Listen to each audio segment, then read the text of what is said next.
for sure. So, and a notice has been put out on this website, like I said, for to fill that Noah's vacant position. But we are welcoming Megan Pape, who I think is online, as the newest commissioner so far. She won't be the newest by next month, but for now, she's the newest commissioner. So Hello, Megan. welcome. Yes, welcome, Megan. Welcome, Megan. So with that, we'll go ahead and hit the agenda. We'll be hearing all the items today, tonight, starting with item number 1. This one was on consent. However, the applicant didn't wanted to discuss one of the conditions of approval, and that had to do with the style of roof that was going to be on the dormer. So we will be hearing that one, DRH 2282. Item number 2. Oh, wait a minute. I'm sorry. Item number 1 is findings. Sorry. Let's start over. Item number 1 is findings. Ratification of findings for the denial at 714 East McKinley Street of that garage and ADU. So this is just the ratification of those findings. So that's item number 1. Item number 2 is the dormer that on the front of the house that I was talking about. So we will hear that. Item number 3, we will hear DRH 2388, request to demolish a contributing structure at 10007 Bannock Street. And then item number 4, this one should look familiar to some of you, DRH 2398. This was the property where the contributing house was demolished without permits. They came back with a building plan that the commission determined too closely matched the original house. So they have returned with some modifications to that design for the commission. So we will hear item number 4.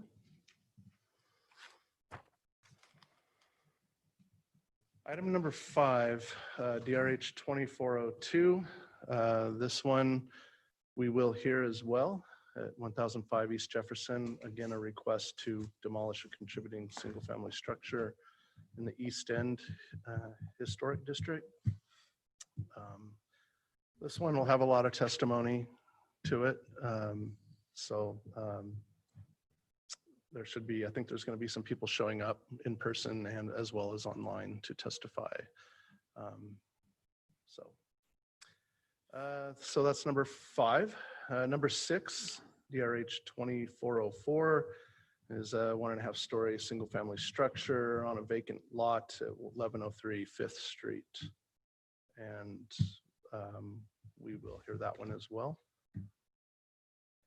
And then item number 7, DRH 2374, certificate of appropriateness for a 2-story single-family structure and 2-story detached garage and multi-purpose building. We'll be hearing that as well. Are there any questions on any of this while we're in the work session? I just have a logistics question because for the last few months, I've also been attending via the Zoom. So when you're here, like who's helping me know who's asking to testify versus, That'd thanks. be Josh. Josh, hi, nice Yes. to see you. Okay, you'll tell me who's in line okay, perfect. That's all I need. Yep. Thank you. So Josh will be coordinating the screens and the people testifying online. Okay, that's fantastic. Okay. Ted, Yeah, can I say something? of course. Do you have a speech? No, not really a speech, just some parting words from my fellow commissioners. Get out while you can. No, I'm just kidding. First of all, I want to thank staff. They work tirelessly every single day of the year to make sure that all the applications are very well put together for us to consider. We see a percentage of what they do. So thank you to you guys for doing the right thing 99.9% of the time, which I think is a win. And to my commissioners that have been here and gone, and for future commissioners, the one thing I ask is always ask why. Why are people bringing the applications forward? What are their reasonings for whether it be to do things to the letter, to the T? There aren't going to be a lot of questions why, but for those that are bringing applications forward where they're trying to bend or work things in their favor or explain something to the commission on why it'd be more beneficial for them to do it that way instead of the way that is set forth within the historic guidelines by the city of Boise, ask yourself why. Don't put emotion into it. Don't put dollars and cents behind it. Look at it strictly from the guidelines, because that's what we're here to do. We're here to enforce the guidelines. We're here to make sure that the projects are done within the guidelines set forth by the city of Boise. So please, like I said, try not to put emotion into it. Try not to put dollars and cents behind it. Make your rulings based on the information and the literature that has been given to us, and also obviously your guys' professional background, because that's going to play a big, huge part of it too. I think we've done a lot of really, really good things in the most recent past. I think the commission is moving in a really good direction. I know the mayor is behind us. I just had a great conversation with her before I came in tonight. So keep doing the good things. And it's been an absolute pleasure working with everybody here. So thank you. I'm going to miss you guys for sure. Thank you, Noah.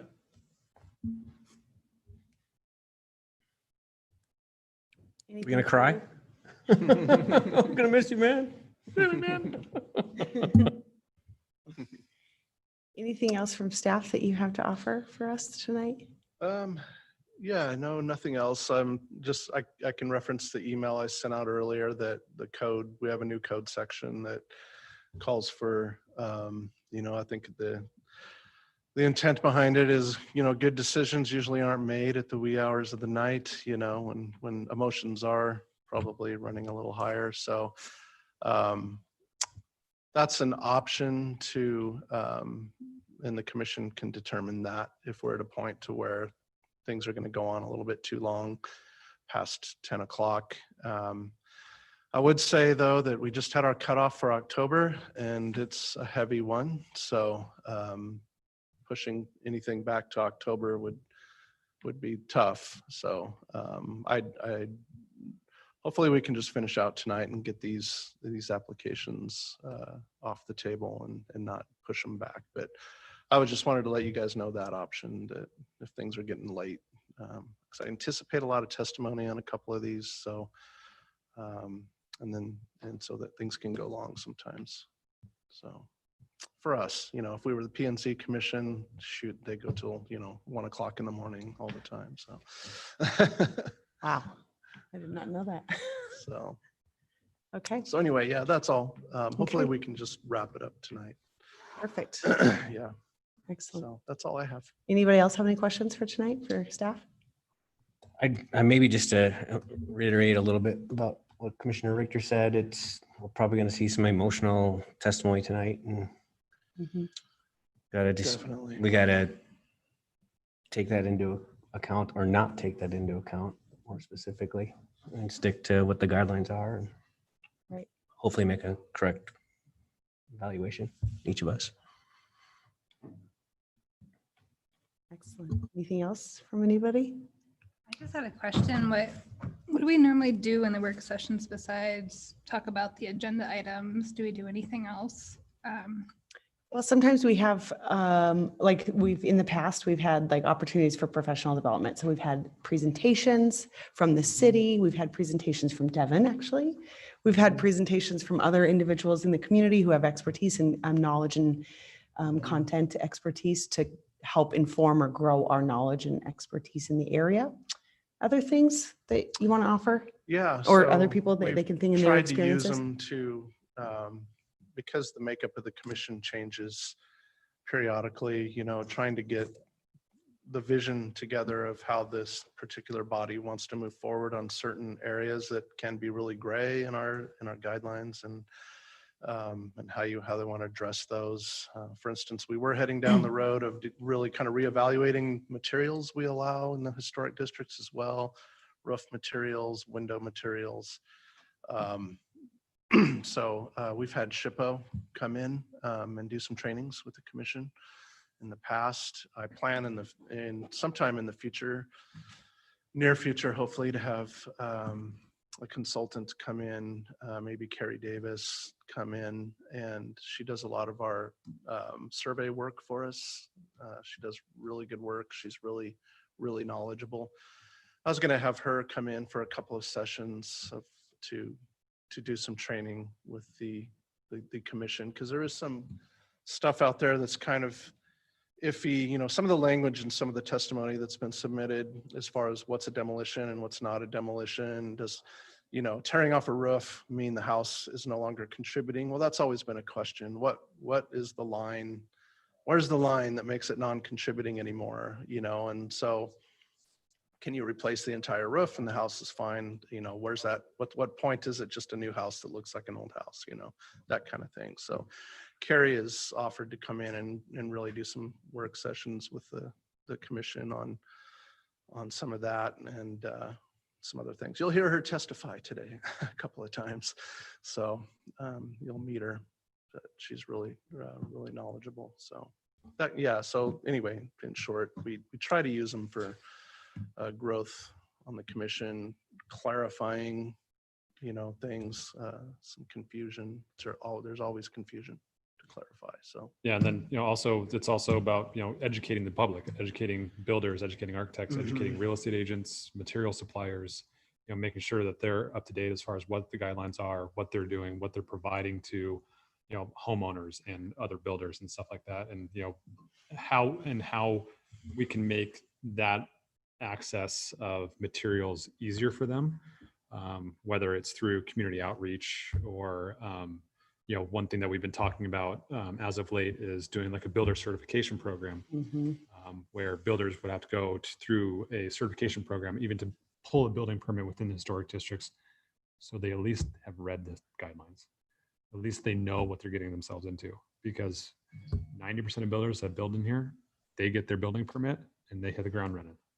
They don't take the time to understand the guidelines fully and appreciate what the guidelines mean and appreciate the structures that they're working on.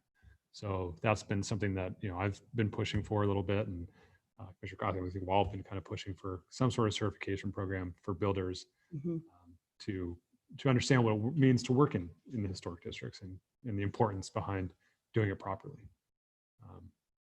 Whether it is a contributing home or a non-contributing home, Right.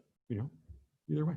Yeah. So I found it interesting in the last few times that we've had written testimony, even the referencing as the community also now beginning to ask for, maybe there should be a certificate. I mean, I noted that today in one of my notes that There's a lot of it in there. yeah, there should, people making reference to that. I thought, oh, well, this might be a good things coming to fruition at the right timing.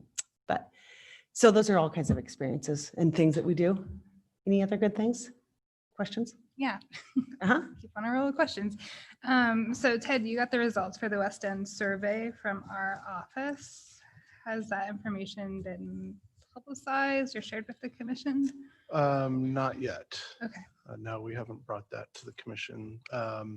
We will for when COVID first hit, we didn't have work sessions. We've only just started, I think, last month, picking up the work sessions again. So that's something we'll, fit into our schedule to bring that to the commission. So.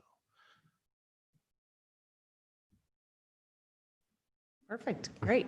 Megan, welcome. It's nice to have you be with us tonight. Do you have anything or questions that you have for us being your first night with us?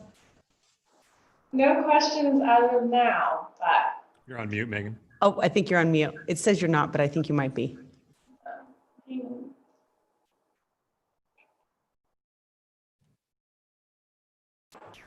Can you hear me? I started to hear you. There we go. There you are. Oh, good. Yeah, no questions as of now, but Okay, no questions as of now. Perfect. Okay, well, welcome to the group. thank you. Okay, with that, we will end the work session. I will also just like to say thank you to Commissioner Richter.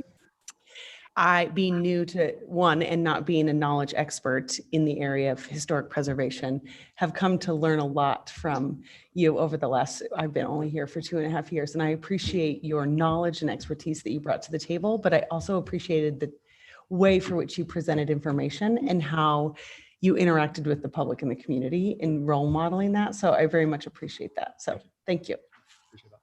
And with that, we'll close the work session and we've got until 6 p.m.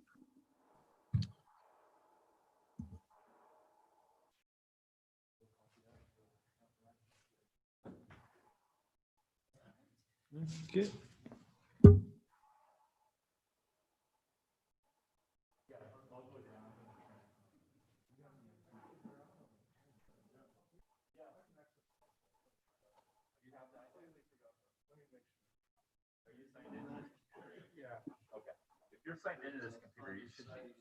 I forgot they were out on the iDrive. So I'm gonna open up a new one. Okay. And there it is. Good. Yeah, that'll work. Thanks. I'm gonna go, do you have any agendas? I'm gonna go print a couple. Gentlemen, one.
Good evening, everybody. I think we will head into our meeting this evening.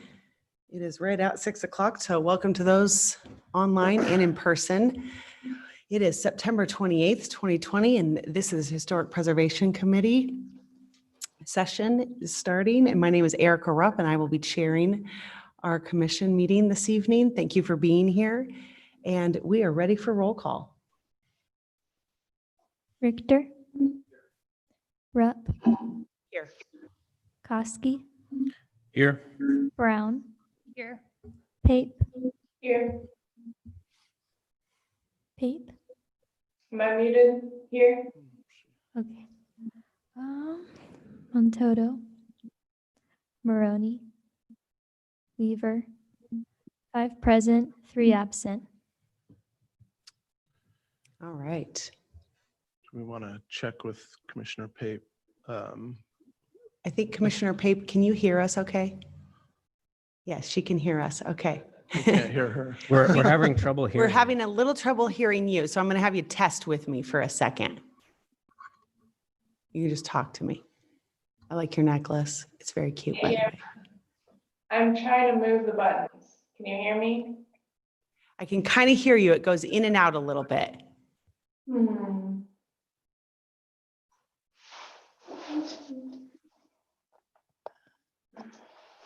Is that When you're better? closer. Yeah, that's better. When you talk. Okay. Now that you're a little closer, talk again. Here, let me move this. There, now can you hear me? Still a little fuzzy. It's like I catch every other valve, which I can usually read, but How's that? nope. Oh. Can you do the chat? Can she type in, if she's wanting to vote or things of that nature, she could do the chat button, correct, Josh? I think so. Okay, Mary's also with us. Hi, Mary. Is it okay? I'm going to ask you, thank you everyone for being patient as I ask a couple of logistics questions.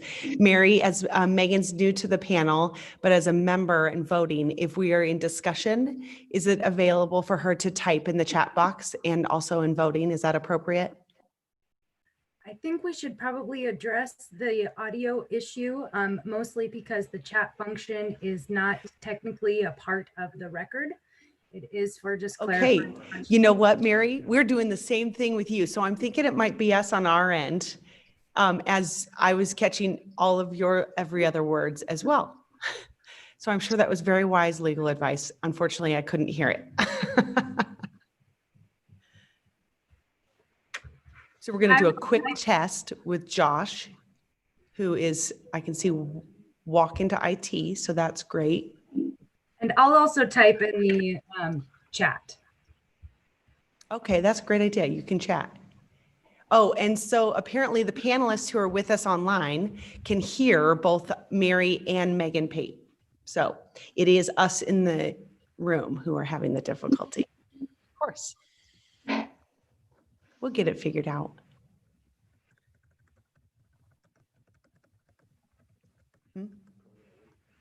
Probably. I don't think I should do the minutes yet. Well, we would need Megan's vote to have a quorum. So I guess Yes. we would need to confirm that. Looks like Mary has said we need to resolve the audio before we proceed. Okay, perfect. Thank you, Mary, for chatting in the chat box and telling us that. Megan, we're going to work on our end. So your end seems to be going okay. And thank you to the panelists, particularly, I think it was Amy, who was sharing with us that you could hear the individuals on their microphones. So that's helpful for helping us know it's us. And we'll get that figured out in just a second.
I just thought I'd let you all know on the phone that the IT is looking at our Zoom. So he's checking things. So hopefully we'll be back shortly.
I suppose we could test it. Megan, see if you can talk to me now and see if it does any better.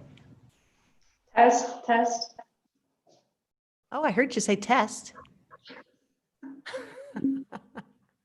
That's somewhat of a good sign, right? Was it clearer? Oh, no.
Okay, I'm gonna have to test again now, Megan.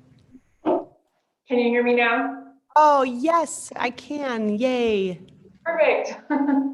That's fabulous. And Mary will just, test it with you as well. Test. Oh, perfect. Excellent. Okay, well, I think we are clear to begin. So with that, welcome everybody again. I apologize 15 minutes late. We're going to kick this right into gear so we can get started. We have a lot on our agenda this evening. So first and foremost, I'm going to start with minutes. Have all the commissioners had an opportunity to review the minutes from August 31st meeting? Okay, it looks like I have my commissioners here. Megan was new to the group today. So does anyone have any comments or changes to the minutes from last month? Okay, and I will now take a motion, hearing none, a motion for the August 31st minutes. Do I have a second? Also, is there a motion? I motioned. Oh, you Sorry. motioned? Oh, yeah. Motion to approve minutes for August 31st, seconded by Commissioner Richter, and we are ready for roll. Richter, Aye. Rupp, Aye. Koski, Aye. Brown, Aye. Pape. Hi. All in favor, motion carries. Excellent. All right, we do not have any deferrals this evening. So we are going to jump right into consent agenda. We have one, I believe, item for consent agenda this evening, which begins with DRH 20-00282. Location is 7814 East McKinley. Do we have any questions on this matter? Okay, and is the applicant present? No, okay. There were no opposition to this, so we are ready to go for consent for that. So I will move to the consent agenda and all items, which was one, to be approved, subject to the findings and to the conclusions and conditions of approval from staff. And do I have a second? I'll second that. Excellent. Thank you. And we are ready for roll call. Richter, Aye. Rupp, Aye. Koski, Aye. Brown, Aye. Pape. Hi. All in favor, motion carries. Excellent. Okay. Our applicant for for our consent agenda may be online. I'm not exactly sure, but I'm just going to say it in case you are. You are free to leave, knowing that you are in a good to go state based on the conditions of approval from the city. But if no else questions or concerns, we're going to jump right on in here. And I am looking at staff who are going to get ready. Sorry, Madam Chair, with the change up, I have to That's okay. No log worries. into a different system here. Absolutely. We're going to, just as they're doing that, we are going to jump in this evening. Everybody, we are listening and going to be talking about all of the items on the agenda this evening. So first one up is DRH 20-00281, which is a location 1711 North 17th Street. So as we proceed, I'm going to get ready for staff to give us the report as they are just pulling up for everyone online. So they just give them a second.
Sorry, I'm just trying to find my presentation on the new Zoom thing. No worries.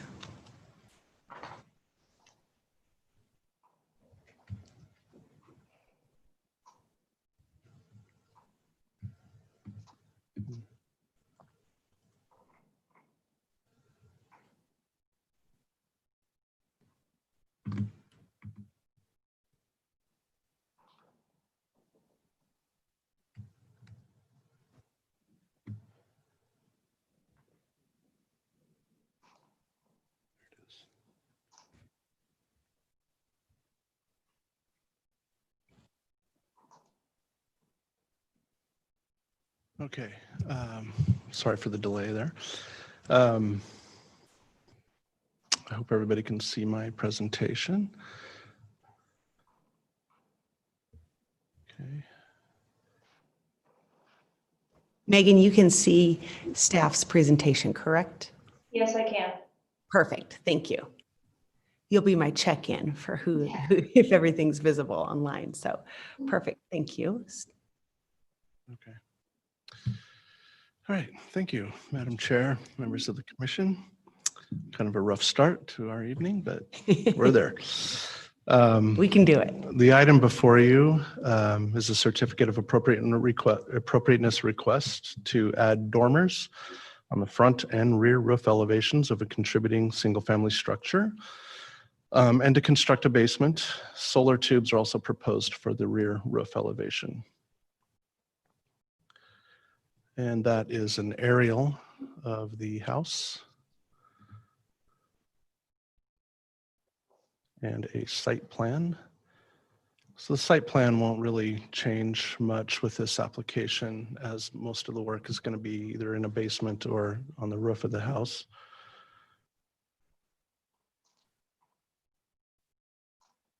And these are side elevations and front elevations. So a lot of this application could have normally been reviewed through a staff level review, but the decision matrix determines that any change to the front of a contributing house needs to be reviewed by the commission. So this is a change to the front of a contributing house. And you'll see the rear dormer on the right. And then the front dormer here is a gabled dormer on the front of the home. It's fairly modest, and if you read through the guidelines do encourage the use of dormers on little, minimal traditional type houses like this. They're trying to open up, some more living space. Basements and dormers are certainly encouraged. We'd rather see the dormer on a rear or side elevation of the roof, but in some cases like this, the dormer is modest enough and can fit in well and not detract from the contributing structure. This is a front view of the house on the left, and the dormer again will go up in this roof area. So we did have a condition of approval that the applicant wanted to discuss.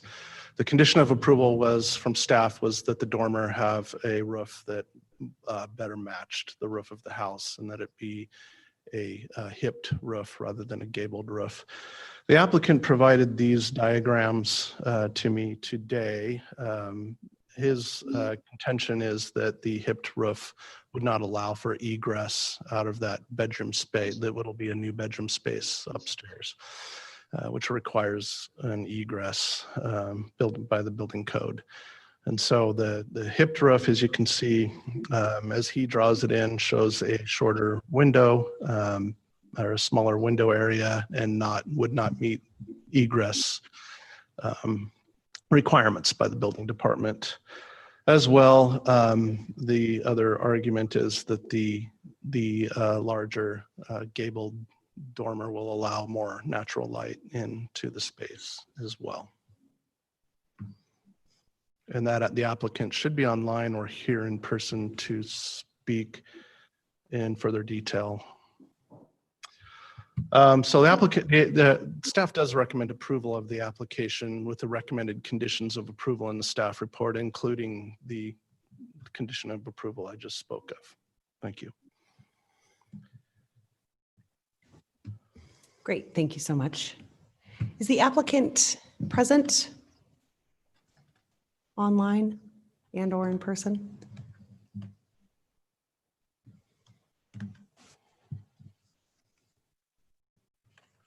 I'm just giving a brief minute to look over to Josh to make sure. Okay, so Madam Chair, could you ask them to raise their hand virtually, maybe? maybe that's a good question. Thank you. If you are here, if you are present, oh, yep, I see Carrie King raised her hand or his hand. I apologize.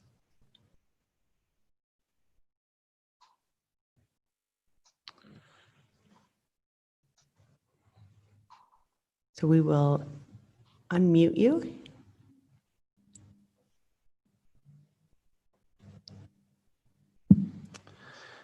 Carrie, if you could unmute yourself.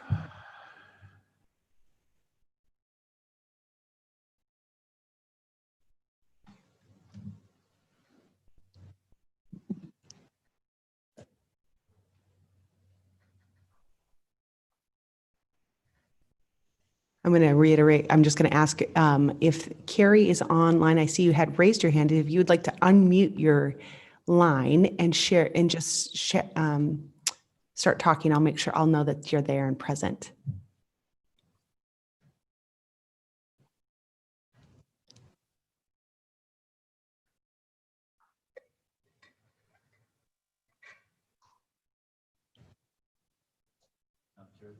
Yes. They are unmuted, but does not appear we can hear them. Okay. I believe you can hear our lovely gentleman, Josh IT is helping us, and I hope you can hear him saying that we can see that you're unmuted, but we cannot hear you, which is unfortunate. I apologize. I know we are all having troubles this evening. So I am going to, you would typically have the floor for 20 minutes to share with us, and I want to be thoughtful of our time. So I'm going to give it a couple seconds here and see if you can get with us. And if not, I'm going to see if there's if the Registered Neighborhood Association is present and if they would like to testify first. Madam Chair, there's a phone number they can call in, so I'll go ahead and put that into the chat. Fantastic. We will be placing the phone number so that you could potentially call in. And I do see that we have the North End Neighborhood Association here to testify. So as soon as that phone number is placed in the chat box for the applicant, I will have Josh unmute you and you can share your comments as well.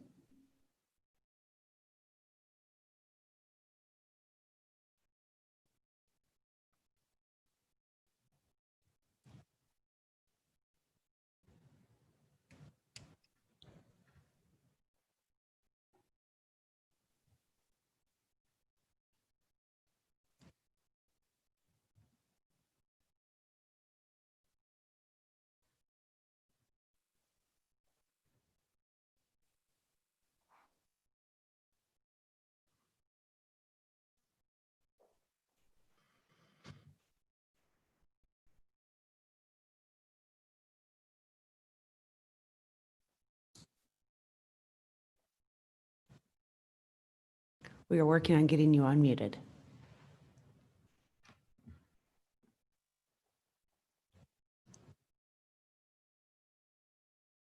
I'm glad to know you can hear me. I can see you typing.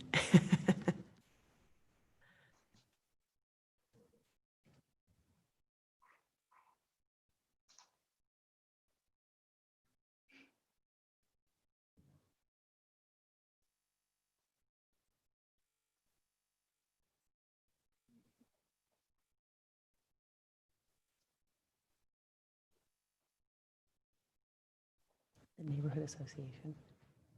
If the applicant can call in, yes. If they can call in, yes. Exactly.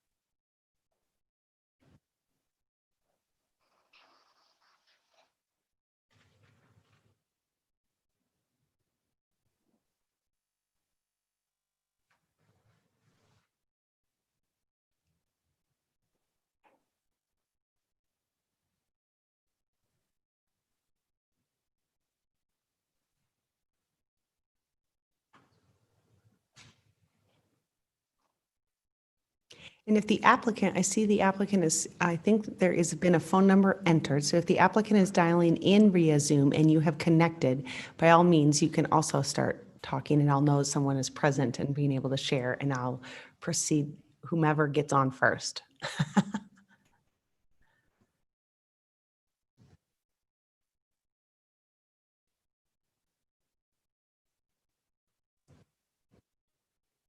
Thank you, everybody, for your patience. We're learning to grow in grace, are we not, as a society? So that is for sure.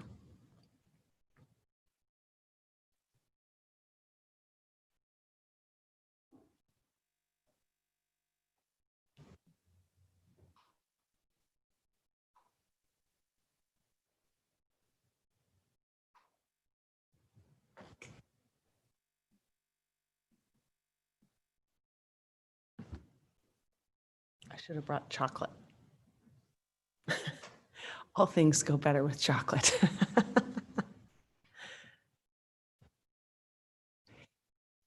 Right, yeah.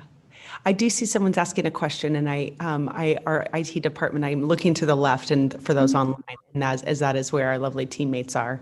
And I do believe they are working on getting that. If you would like to also call in using the Zoom number and the password as the neighborhood association and the applicant, by all means, yes. You can try all modes of communication for me to be able to hear you. Sherry, could you unmute and try to speak? Yes, can you hear me? Yes, Okay. yay. Great. Okay. So this is Sherry Batazzo on behalf of the North End Neighborhood Association, address 1110 West Eastman Street. I'm also here with Mark Baltus from North End Neighborhood Association at 1515 North 17th for the record. We just wanted to share in advance of the applicant that this request has come before the commission like back in 2004. And at the time, we were much more sticklers about contributing structures, but in looking at what's being proposed and being empathetic to the request around egress window, the neighborhood association does support what the applicant is requesting for the gabled dormer on the front so that there is that egress added. While we prefer the hip, we do accept what's being proposed. And that's all for the neighborhood association, unless you have any other questions. Thank you very much for your presentation and your comments. I'm going to look to my commissioners to see if you have any questions of them. I don't. I'm looking forward to the applicant's testimony. Yes. Excellent. Well, thank you very much. I appreciate you, and I'm glad to know the audio worked. You're welcome. I'm going to go ahead and mute myself. Thank you. Okay. And the applicant, I'm going to test to see if potentially the applicant has been able to get on. No. Okay. That is unfortunate. I'm so sorry. I know you're probably sitting at home very frustrated, and I understand that, and that would be very frustrating. I'm going to look to my lovely teammates here within staff, as we are all learning as we go through this. Having the applicant not present to testify, how would you like us to proceed? Or how may I proceed? Madam Chair, let me just check to see if there's a technical issue we can quickly fix. Okay. I want to make sure I can give you as the applicant as any opportunity that you can to share your insights and your position before we open it up for our discussion. So I'm going to try my best.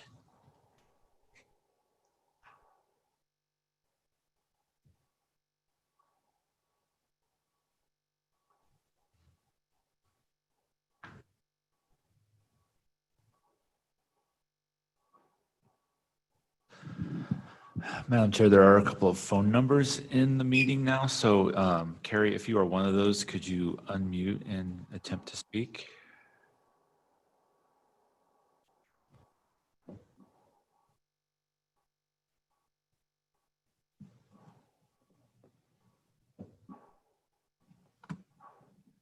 Okay, it does not sound like that the applicant is one of those three identified phone numbers. Madam Chair, it's not a requirement that the applicant be- testify, but can- in this case, they're requesting something specific.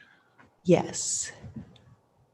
I see the applicant is typing and we can't hear them, but they are typing. And I don't think we can, that's the hard part is I can't hear your whole testimony. Let's think.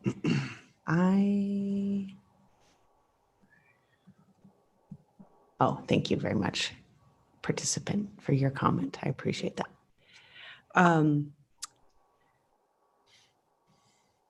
Well, that's difficult because I know that the applicant has such good insight as to why they may are requesting the additional dormer the way that they would like that. And unfortunately, we can't hear your position for how you propose and what you're hoping to get out of that.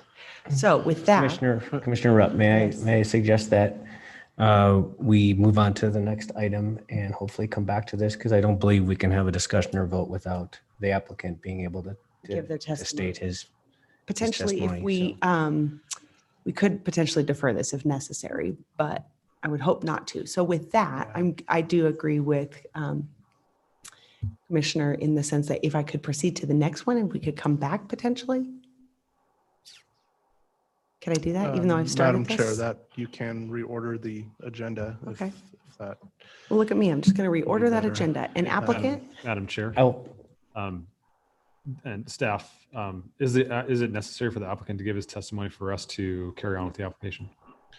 Madam Chair, Commissioner Richter, as I said, the applicant doesn't have to testify. However, in this case, they're trying to make a case for a certain design. And so if perchance they did not get the vote they wanted, they might feel like they didn't get to voice an opinion that that might have swayed the commissioners.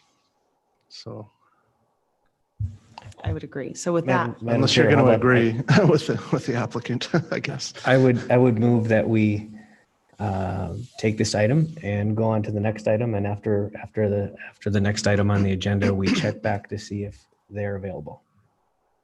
do I have a second? Yeah, I second that.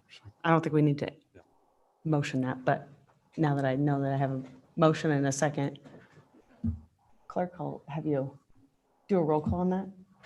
I don't even think I need to do that, but we're going to do it for formal sake. Why not? Richter, Aye.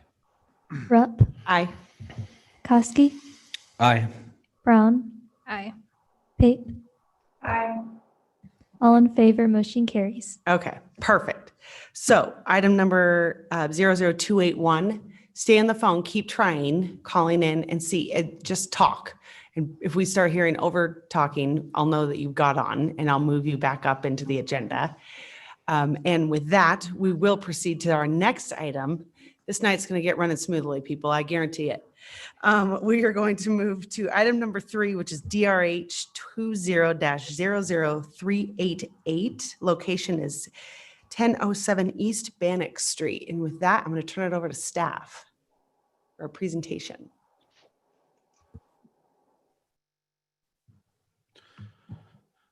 Okay. Madam Chair, members of the commission, this DRH 2388 is a request to demolish a contributing single-family structure and to construct a partial two-story single-family structure in an R2H zone in the East End neighborhood, in the East End Historic District. The property, there is an aerial of the property. It is a fairly large property in the East End comparatively. And a bit of history, in 2019, the commission did approve construction of a partial front porch and the addition of a basement on the property. And in 2020, an administrative approval was given for roof replacement due to structural deficiencies. This is a couple of photos of the house as it is now.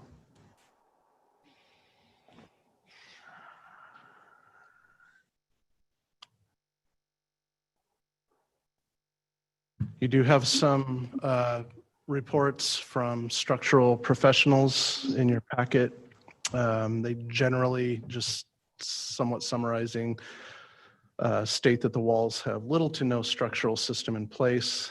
There are buildup of sheathing and siding, stud wall framing not used.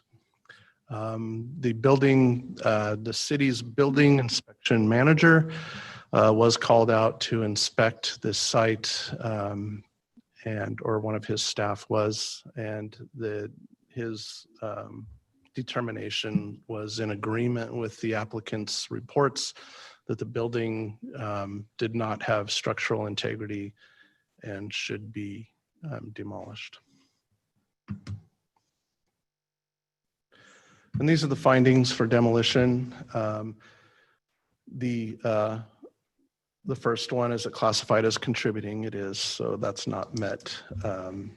That the building object, site, or structure cannot reasonably meet national, state, or local criteria for designation as a historic property. This is a finding that in the past staff has heard is kind of a disingenuous, because the first finding asks whether the building's contributing or not, and then on this finding we'll often say, well, the building's contributing, so it has local criteria. So this is something staff will probably need to work through with this finding further with the commission and with legal on whether that finding is intended to identify a local historic relevance beyond contributing status. For instance, if it's a local landmark or something like that. But if not, then the findings that are automatically, you have two findings that are basically asking if a building's contributing or not.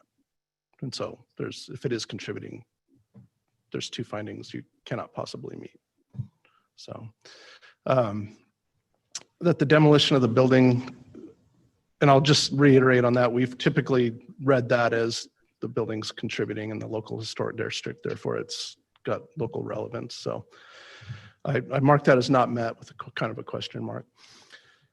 That the demolition of the building object, site, or structure would not adversely affect the character of the district. That's not met because anytime you lose a contributing structure in a historic district, it does adversely impact the character of the district. The owner has reasonably demonstrated that rehabilitation of the building object or structure would not be economically feasible. They have provided their engineering reports and a determination from the city building inspector, so we did have that one as met.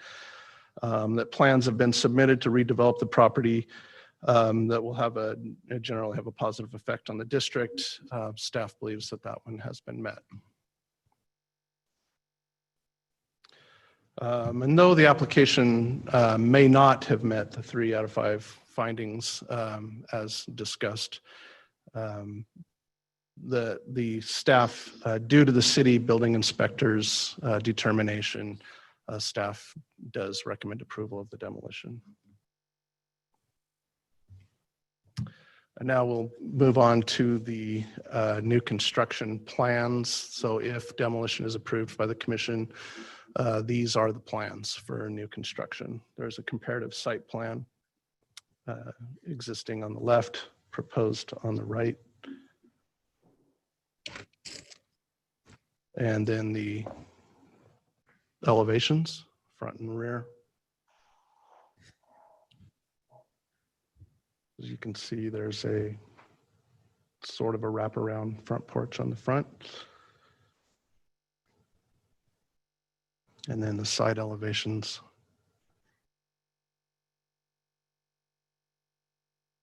And then some photos of the neighbor properties. Public comment. Public comment has been received both in support and in opposition to the application. Comments in support generally claim the house lacks historic and structural integrity, and comments in opposition claim the house is historic and contributing, and therefore deserves to be preserved in the historic district. So staff recommends approval of DRH 20-388 with the recommended conditions of approval in the report. Thank you. Thank you very much. Appreciate that. Is the applicant present in the room or virtually? Amy has raised her hand and we will try to unmute her. And Okay, did it work? Yes, it Oh, has. awesome. Thank So goodness. you Okay. can, yes, state your name and address and for the record, and you have 20 minutes. Thank you. My name is Amy Allgaier. I live at 948 East Monarch Street in Eagle, and I'm the architect for this project. The owners of this house received approval for a remodel and addition last year. Construction began in June of 2020, but came to a halt when it was discovered that this existing home does not have stud walls, as is typical. The original home, which was built in 1912, was constructed with 3/4 inch thick boards, side by side, running vertically from the foundation to the roof. Now, I've personally have never seen this type of construction before, but after reading the public input from Carrie Davis, I've learned that this is an older type of construction called plank frame. The article she provided defines plank framing as a method of building where various widths of very wide planks, typically 9 to 26 inches in width and 1.5 to 4 inches thick, stand vertically to create the walls of the building. And the large width of that plank is critical to the success of that type of framing. On this house, oh, Ted, can I share my screen? Yes, I believe Josh can. I believe we can have that happen, yes. Okay. He's going to make you the presenter.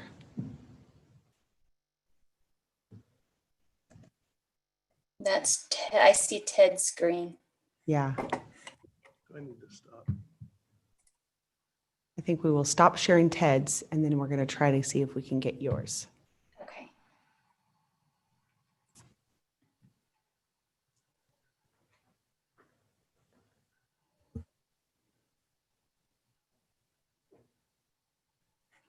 Ted, I've got a green button that says share screen. Should I just click it?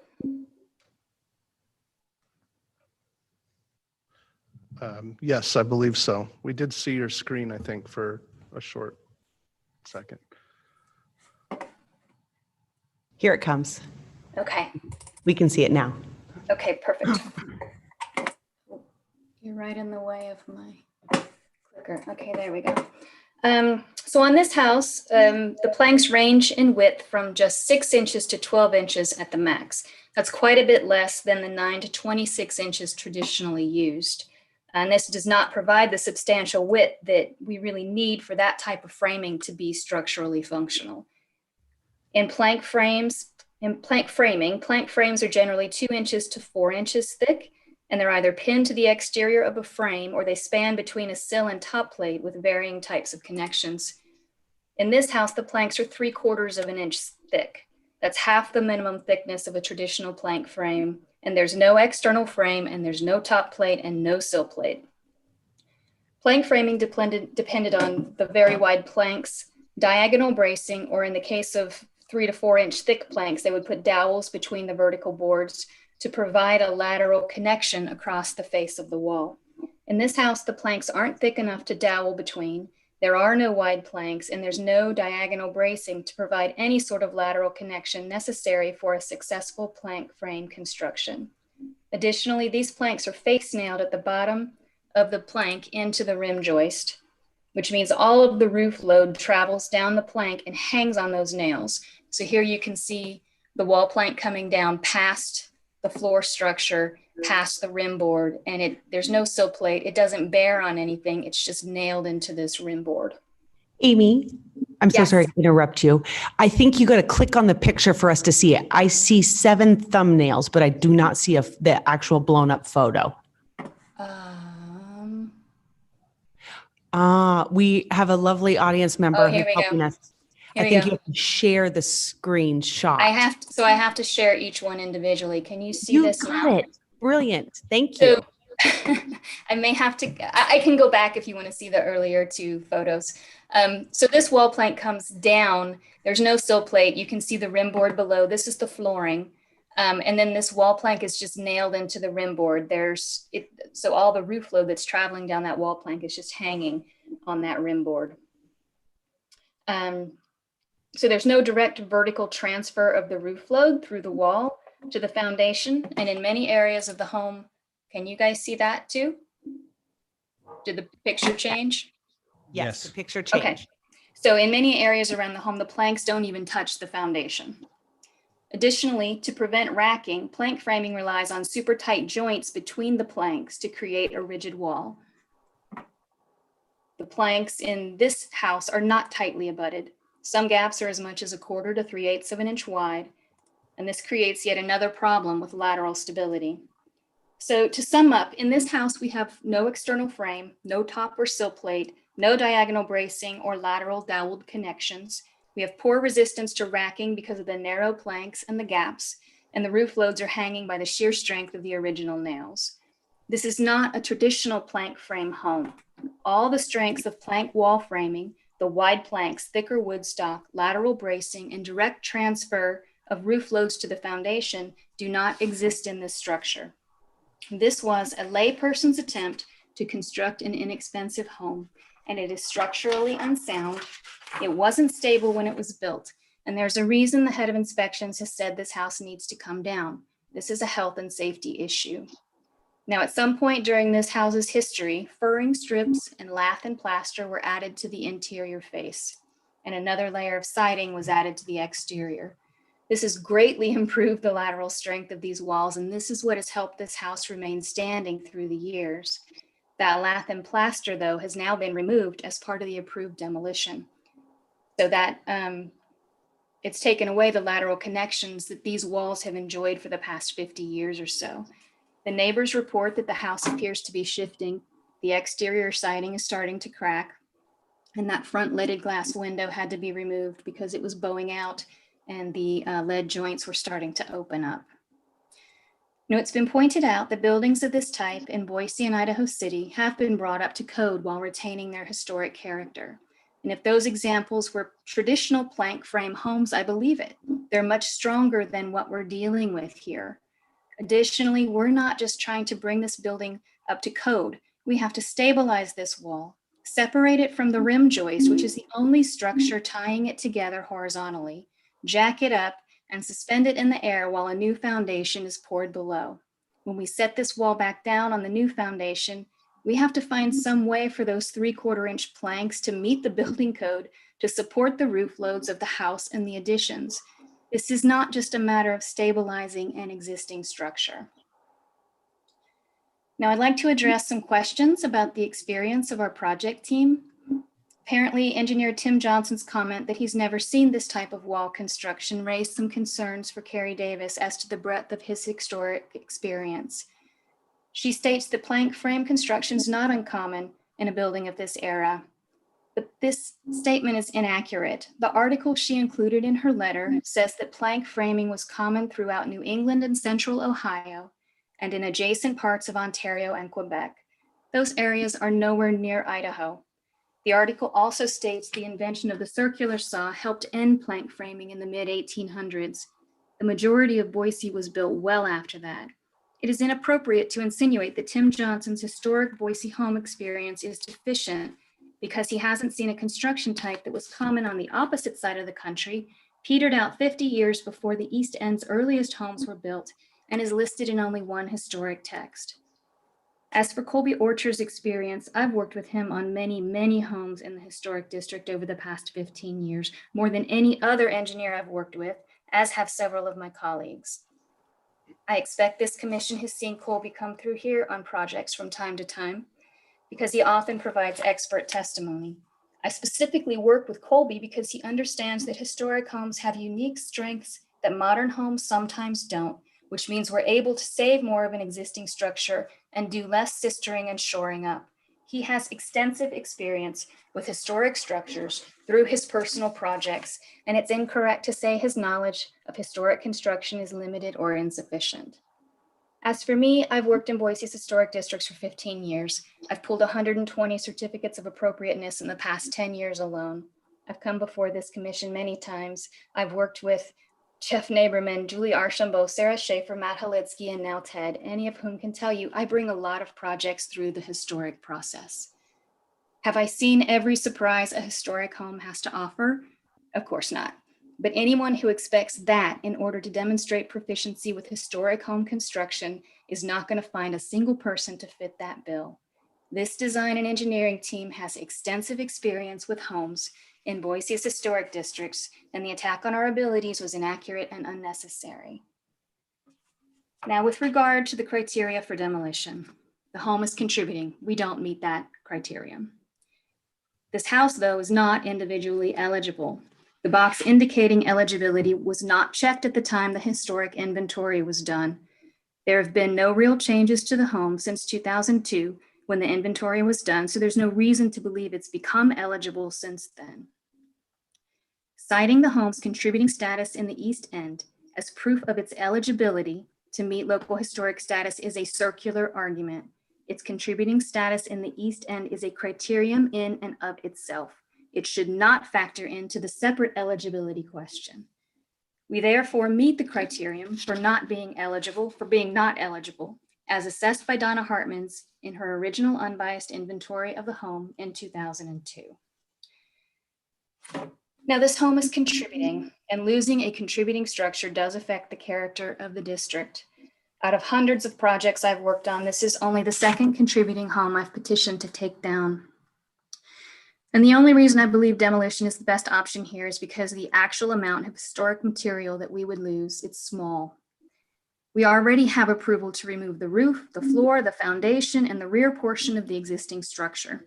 The front porch was enclosed after 1956, so those two walls are not historic. The bay window was not original to the home. It was added sometime before 1949, but we don't know when. When we consider the construction that we know to be within the period of significance and the demolition we are already approved for, including locations of new windows, we are currently required to keep just 28 linear feet of original wall. That is all that would be left of the original structure as it stands approved today.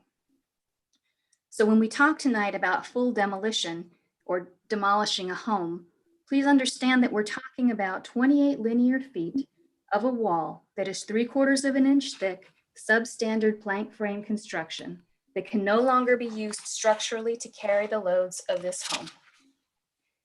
In order to save that 28 feet of wall, we need to add some sort of temporary structure around it so we can jack the wall up to create the new foundation. When we set the wall back down, we need to create some sort of permanent structure, basically new walls, inside of the planks to carry the planks themselves and then support the loads of the new construction. The original siding we were proposing to keep isn't actually the original siding. The siding currently on the exterior of the home is covering up the original siding. So none of this original wall will be visible from the exterior. None of it will be visible from the interior, and it will be doing absolutely no structural work whatsoever. We are talking about putting historic material that no longer performs its function into a safe box. That is not historic preservation, that's a museum exhibit, and it's one no one will ever see.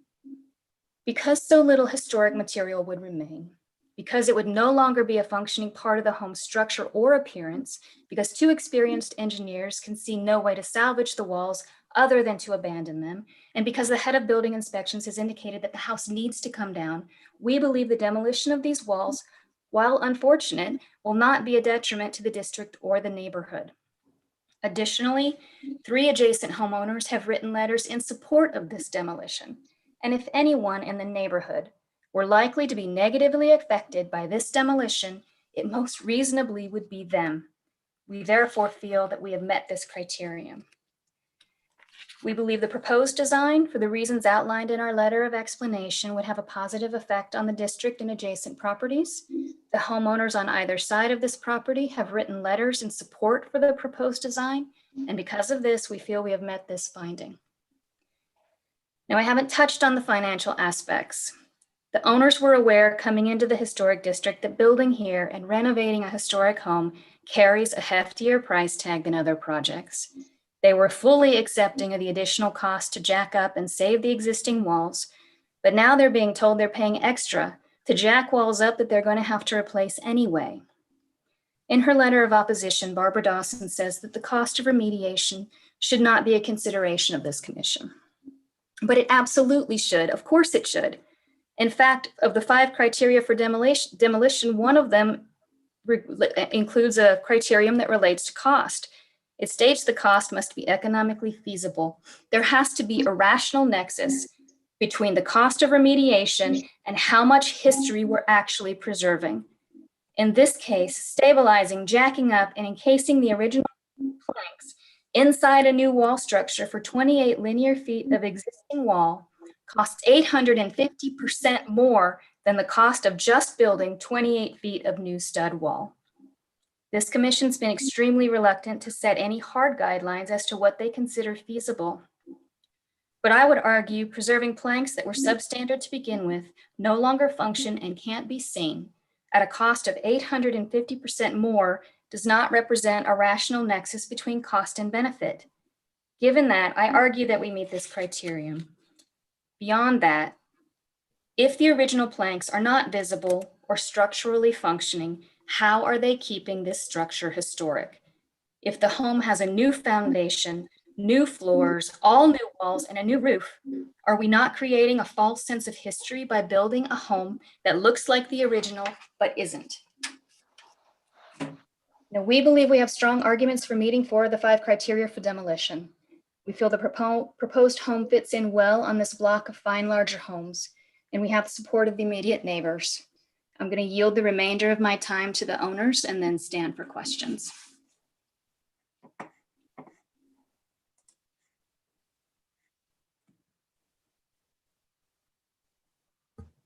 If the owners are on and you would like to unmute your line, you may use the rest of the identified 3 minutes and 52 seconds.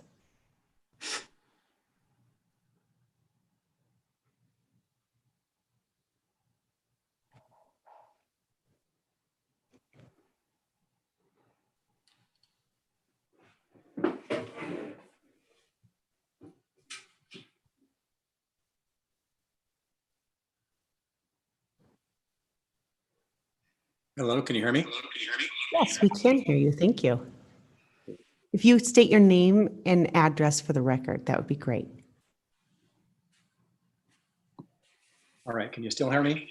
Yes. Okay, great. This is Robert Archibald. I live at 1007 East Bannock. Hold on just a second. I'm going to move away from here. You have a slight echo, but I can hear you. Can you hear me now? Yes. Great.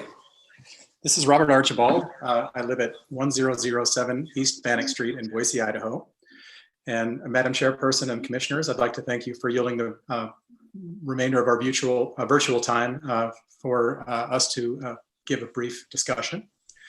I need to take a moment to thank our team, Amy Allgaier, Mark Jaffe, Tim Johnson, Colby Orcher. They've been fantastic in this process.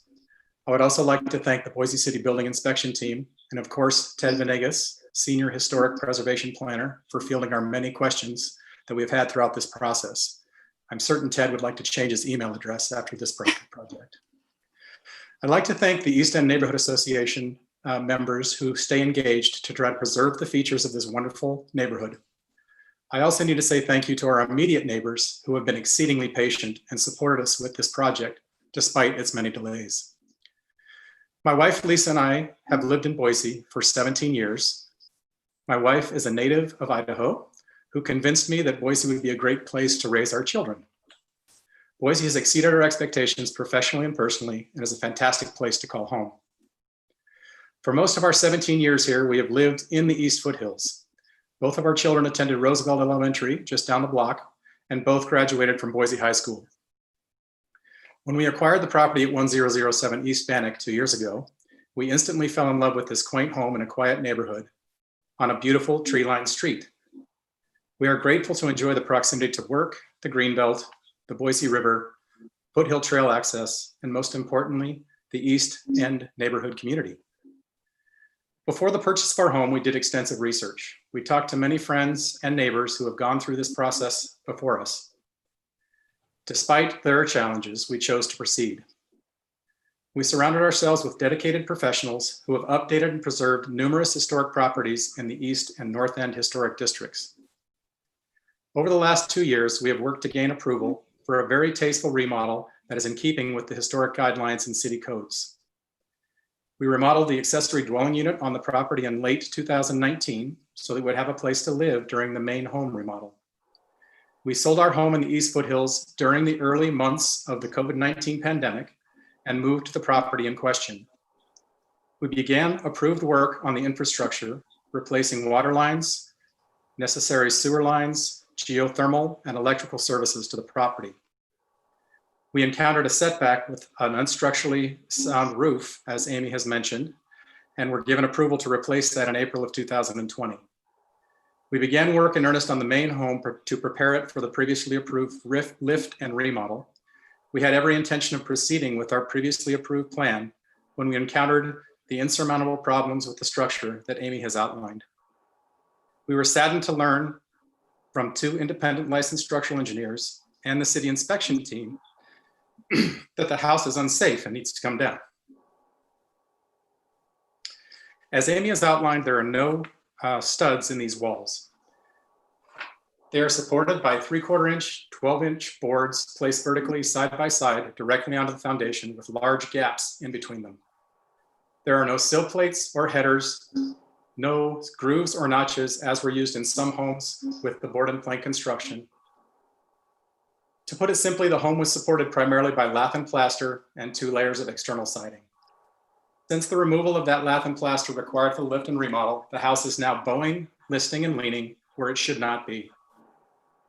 Just last week, we asked Historic for the permission to remove the original leaded glass window that Amy mentioned before it became unusable.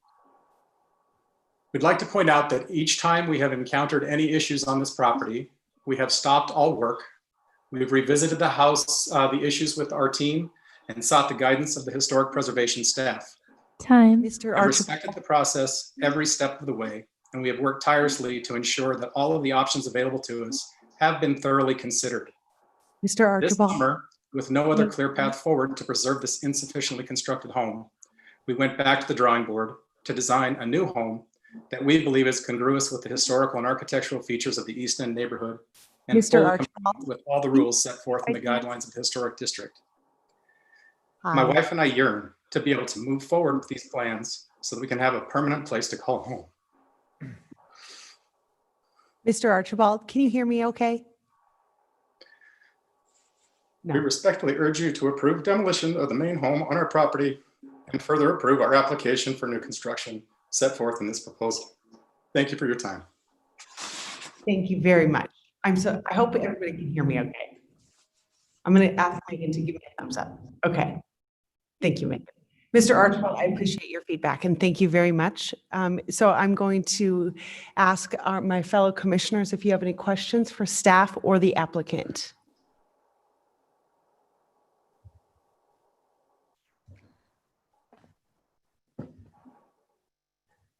Madam Chair, I do have a question for the applicant and Amy Algar.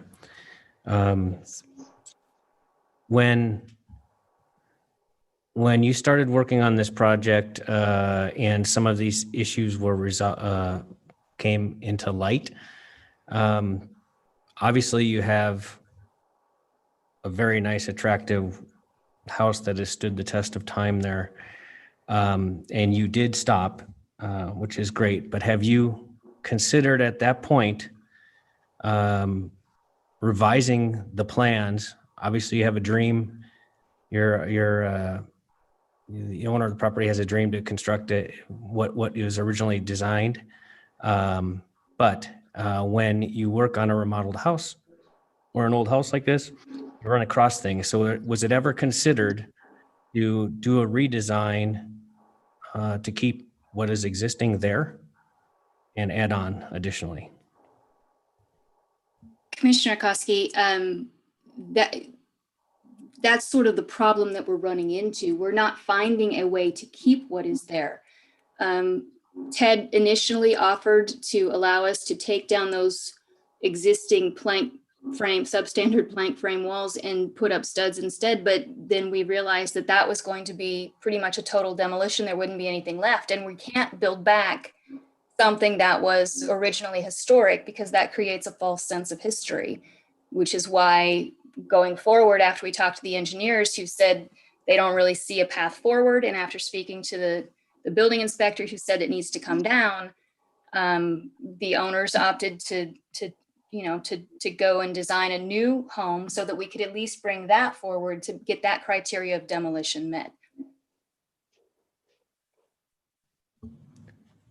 Thank you, Amy. And I guess this question may be for Ted. Do we have any pictures of what demolition has gone on so far outside of the ones that are in the packet? The outside pictures show plastic on the windows, but I don't know how much interior demolition has been done. Madam Somewhat. Chair, Commissioner Koski, just what's in the packet. Maybe the applicant can share some further photos of the. Commissioner Koski, Ted, commissioners, I don't have any broad photos of the interior currently. I can tell you that no more of the lath and plaster has come off, but it has been cleaned up. There was a lot of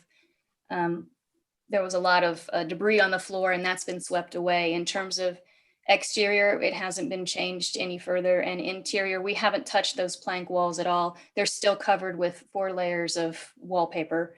And aside from the front leaded glass window, I don't think anything else has been removed. I was just there a few days ago, and it pretty much looks like it stands in the photographs that we submitted with the application.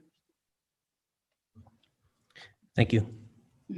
Great, thank you. Any other commissioner questions for staff or applicant?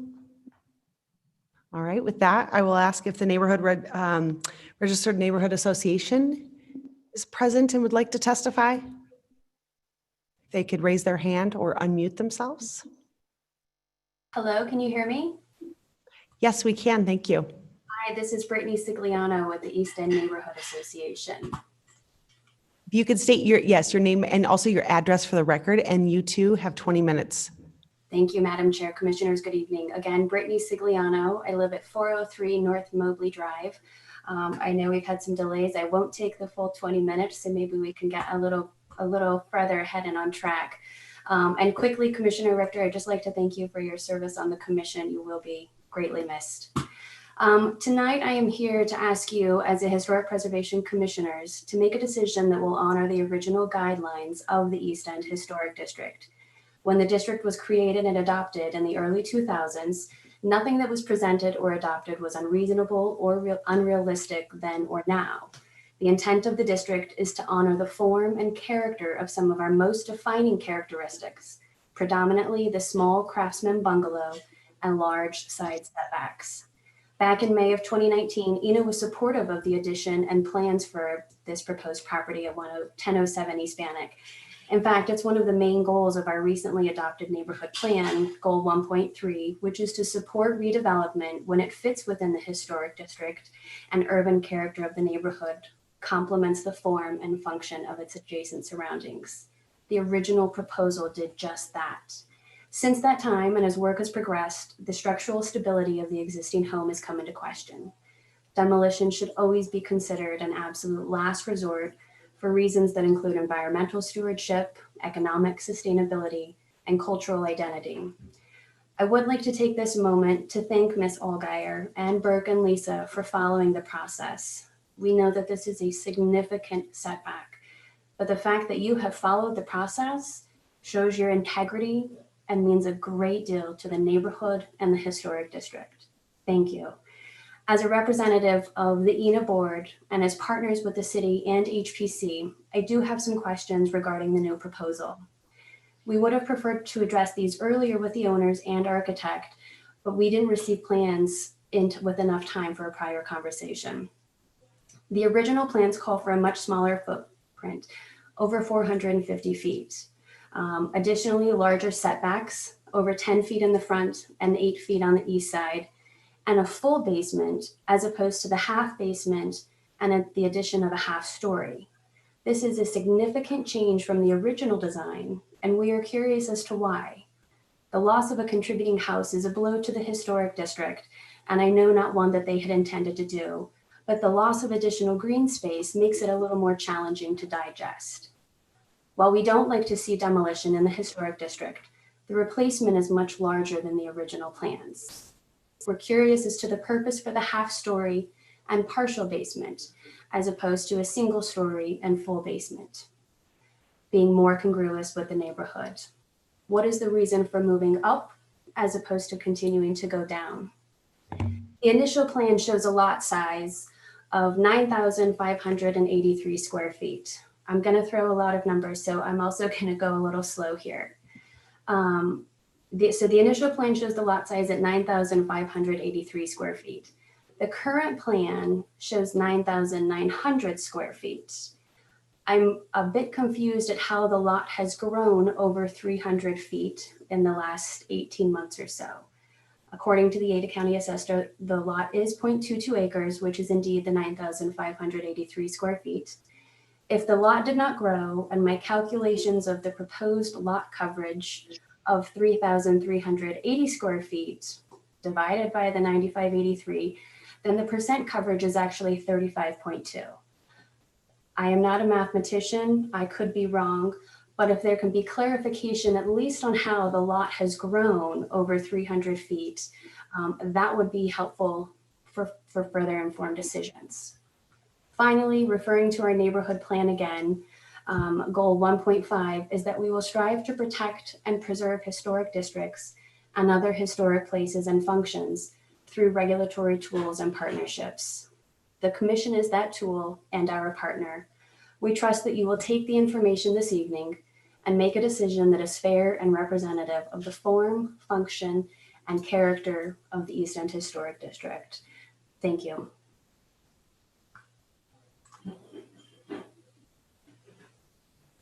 Thank you very much for your testimony. Is there any other questions that we have for the staff or applicant right now? Okay, we are going to go to is there any other additional names wanting to testify on this?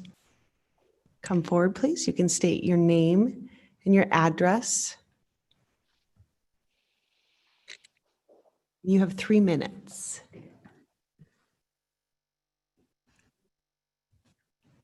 Good evening. Thank you, Chairman. My name is Rob Cheatham. At 217 North Walnut. I'm a 40-year resident of the East End neighborhood, a past president of the East End Neighborhood Association, and one of the founding members of the board of directors.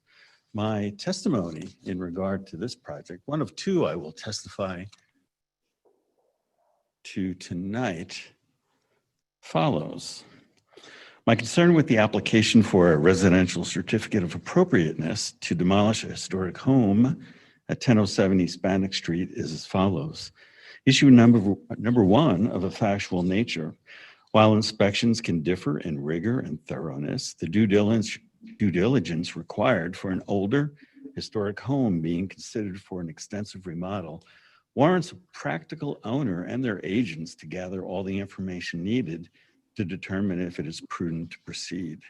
I've heard several times tonight that there's been a problem in discovery of the structural nature of a building, and that is the rationale for demolition.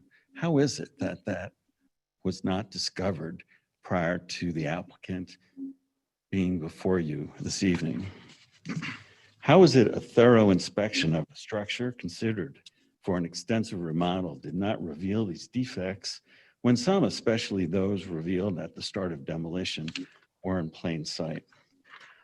My second concern is I heard from staff tonight that 3 of 5 required conditions for you to approve demolition have not been met.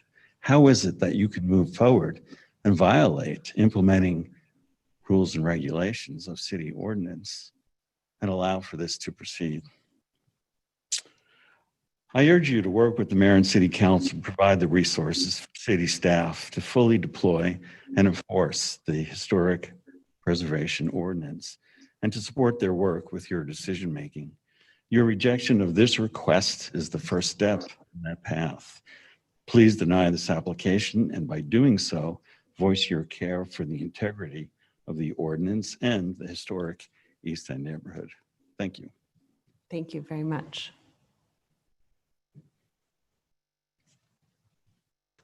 Any other testimony for this location online? We have 3, okay? 4, okay. 5. It keeps growing. I promise I know how to count. So I am going to look to Josh to tell me who you would like to have, if there is a name or if it is a number that you would like to have first. Sherry Battazzo, go ahead. And if you could state your name and address for the record, that would be helpful. And you as well have 3 minutes. I have unmuted myself. Can you hear me okay? Yes, we can. Okay. Sherry Battazzo for North End Neighborhood Association at 1110 West Eastman, along with Mark Baltus at 1515 North 17th Street. And all we wanted to do was align the North End Neighborhood Association with the East End Neighborhood Association in opposition to the demolition of contributing structures in both of our neighborhoods. While we always empathize with the needs of the homeowner and the builder and the architect with their reasons for why it makes the most sense to tear down as opposed to preserve, one of the values of the North End Neighborhood Association is preserving the historic structure and incorporating that which is there with whatever is rebuilt. So we stand with the East End Neighborhood Association and everything that they said. We could not say it better. And that's all for us. Thank you very much. Derek Hurd. Derek Hurd. If you can unmute yourself. There we go. I see that you're unmuting. Great. Can you hear me? Yes, you might want to speak up just a little bit. Okay. Thank you. My name's Derek Hurd, and my address is 112 East 33rd Street in Garden City. Can you hear me okay now? Yes, we can. Thank you. Great. So from 1900 to today, which is 120 years, easy math because it's even decades, this home has survived earthquakes, windstorms, floods, hail, rain, snow, even Snowmageddon a few years ago. So what we have is a perfectly functioning house. How many families have lived in there? Who knows? Dozens of families over the course of over a century. And now the damage that has been done to this house that is making it structurally unsound has been done by the homeowners, not by the ravages of time. So I think what we need to do is start asking engineers, how can we save this home? How can we make this building stand up for another 120 years? Not ask engineers, how can we tear this down? As I think it was Barbara Dawson pointed out, costs are not a part of your decision in your decision making. Your decision is to determine whether this home should be torn down or not. It's a contributing home to most everybody. That means it should not be torn down. We're losing our historic stock one home at a time, one contributing home at a time, for one excuse after another. Just because we haven't seen a construction method doesn't mean this home can't continue to live and shelter families for the years to come. Another concern that's happening throughout the North End and the East End and all of our historic districts is that we're tearing down moderately sized homes and replacing them with huge homes. This was, double the size. The new home proposal is double the size of what was there. So we're taking housing stock that's appropriate for, a couple or a small family, and it's all of a sudden, 5 years from now, it's unattainable for first-time home buyers, single people, et cetera. We need to, we're hearing a lot of words like impossible, insurmountable, expensive, unprecedented. We've never seen it before. We need to start thinking in terms of, this is going to be a challenge. How can we do it? This is going to be hard. Let's put our brains together and make it happen. Let's be creative. We have to do better as a neighborhood, as a city, as builders and caretakers and architects of the homes and the housing stock that we have. We have to all step up and make this better. Thanks. Thank you very much for your testimony. Kristen, and I won't butcher your last name. Hi, can you hear me? Yes, we can. Thank you. If you could state your name and address as well, you have 3 minutes. Thank you. Kristen Fiorentino, 1019 East Bannock. So we live next door to the property of discussion, and we followed this project from its inception. We all through the process, we very much appreciated the Archibald's design and respect of the historic regulations. In fact, they followed every rule and request laid out for them in the process. We also know that they moved to the neighborhood for its charm and for its historic character. We understand that multiple attempts were made to determine the structure. Oh, sorry, who wrote this? Let me skip that. The Archibalds have gone to every effort to preserve the building as that was their intent. They unfortunately, as we have heard, found out that the lack of structure made their prior plans unfeasible. They've diligently designed this next plan that honors the ambiance of our neighborhood. And they've gone to considerable and much unexpected expense to do this. We are concerned that lack of approval would ultimately result in a dilapidated home that will not be restored.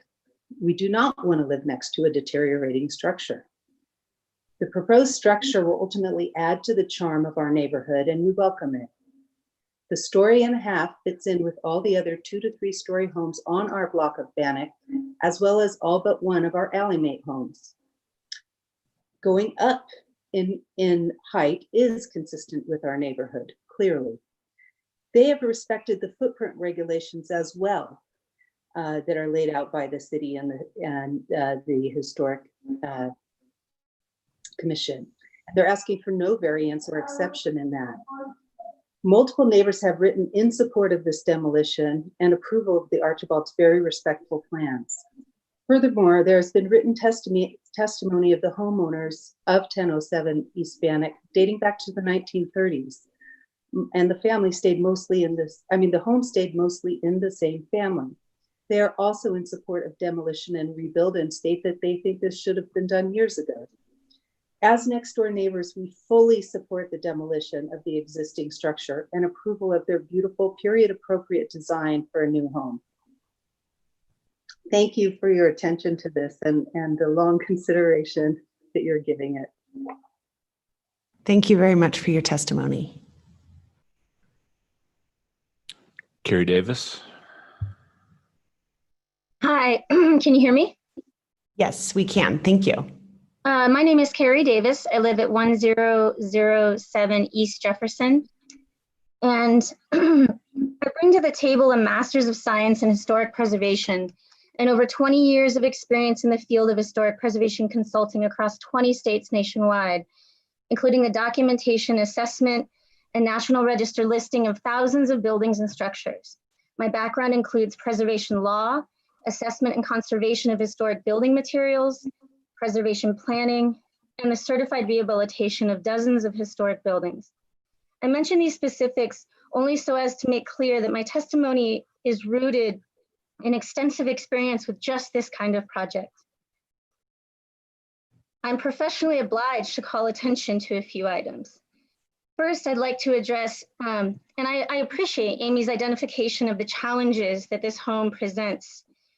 However, the assumption that they are insurmountable is truly just erroneous. I have consulted with 2 licensed architects here in the Treasure Valley that have decades of experience in historic buildings, and they have concurred they have reviewed the engineering assessments and have concurred that the dwelling is most certainly restorable, as they've both encountered such buildings and been able to do so.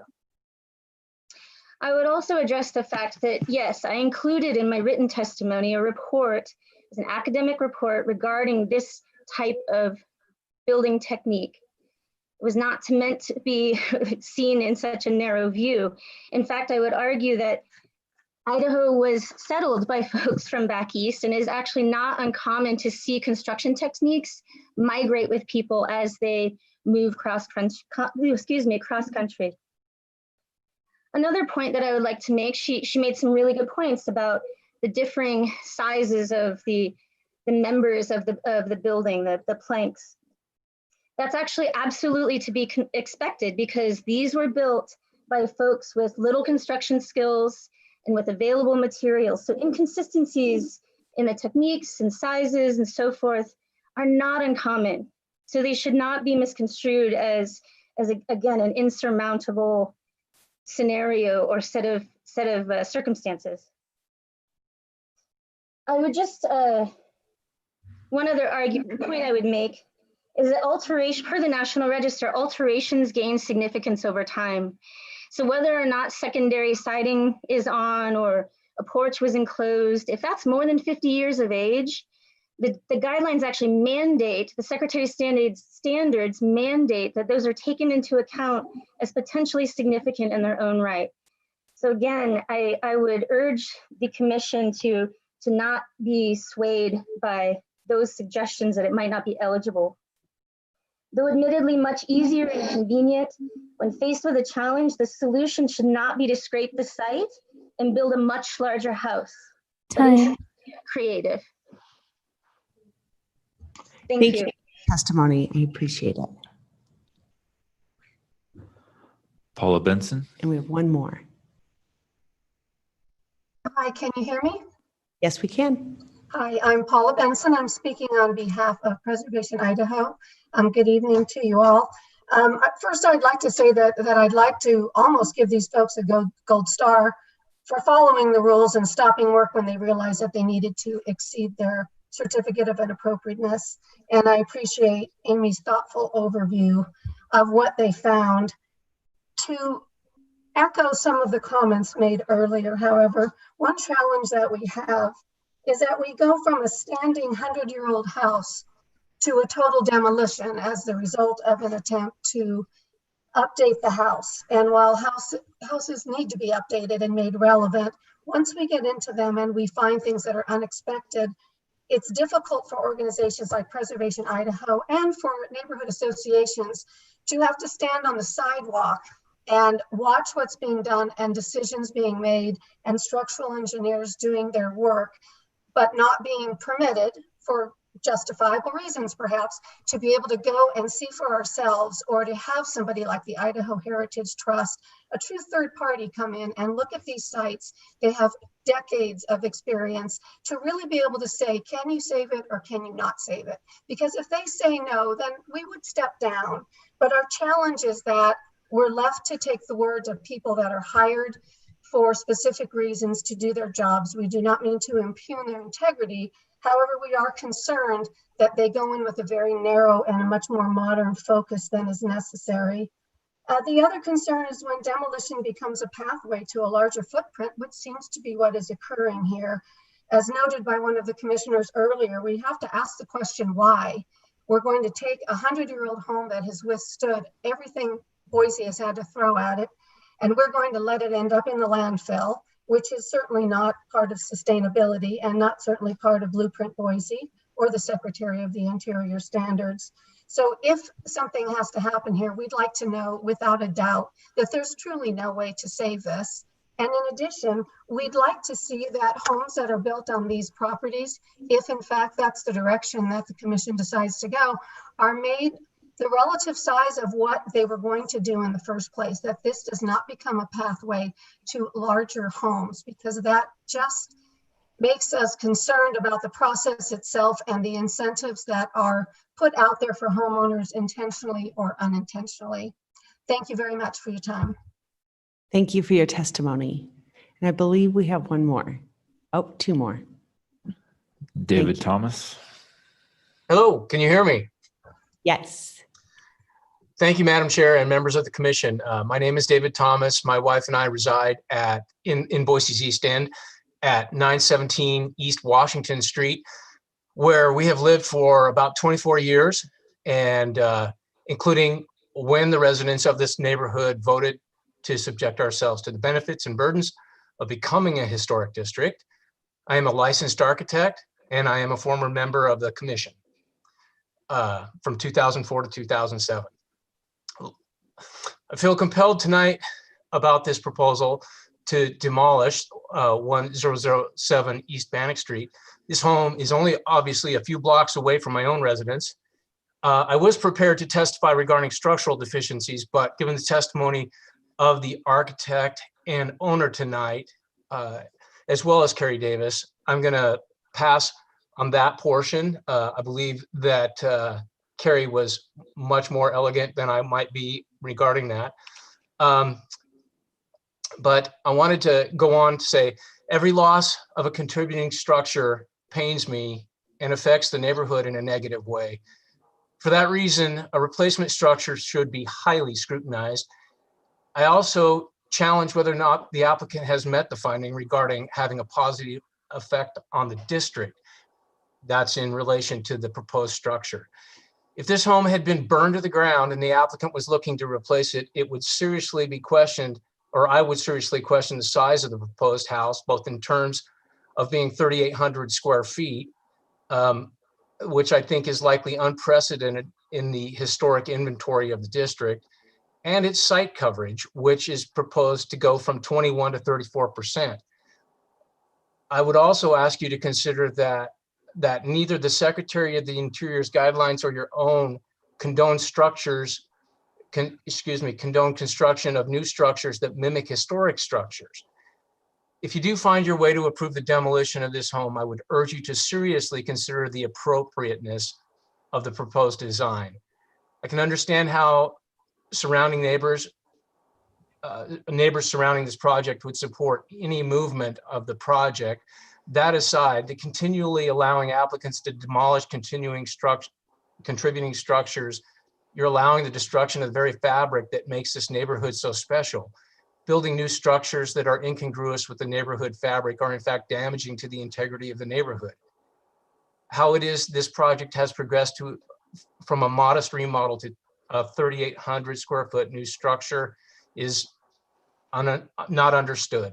The owner and architect both appear to be very aware and sympathetic to the requirements of the historic district. With all due respect for the parties involved, please, the proposed home does not appear to be congruous with the district in multiple respects.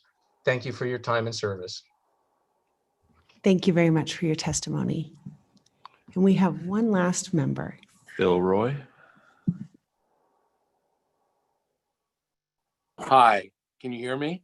Yes, we can. Thank you. Thank you. Thank you, city council members. I am about three houses away. I live on 921 East Bannock Street. I am one who lives in a 1915 contributing house, and I happen to love this house and also the contributing houses in my neighborhood. There's one thing that I haven't heard anyone mention, is that contributing, yes, it's 100 years old. Aesthetically, it's a little box. And, you know, beauty is in the eye of the beholder. As someone who has looked at this property since I've been here, it consists of 3 small buildings.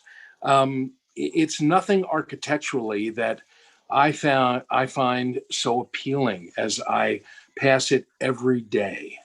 I would be in support of building something else. Now, I have not seen the plans. I do not know anything about what the owners plan to build. What I do know is that yes, it is 100 years old, but it is to me not a contributing building that is so appealing that it can't go and replace, and something could be replaced architecturally, historically, that everyone gets involved with, that is appropriate. But if these owners want to demolish it, for me, it would be okay. There's other homes in this area. I would stand out in front if the bulldozers came. This one, not so much. And that's all I have to say.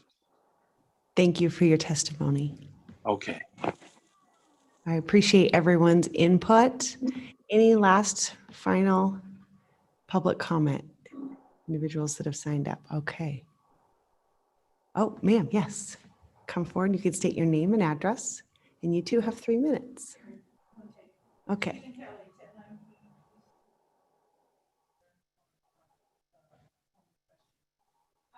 Because a couple of people have said this, they have not seen the plans. Is it possible to show the plans again of the home they are hoping to build? because it kind of flashed by so fast. 3,800 square feet's kind of overwhelming. I'd like to see what this is supposed to look like. Is that possible to see that again? Thank you for Thank you. asking. Yes, we can pull that photo back up from staff. And while staff is pulling that up, I will ask my commissioners if they have any questions for the applicant or for staff based on testimony. I'll have questions for the applicant. Okay, perfect. Thank you, Ted. I'll keep that up. And I'll turn it over to Commissioner Richter for questions of, do we have the, I just want to make sure that the applicant is unmuted and they will have, I'm going to ask them for seconds if they have 5 minutes to do a rebuttal based on public comment. Yeah, Commissioner Rupp, I would like to do a rebuttal. It's a lot to rebut in 5 minutes, but I'll do my best. Yes. With regard to Ina's comments, we're not arguing that the home isn't contributing. We're just saying that the house that's there is structurally unsound. And the engineers and even the building inspectors see no path forward without near total demolition of the walls. And total demolition of the walls is not allowed if we're going to put back the house that was there, which creates a false sense of history. I do want to address the issue with the difference in the lot size. When I did the initial application, I based the lot size on the 0.22 acres that the county tax assessor has listed for the size. And since that time, Burke and Lisa have had the property surveyed by Fox Land Surveys. It's on file with the city. And that is where we got the 9,900 square feet. That's the actual size according to the surveyors of this lot. So that's the discrepancy there. We are not trying to mislead anybody. We just had better information the second time around. There was a question about why we did not find the plank framing earlier. For example, when I measured the house. And the reason is that with the plank frame and the original siding, the additional siding, the lath or furring strips in the lath and plaster, those exterior walls were still 4.5 to 5 inches thick. So they looked exactly like stud walls. There was no way for us to know what was under there until we actually started demolition. Nina aligned itself with Ina against the demolition. I just want to say that the engineers and the inspectors have said that these walls need to come down. We are trying to find, we looked at trying to find a way to use them, and there is no way to use them. The best we can do is build new walls around them, and then they don't exist anymore. They're not functioning anymore. That's not preservation. That is it's Disneyland. We're not preserving anything. We're creating a false sense of history. There was a question about the house standing for 120 years. And now that we've gone forward with some demo, it's now listing. That demo was approved by the city. Again, we had no idea the situation was under the walls. The inspector looked at this and agreed with the engineers. They could see no way forward without completely replacing the walls. And again, this is not saving the walls. This is just building stuff around it that nobody can see and isn't functioning anymore. It's sad, but sometimes we come across a home that for whatever reason just cannot be saved.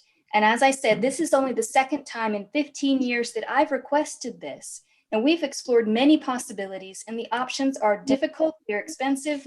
And again, at what point, how much do we pay to preserve some historic material within walls that nobody's ever going to see? They don't function structurally, they don't function aesthetically. They're not walls anymore. Now, Carrie Davis asked if these problems were insurmountable, and it's the same answer. Is that really the question? This plank frame construction died out because the intro of the circular saw stopped the production of really wide boards. We don't have really wide boards here because of that reason. This whole type of construction was inappropriate for construction in Boise because we can't get the wide boards that are necessary for that to be stable. Now, Boise historic guidelines have always followed the rule that anything outside the period of significance is not considered historic. It's unfair that that be changed without some sort of formal letter of alert to all the design professionals that are working in this area. And again, we're talking about 28 linear feet of wall that has to be enclosed inside some other structure. This is not preservation. This is a museum exhibit. And lastly, I just would like to cover that all of the adjacent neighbors are in favor of this. With regard to the new home, we meet the lot coverage. We meet the lot coverage with 2 other existing structures on that lot. Now, if we just had one garage and a house, that house could be even bigger, but we're under the lot coverage, which is the limit. We exceed all the setbacks. There are 2-story homes on either side of this house. Homes on either side of this house are over 3,000 square feet as well.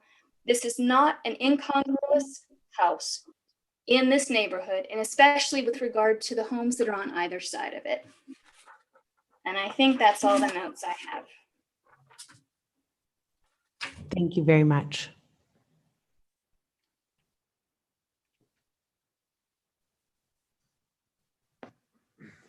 I'm going to. Hi, this is Burke Archibald again. I have one, if we have time, I have one additional comment. Can you hear me okay? Yes. It was brought up on numerous occasions that the community members who are not in support of this project did not have the opportunity to see this project or be involved in this project. And I'd just like to reiterate that we contacted Ina on numerous occasions to come and view our property, to be a part of the planning phase, to see where we were with our plans. We only had one person show up from Ina, and that person had to recuse herself tonight. And so we have gone through the process of in alerting and involving our neighbors every step of the way in this process. And we have been very transparent moving forward. So it's in the future, I would encourage all parties to get together to discuss in a more formal manner, rather than what we felt was an adequate attempt to involve community members to come and be a part of this with us. Thank you. Thank you very much. Okay, I appreciate that feedback. I am going to ask my commissioners if they have questions for the applicant. Madam Chair. Yes. Ms. Allgaier, question for you. Before there was ever discussion about demolition of the home, after the discovery of the plank wall construction and how the existing home was built, was there any conversation, specific direct conversation with structural engineers as to processes or techniques that could be used to save the home without even the option of demolition? I'm sorry, go ahead. Absolutely had? Yes, we did have those conversations with the engineers, and I had that conversation with the builder as well, because I mean, they both bring different skill sets to the table. The issue with the engineers was, disengaging those planks from the rim joist is going to destroy the lateral connection that they currently have. And then jacking it up, we have to encase that in some kind of frame to jack it up. And then the issue with putting it back down is, so we've got these planks, we've got 2 layers of siding. We're trying to keep the exterior layer of siding. How do we put up a structural wall adjacent to these planks that has sheathing on the outside to meet shear? I mean, there are all these little moving parts that we're not wanting to go together. And it was a very difficult process. And at the point where we started realizing these planks aren't going to be doing anything anymore. They're not functioning. They're not visible.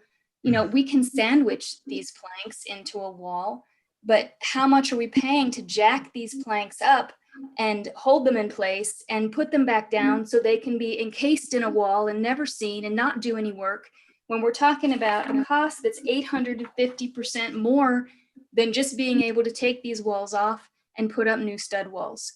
And I understand the historic material is there, but let's keep in mind, it is 28 linear feet.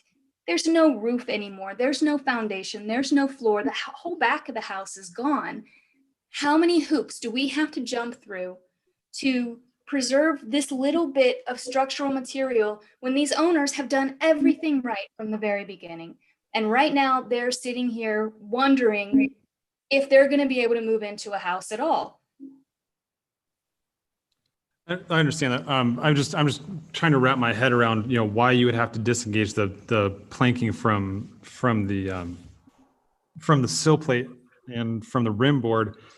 I mean, you could frame an interior wall with lateral blocking and mechanically attach the siding to the lateral blocking, thus actually creating a shear wall with only a 2x4 wall in the interior, pretty much saving all of the historical structure within itself. I mean, was that ever discussed? Was there ever any discussion as far as thinking outside the box, trying to think of different ways to do it? Because just, in reading the application and reading, that's just one suggestion that I could have possibly made to a structural engineer to see if that would fly, which it seems like it would. An interior frame 2x4 wall, lateral blocking, all of the vertical plank then mechanically fastened to the horizontal blocking, that, henceforth giving it its your shear value. Were any of those types of conversations ever had? The shear is supposed to be provided by what, Commissioner Richter? I didn't get that Not part. only the siding, but also the vertical plank framing to the interior, to newly framed interior 2x4 wall. Okay, we typically don't get shear resistance from individual horizontal or individual vertical boards. We need a Once lateral blocking is installed, you then actually achieve shear. I don't know that there's any way code-wise to make the building inspections look at that. We were talking about shear specifically by trying to get either sheetrock or double laser sheetrock or the plywood panels installed to make that meet the building. But what I'm saying is that you have to think of the materials that are being used on hand. You don't need plywood to get shear. You can use framing materials and framing techniques with vertical plank framing and mechanically fastened through the horizontal siding that would give you more than enough shear. It would make it stronger than it is there now. I can't speak to that. I'm not an engineer, so I don't know. I've never seen horizontal boards or vertical boards fastened in any way that meets the shear requirements of the building code. But I can tell you that when the engineers and the builders were out there, they spoke only of plywood panels and how to try to get this house to stand up with the new roof loads that we were potentially putting on those walls. Right. So just to be clear, there was no conversation had with any of the engineers or any of the inspectors from the city of Boise about using the existing materials being attached to possibly a new framed interior 2x4 wall. Is that correct? Commissioner Richter, I did not hear any conversations as such. I was not there when the building inspector was there, so I can't speak to that. Okay, thanks. That's all the only questions I had. Any other questions from commissioners? Madam Chair, I do have a question for Amy, and I'll try to phrase it better. I asked this earlier, and I'm hopefully going to be a little more specific this time. Just now in your discussion with Commissioner Richter, you were talking about all the work that was going to be necessary for you to lift the house, to put the basement underneath it, and to get it back down on there. When you came across some of these issues, was discussion ever had about changing course and not lifting the house, preserving the house on its structure it is now, on the foundation it is now, and proceeding with additions or options for additions off the rest of the house or the rest of the property without lifting this house? Was that discussion ever had? Commissioner Koski, no, it wasn't, because we managed to get the size of house that the owners needed by doing a full basement. So if we weren't going to lift the house, we don't have enough lot coverage on the lot to work with to get the size that the owners would like. So would you say then, if you were not going to lift the house, if you had, did you have any discussions with the engineers to renovate the house on its and the ability to renovate it on its existing structure to keep it? Was that conversation had? Commissioner Koski, I don't think I understand the question. We were planning to keep the existing structure, part of it by jacking it up and then putting it back down. By not jacking it up, again, we don't, just doing additions on the main level and leaving the existing structure intact, we don't get enough square footage. Okay, thank you. Any other questions? One more question. Okay, yes. Ms. Algeyer, are you familiar with the process of installing a foundation under a house without jacking it up? Commissioner Richter, yes, that's a possibility. I've done several houses like that. They're more expensive. They're messy. We often have batter walls in place. It has to be done in lifts. It takes much longer. It's not an ideal process. And for these walls, even to stay in place when we take the foundation out, I don't know if that would be possible. The existing walls are pretty fragile. It could be an option though, possibly.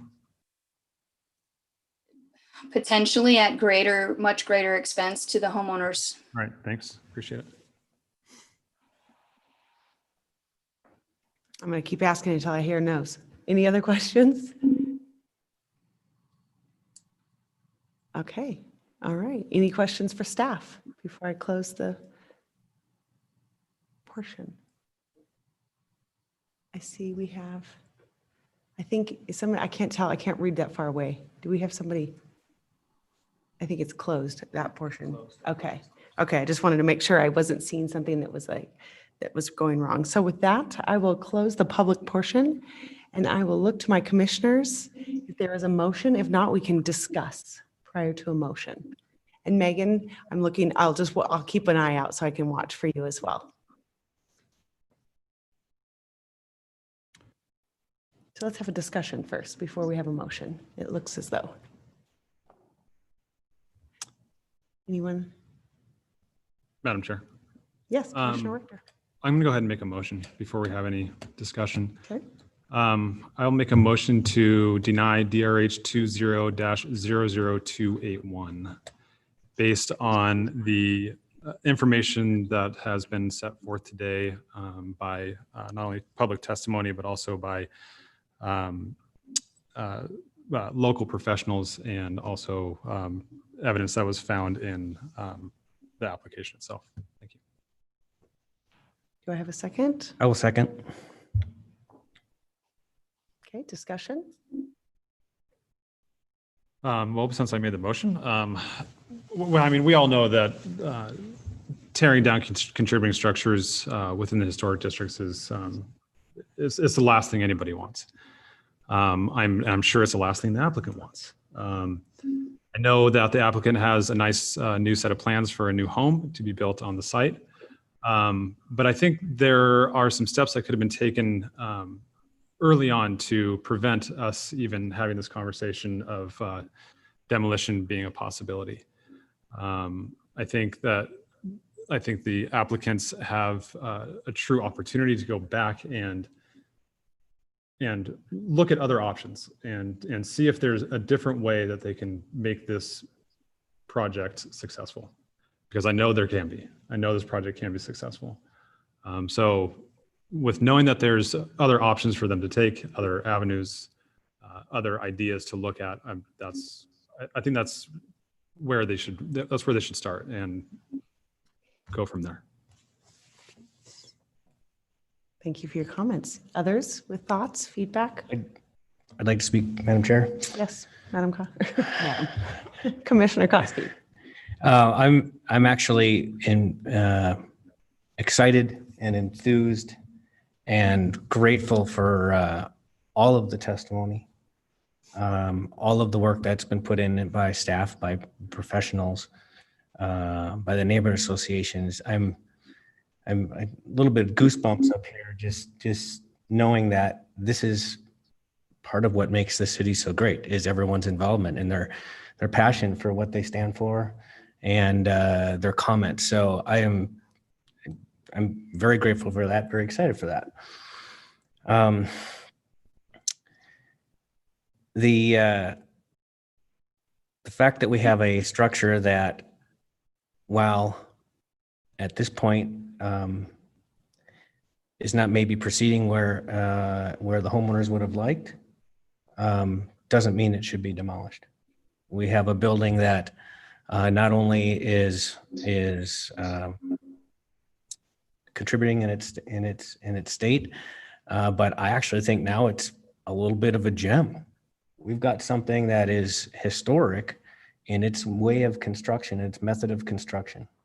And our guidelines are set up, and the Secretary of Interior standards are set up to protect these exact kind of structures.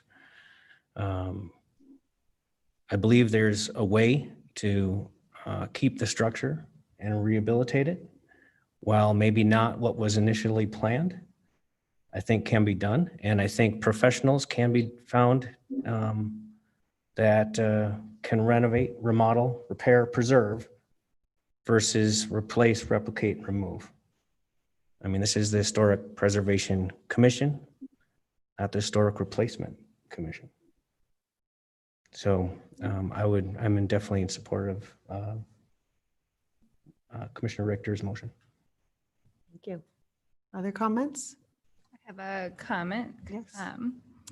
So I echo my other two commissioners and their thoughts on the demolition of the structure. As we all know, every time you take away one of these contributing structures, your non-contributors grow, and that actually is adversely affecting the historic district. You start to lose your historic, you can actually lose your historic district. You can become you can have enough non-contributors to tip you over to not having a historic district. And I think that's something Boise faces as it's growing with these projects that are just kind of chipping away at our historic neighborhoods. Not only is this demolition something that we don't want to see, I also think the proposed plans do not meet the Secretary of Interior standards for new construction. The size, massing, scale, setback are all off. In addition, it's a faux craftsman. When you construct new houses in a historic district, you shouldn't be mimicking what is there. It should be of its time and of its place. The standards for rehabilitation state that. Number 3, I'd like to see more thoughtful design by architects, not copycats of other buildings in the neighborhood. So that is, those are my comments. Thank you, Commissioner Brown. Any other comments? I have one comment that I would like to make, but I'll make sure that I'm listening to my commissioners before I make mine. Okay, excellent. With this, again, Commissioner Koski, I totally echo what you have to say with regards to, we have a very passionate community, and as we can tell that it's 8 a.m. or 8 p.m. already. And for that, it's what makes Boise wonderful and fantastic. And so when going through this application and reading all of the testimony, you can see the heart of our community and the neighbors that live next to these applicants. And I'm torn by this only because not necessarily having the content knowledge and expertise that comes with historic preservation, but knowing that the City of Boise inspector comments, like in recognizing that it was non-stable and needed to be demolished as the city, and approving that, using the following protocols and approving that, and that it didn't uphold the structural integrity, it's just conflicting to me, because I'm torn between that testimonies that we've heard and the information that has been presented to us. I can clearly see to what the applicants identified, that by putting new walls around it, you're masking you're no longer able to see that historic component. But and recognizing that where it stands now, it is not inhabitable and it does need to come down. But to Commissioner Richter's point, I think I'm not comfortable yet feeling someone who is not a content expert is 100% into my profession in this every day. As a commissioner, I don't feel I've been presented the information that gives me enough information to know that you've looked at all the options and all of the choices that could be presented to make this contributing home stay a contributing home. So with that, I will look for a vote.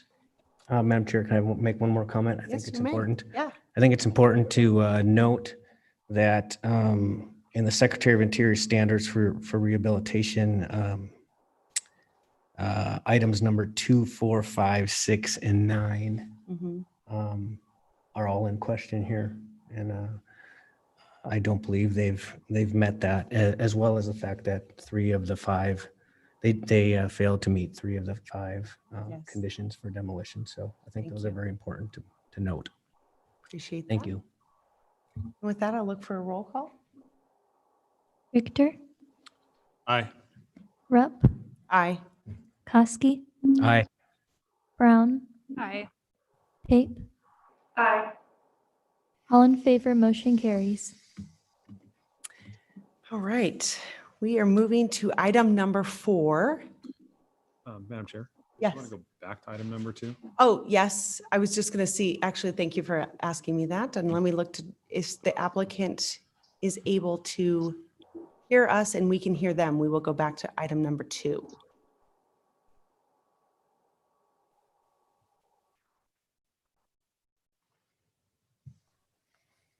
Which actually, I think Carrie King, yep, I see you're unmuted. Let's see if we can hear you.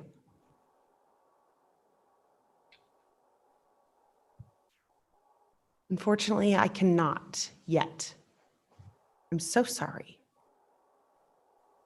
I'm going to go to the next item, but we're going to keep working at this. We got a long ways to go, so don't you worry. Okay, item number 4. Staff, I'm going to have you keyed up here for DRH 20-00398. Location is 1521 North 5th Street. We will look to staff.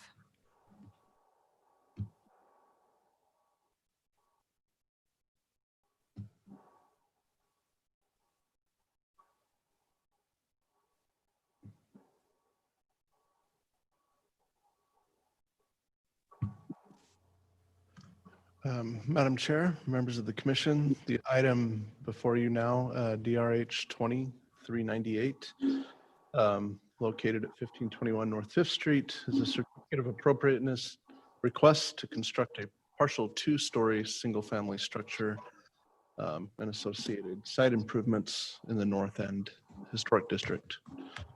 This is the site plan. You'll recall that I'll go through the history on the next slide, but this is the property. You saw this about a month ago for new construction as well on the corner of 5th and Sherman. The history or background behind that, in 2017, the commission approved an extensive remodel of the contributing house, which included a basement and other additions. In March of 2020, the staff was called to report the house had been demolished. And then on May 8th, the applicant submitted plans for reconstruction of the house, which were generally the same plans as the remodel plans that they had originally submitted. At the July 29th commission hearing, the commission found that the application should be denied due to those plans too closely resembling the original structure. That it was determined to be inappropriate for them to use the same remodel plans for new construction.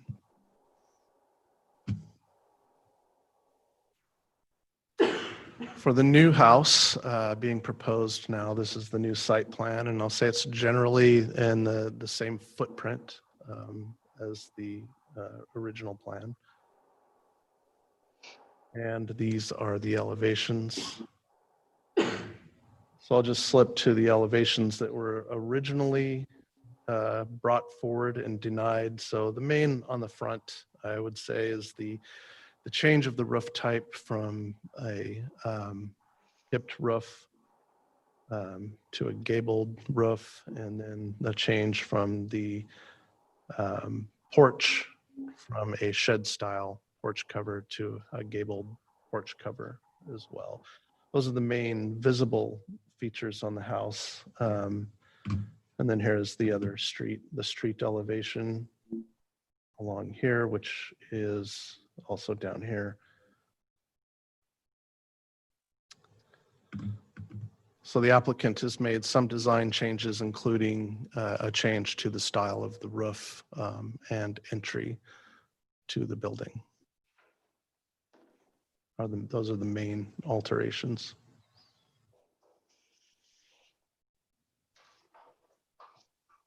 The overall size of the house stays relatively the same. And if you'll recall, that's the original house.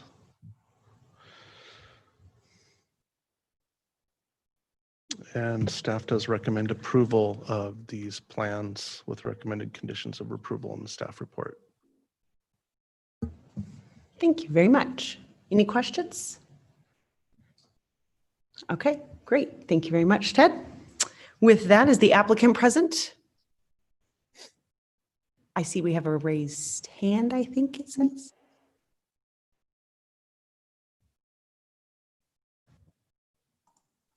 Yes, can you hear me? Yes, we can. Thank you. If you want to state your name and address, you have 20 minutes. Steve Arvot, 1924 North Montclair Drive, Boise, Idaho, 83702. I'm the property owner and the applicant. I come before you for the third time after incorporating your feedback from the last meeting to ask that the stop lift work order be removed from this project so that we can once again commence with construction to finish the said home. At the last meeting in July, Commissioner Koski and Richter led the conversation and motion to deny the approval due to the fact the plans at hand were for renovating a contributing historical home when the contributing status had been revoked by the city and the plans at hand were for a replica, which was prohibited. The home has now been modified to reflect a new construction project on a non-contributing lot with different plans to comply with why the project was turned down at the last meeting. To refresh your memory, like Ted was stating, and to expound on it, the garage has 90% of its construction completed under a separate building permit. We're trying to match with the new construction home, the roof lines with the garage so that the structure will be cohesive and complement each other.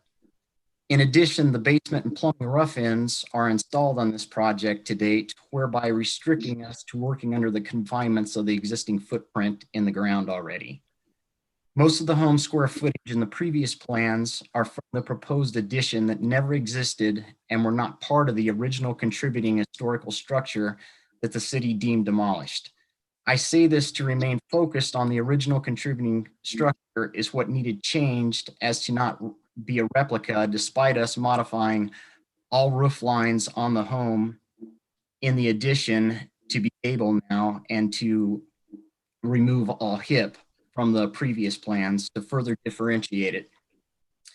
The old historical home that was demolished had hip and gable roof lines. The new construction homes, like Ted stated, on the facade has two gable roofs to differentiate it from the previous home, making it look completely different.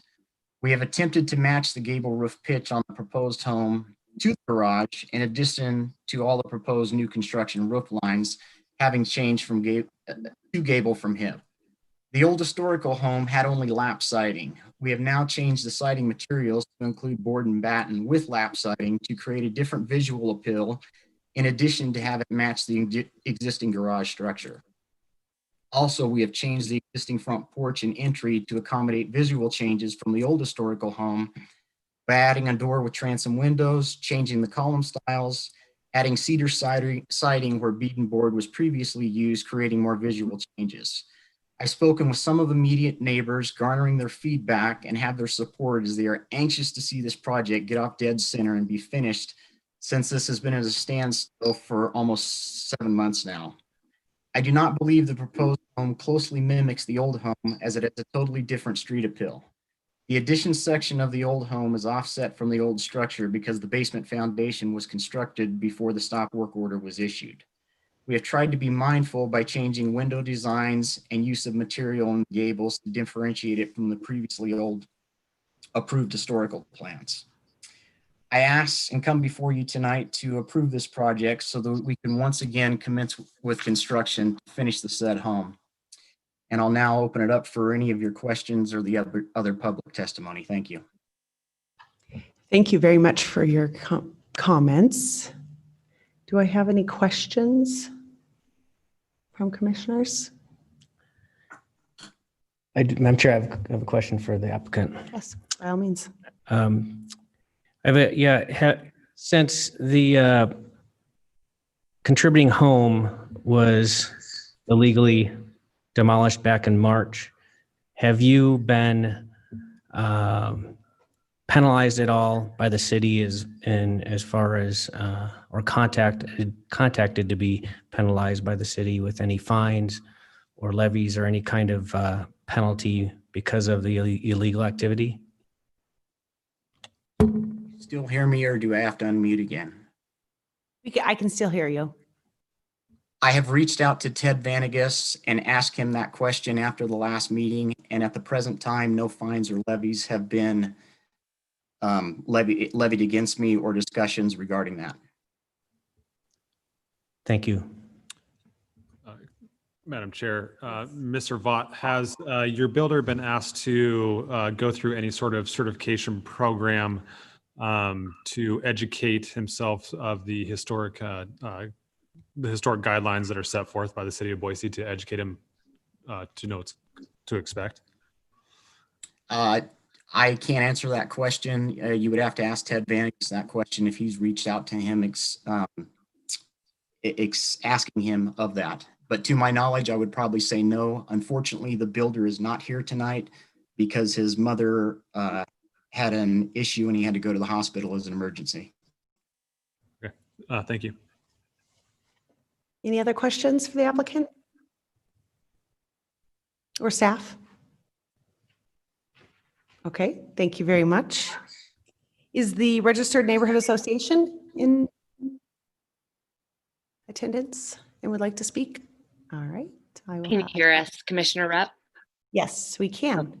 You have Sherry Battazzo at 1110 West Eastman and the president of the North End Neighborhood Association, Mark Baltus, at 1515 North 17th Street here to testify. We're left unresolved about the occurrence of what was the illegal demolition of the original structure. So while we appreciate that the applicant has brought forth new plans to present to the commission, we're left with what's the impact, so to speak, of what took place, of the lack of competency that was shown inside of preservation, and I'm making finger quotes because you can't see me, of the prior structure that was there. Now, I saw the prior structure, and it's not necessary to really rely on what was the structure that was there in prior and this structure that's being presented. But I think as a factor as a whole for the community, for both the East End, what you saw before this presentation, and then this one and the one after this, the impact of demolition of contributing structures, would it make sense for the neighborhood to have happen? So as the North End Neighborhood Association, we're left unresolved about the demolition of the prior structure. And I think we leave it at that, and we are opposed to the presentation of the existing plans on that basis. And I yield the rest of our time. Thank you very much for your presentation and your comments. Is there another registered neighborhood association that would like to testify? I see one in the audience. You can come forward, state your name, your address, and we will let you do this without knocking my glasses off. My name is Sheila Grisham. I live at 1204 East State Street, Boise 83712. And I am speaking on behalf of Ina this evening. We are in favor of what Nina just said, because in my testimony for the next one, we have very similar comments. And that's all I have to say. Thank you. Thank you very much for your comments and your feedback.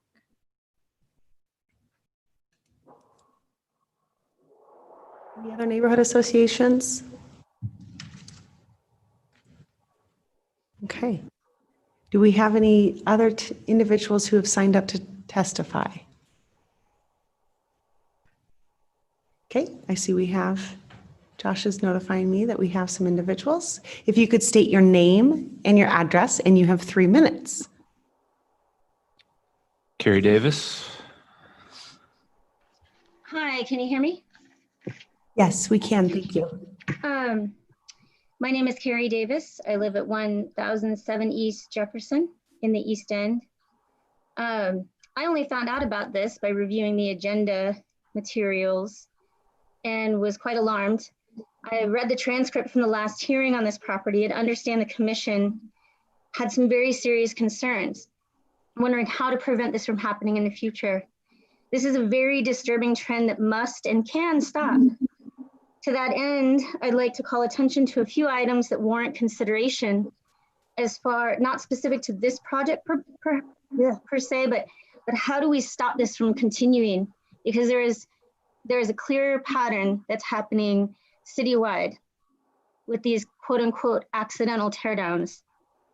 First, a thorough analysis of COA violations in the last 5 years is recommended to gather data as to this dangerous trend. This is the third example of an accidental demolition permit violation in the last 6 months that I personally know of. I can only imagine there are more.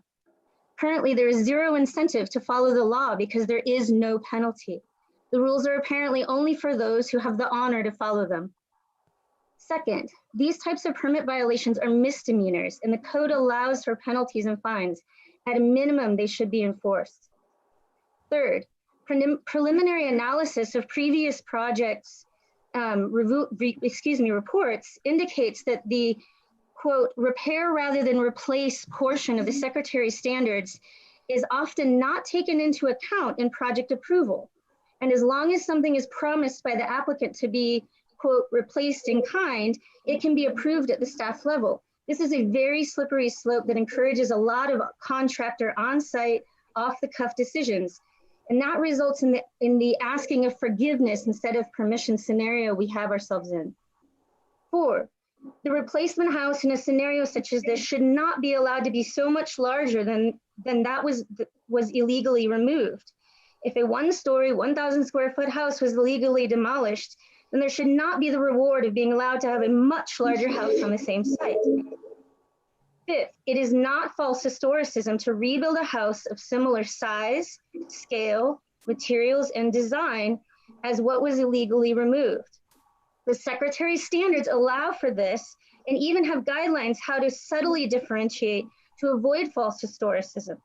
Faux craftsman design is actually a form of false historicism and is what we see here. Lastly, I would recommend a work session with the State Historic Preservation Office or other preservation professionals to hammer out design solutions within National Park Service guidelines for this kind of scenario, because I can assure you this will not be the last one to come across your agenda, as the city has established a clear pattern of not monitoring certificates of appropriateness nor enforcing penalties when they are violated. Thank you. Thank you very much for your comments.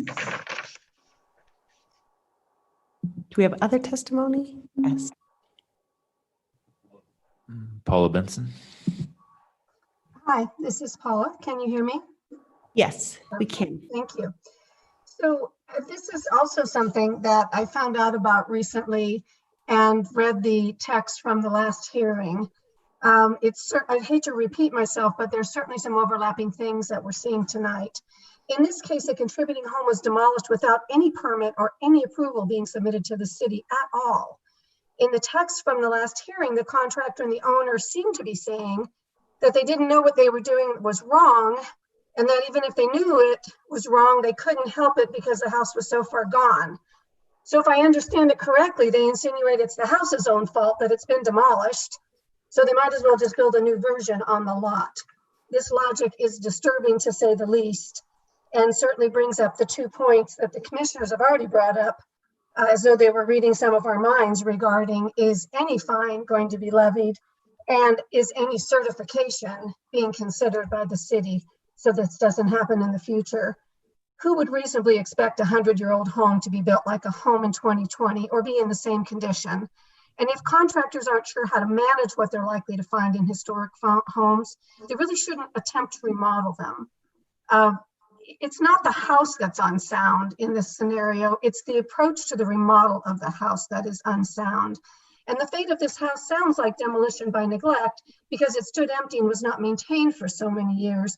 However, the excuse that a new house is better than none and the practice of spreading fear about unsafe conditions at historic properties is the same story we hear from many applicants, and it really needs to be put to rest. With all respect to Ted and the wonderful work he and his staff do, we are concerned about the recommendation for approval. They say it's not a statement of support or condoning of what's occurred. However, by reviewing this application on its own merits and recommending approval, they are in fact sweeping away what was done and allowing a new, much larger house to take its place. We're not clear why we're talking about new plans rather than a fine. I hope that the commission can see the clear precedent that this sets for an open path to demolition of historic buildings. Lack of understanding of the speed limit does not get you out of a ticket. Lack of understanding about paying your taxes doesn't forgive the debt to the government. Lack of understanding about published rules for work being done on a contributing building in a protected local historic district should not result in approval for a new build with no penalty attached. Talking about the house mimicking the original does not really seem to be the issue to us here. Isn't that the kind of reward that says do it again? Financial penalties should be imposed here as allowed by current law. How will you incentivize the next owner or contractor from ignoring permit and process when the protocol for demolition works so well and there is no financial impact to the project? How does the city send a message that it will enforce its own laws? We hope that that starts tonight, and I hear the questions being asked and the comments being made that seem to be leading us towards that. Thank you. Thank you for your comments and your feedback. And I believe we have more. Brittany Sigliano. Hello, can you hear me? Yes, we can.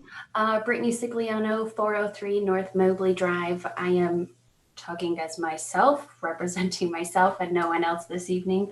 I have to be honest, this is the first time I'm seeing these plans and hearing of it, and it kind of fired me up just enough that I rose my virtual hand. Unlike the Archibald Laureata application that we saw before, who has followed the process to a T, paused work, asked for the appropriate permits, asking for the appropriate demolition, rebuild, and well, I may, not necessarily support. I don't like the demolition. The replacement was probably the larger issue. This is a scenario that both Commissioner Kioski and Richter both brought up. That's a much larger issue, and something that I hope we can see ratified. I don't believe that this is a project that should be rewarded with approval for not following the process and not following the guidelines. If we are keeping precedent, the Archibald Laureata project that was just before this was denied because they followed the process and because it does not meet the certain criteria. Allowing this project to move forward as is rewarding one and denying the other sets a very different standard that I don't think the city is looking at following. I would like to see, as Commissioner Kioski mentioned, why are we not finding these quote unquote accidental demolitions? And then to a greater extent, as Commissioner Richter mentioned, I think it is now is the time and more important than ever that we are looking at certifications for our historic districts to go towards builders, contractors, architects, designers, and anyone else that's doing work within the district to make sure that they have a clear understanding so that we don't have this scenario again. So I would ask that this is not approved. I don't think that we should reward poor behavior. Thank you. Thank you very much for your testimony and your comments. Thank you. And we have another person, Derek Hurd. Derek Hurd. Yes, thank you. Derek Hurd, 112 East 33rd Street in Garden City. Commissioners, staff, you spend a lot of time and energy on these, and it shows, and we appreciate your efforts in this regard to protect our historic districts, especially on nights like tonight when it's 8:30 and we're only halfway through. Some of the previous testimony that just came up summed up what I wanted to say quite eloquently.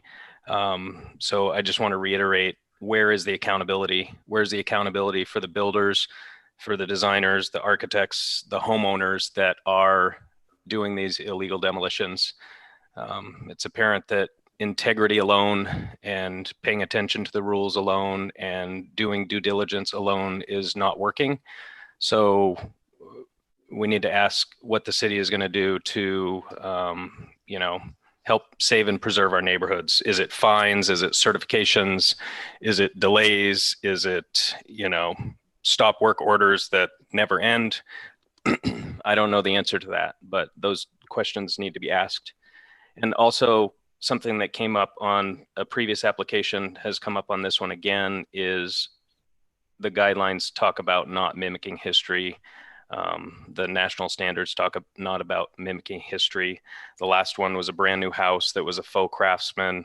This is a brand new house now that might be a faux craftsman, but really it's just a faux what it used to be. So I want the commissioners to look at that in this application and applications to come. What is architecture of our time? Craftsman architecture was of a time, and now we're just making more of it with modern materials, and it rarely looks as good. It rarely is proportioned as well. So what is the architecture of our time? We don't need to be always mimicking something that we look at with charm and admiration. Let's make something new that we look at with charm and admiration. And in 50 years from now, we look back and say, that is architecture of its time. Thanks. Thank you very much for your comments. And I believe we do not have any other testimony that people have signed up. Just double checking. Are there any questions of staff? Okay, I'm going to turn it over to the applicant that you have 5 minutes to share any additional information that you have or you would like to comment on. Thank you, Commissioner Roop. Can you hear me? Yes, we can. Thank you. I've heard a lot of comments and the anger in people's voices and talking, and trust me, this has been uneasy with me, and the time delay financially causes harm and everything to everybody else. I'm the homeowner as the victim of what the builder did, or in trusting his professionalism to make good, solid decisions. Unfortunately, it did not work out. I've been penalized by time and everything else. I followed the protocol from Ted Vanegas and the Historical Commission in making changes, in moving forward, all in good faith to get going again so that I can get this home completed and move into it.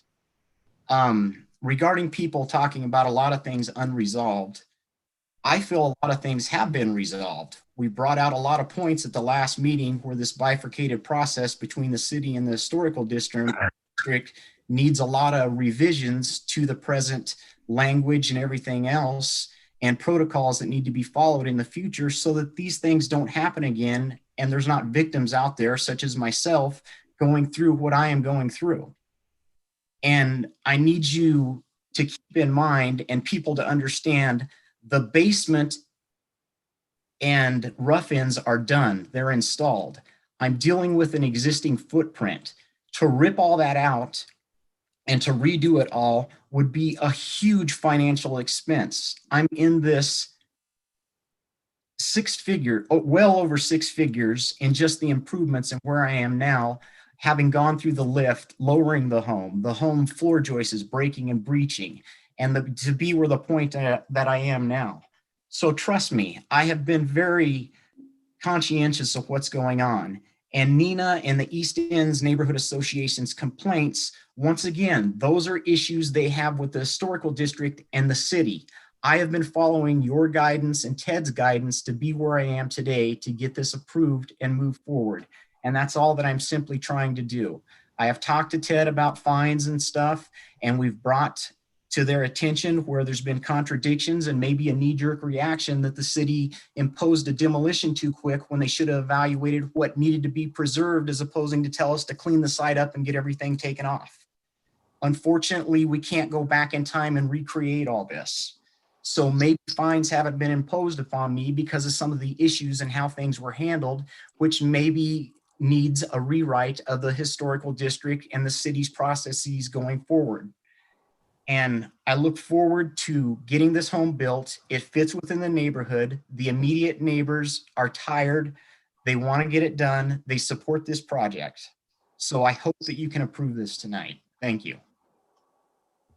Thank you very much for your feedback. So I just would like a point of order. By all please. means. First of all, the home was illegally demolished. There was no confusion over that. There's nothing left of the home when we went and took pictures. There's photographic evidence of that. There's no confusion over what demolition is or what happened to that house. As far as the penalty goes, and as far as penalizing applicants, that's not the planning staff responsibility. So it's not my job to fine the applicant. It's my job to review the applications that are before me. So to clarify that, that's what this application is about. This application isn't about the demolition. I mean, it kind of is, but the review of it, my review of it, is following the findings of new construction. The demolition has occurred. So we can't stop the demolition of the structure. It's happened. The lot is vacant. So now what? And so the applicant has brought forward several applications for approval by the commission. And it's understood that as far as the city's response to a penalty, I don't know what's going to happen on that. It's not my area, right? So that's in the legal department and in the building department, code enforcement, and all of that. But what we have before us is an application for new construction. That's what I evaluated. So that's what's before us. That's just what I wanted to clarify there. Thank you so much. I appreciate your feedback and your comments as well. With that, I am going to close the public portion of the hearing, and I will consider a motion and or a discussion. Madam Chair, we have a real unfortunate situation here. As a commission and commissioners, we have a couple new commissioners here. It's not our job to penalize, fine, or take any of those kind of actions on illegal activity. But we have a contributing house that was demolished illegally. And if we approve of this application to build a new house, we are doing exactly what we're not supposed to do, and that is we are okaying construction of a new home, which is making a decision on penalty or lack thereof a penalty. Also, we are brought on here as commissioners for historic preservation to preserve our contributing houses. And I would note that if we approve this application, I don't think we've done our job. And I think we need the mayor and the city council's help. And I'm disappointed to see this in front of the commission again. I'd like to see it in front of city council. I'd like to see it in front of the mayor. And I would like the applicant to be able to get in front of the city and talk to them about the illegal demolition and have to face that meeting. It isn't our job. We need city council's help. We need the mayor's help.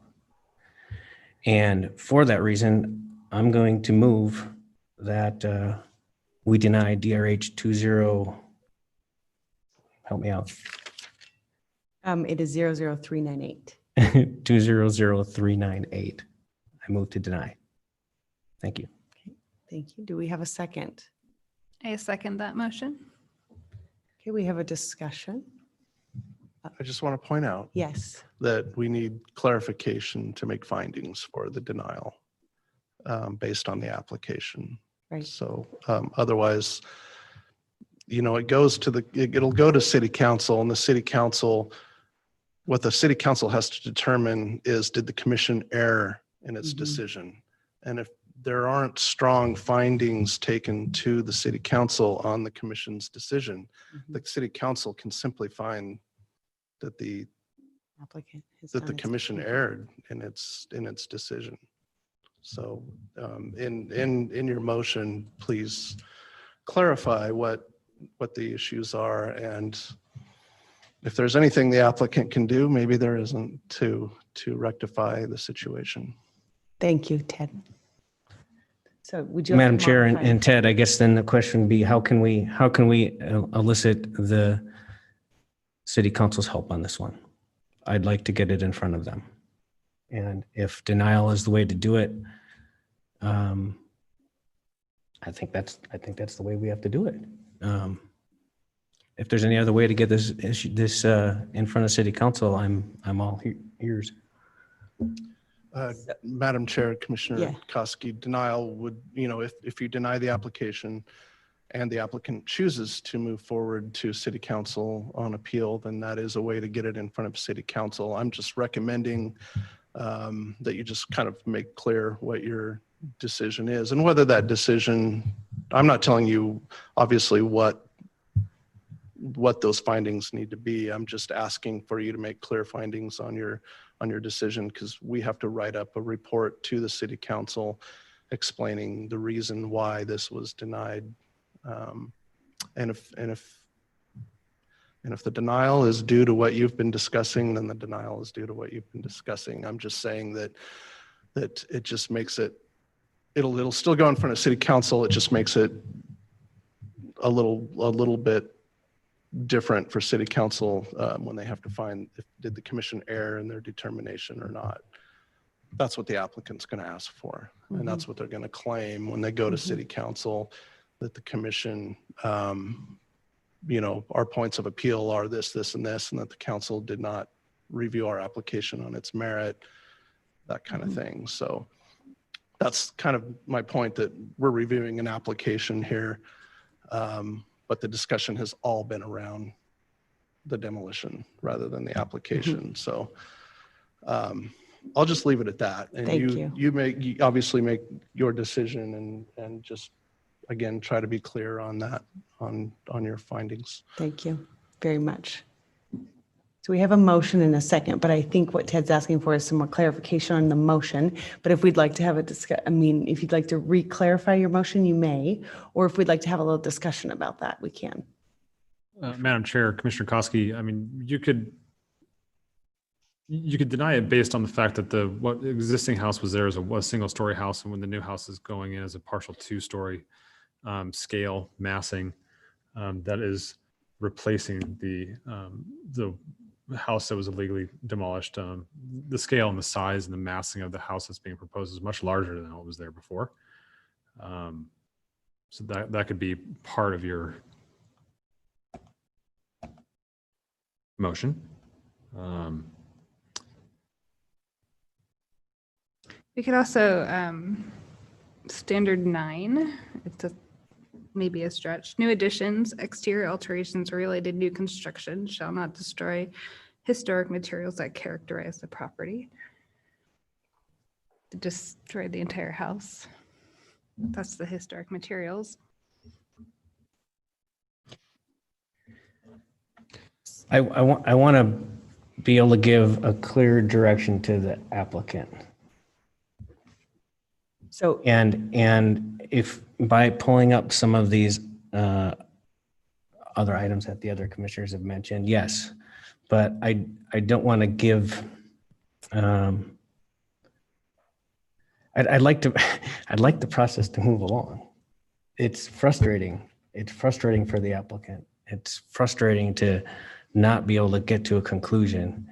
And the problem I have is we have a legal activity, there's a stop work order on it, and I can't approve something that will take this off of a stop work order and continue new construction when a legal activity was done without any kind of penalty.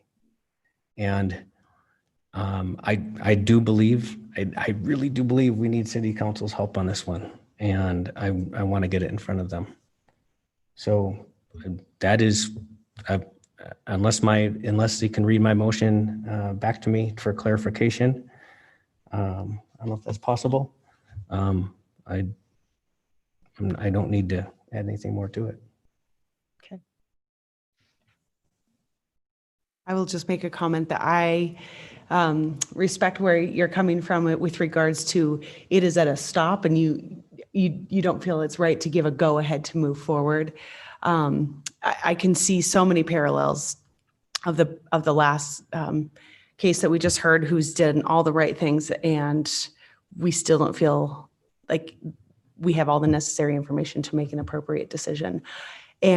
But to staff's point today, what is being presented in front of us from this applicant and what is the application that is being requested? Yes, what the action initiated this whole conversation was inappropriate and not to what we would expect for a contributing home. But that's not what's right in front of me. I can't take that back. And so based on what I reviewed and the staff's analysis and the findings, I would be approving this application if it was such that it was an approval. So if we go forward with the motion of a deny, I will not be in favor of that. Just wanting to let you all know where I stand. I 100% agree with you in regard of the action was not appropriate, but that's not what's the decision right in front of me. So anything else, comments people have? I think we could also deny it for standard 3, what it was denied for before, because of historicism. It creates basically a fake historic property, and it should be of its time and of its place, and it is not of its time, of its place.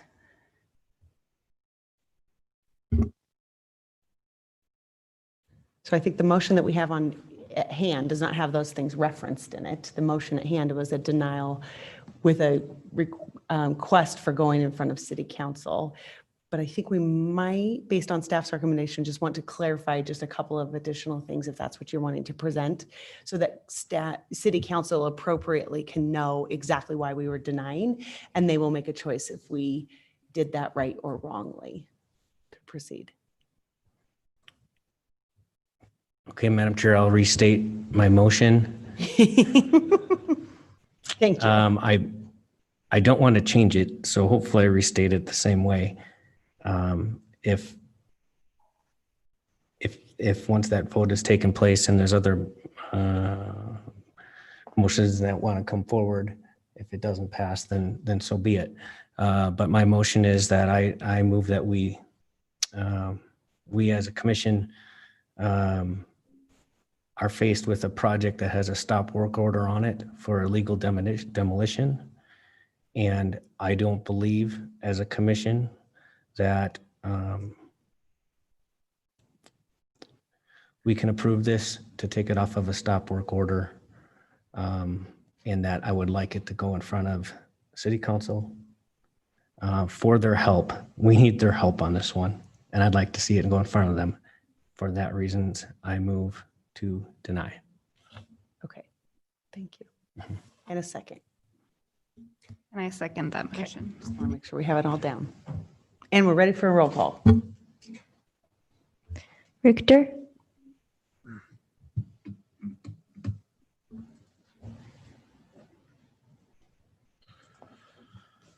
No. Rupp, No. Koski, Aye. Brown, Aye. Pape. Aye. Motion carries, 2 opposed, 3 in favor. Okay, I'm gonna hope third time's a charm here that Carrie King is on and we can hear you. I'm here. Can you hear me? Yay! We can Oh, hear you.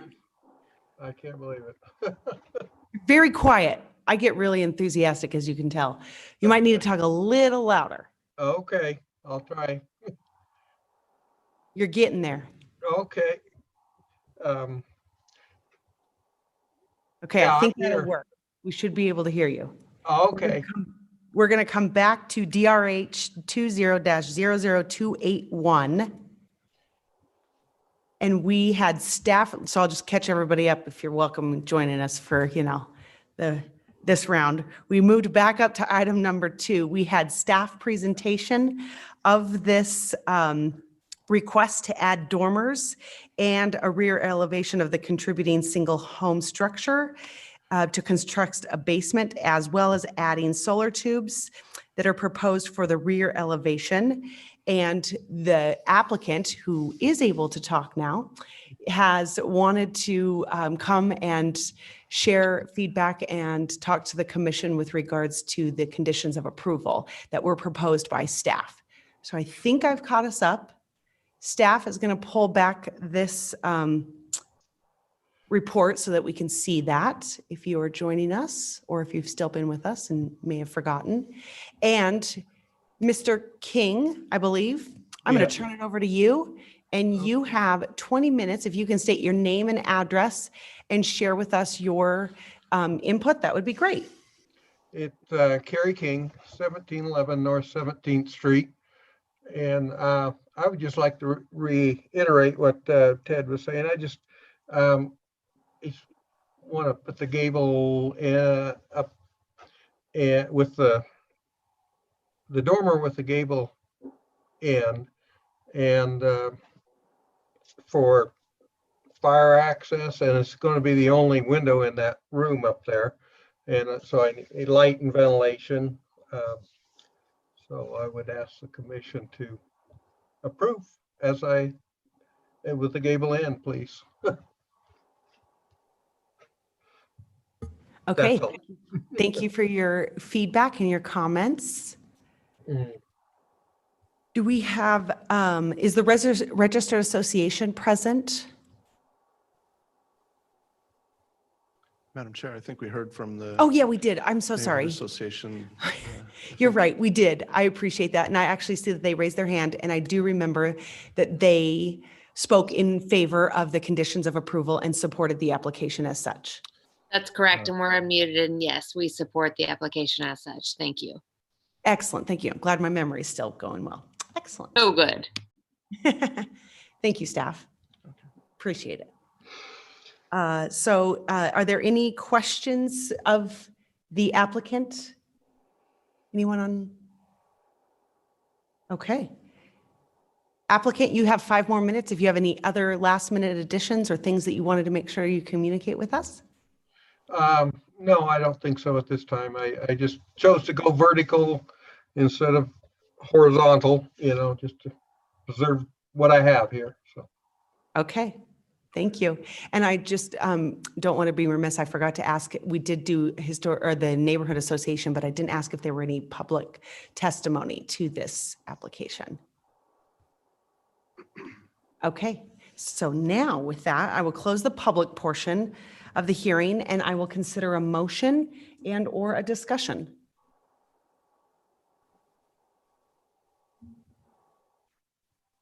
Anybody? I will just say that as reviewing that application, I am not opposed to the conditions of approval and would support that going forward.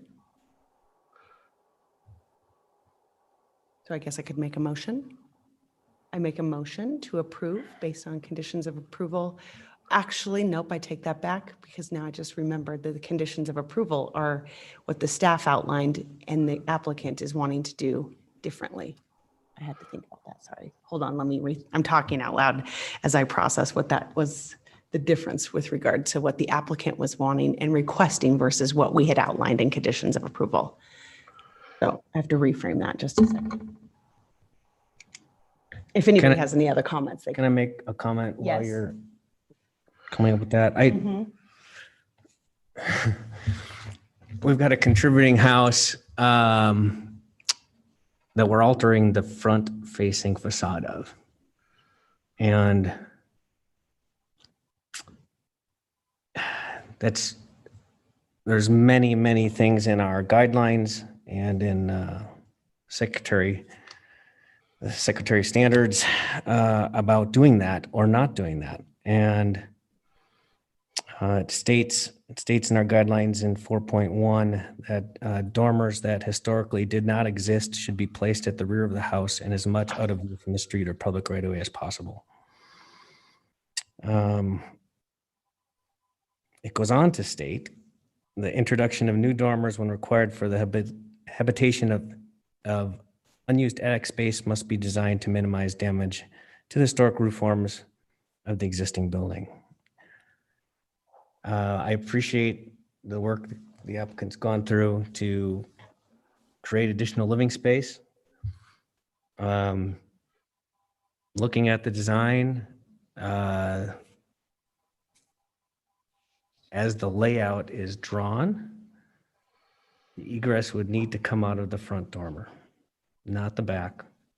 So I understand the quandary that they have of meeting egress in this space and while protecting the rest of the facade. But I'm really struggling with this. It's a very small building. I don't know if Ted or staff can pull up the photo of the front of the building while I'm speaking. There you go. Adding a dormer to the front of that significantly alters it. So I just want to say I'm struggling with this one a lot. I'll leave it at that. It's okay to struggle. I have some comments on it too. Yes, So, Commissioner Brown? looking at the size and scale and the architecture of the property,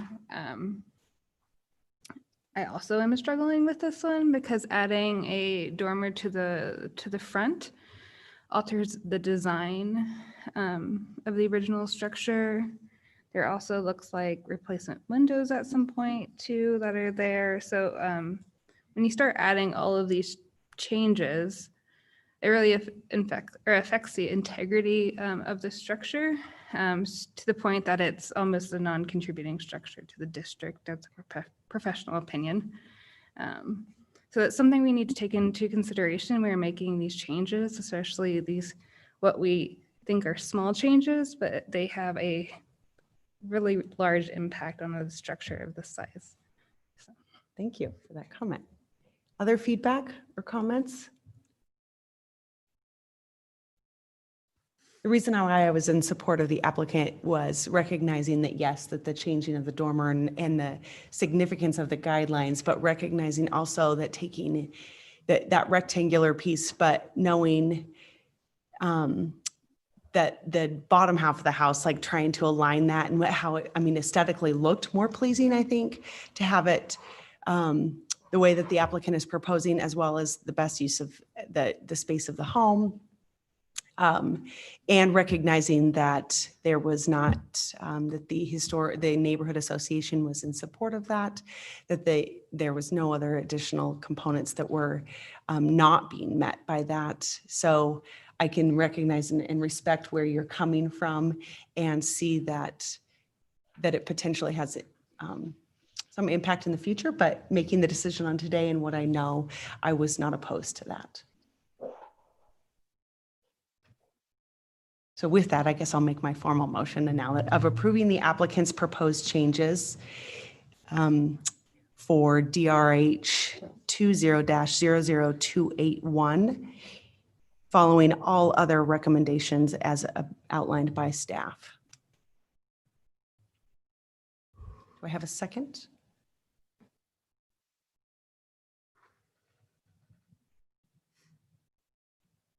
Okay, we don't have any seconds. So we have other motions? I guess I should look at Megan too. Sorry, Megan. I'm looking around over here at my teammates, not looking up at you. But no, you can always pipe in too. Other comments and thoughts? It can be another motion.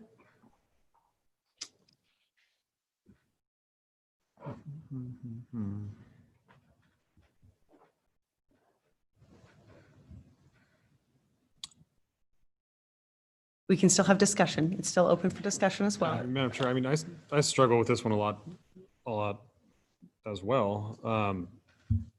Mainly due to the fact that it's changing the front facade of the house. I mean, that's kind of like the biggest like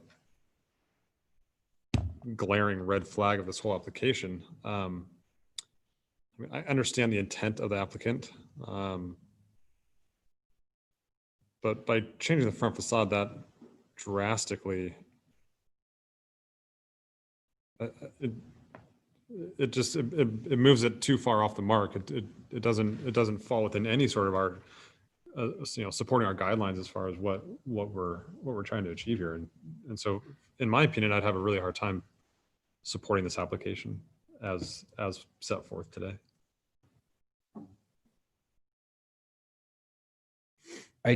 Madam Chair, I wonder, I don't know if we can go back to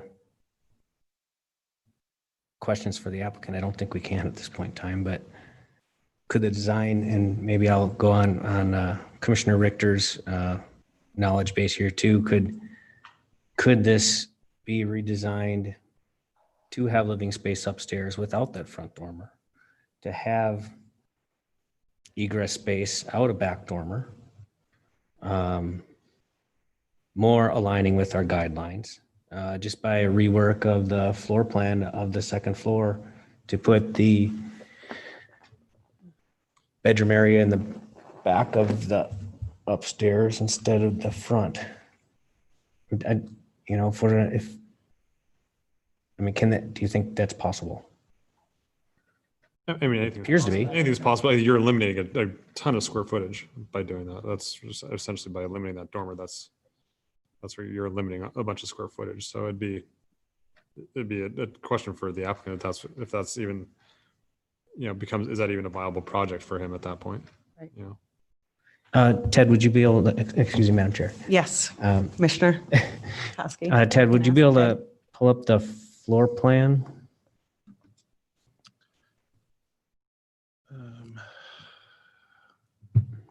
Yeah, Please, thank you.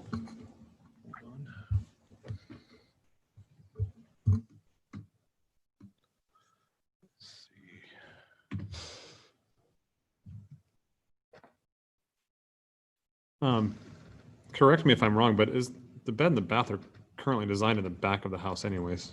And there's a landing room that's off the front. Right, the bathroom is straight out the back. That's correct.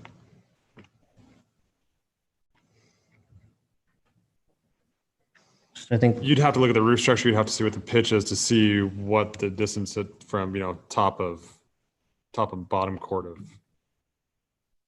There is a bottom chord, which to the bottom side of the roof rafter. What that dimension is once you get to the top of the stairs, you have enough headroom there. But if you were basically to eliminate that front portion of the landing room and just have the stairs come up and go directly into the bedroom, but then again, you're eliminating a bunch of kind of square footage that I think he was trying to capture there. That might be a possibility to eliminate that dormer at that point. Are you not liking the whole dormer, or what if we did a motion where we approved based on staff's conditions? I think you're changing the front facade of the home too significantly to put a dormer on the front of the house. you're changing the front facade Right. significantly. But the staff's recommendations say it's congruent with the neighborhood.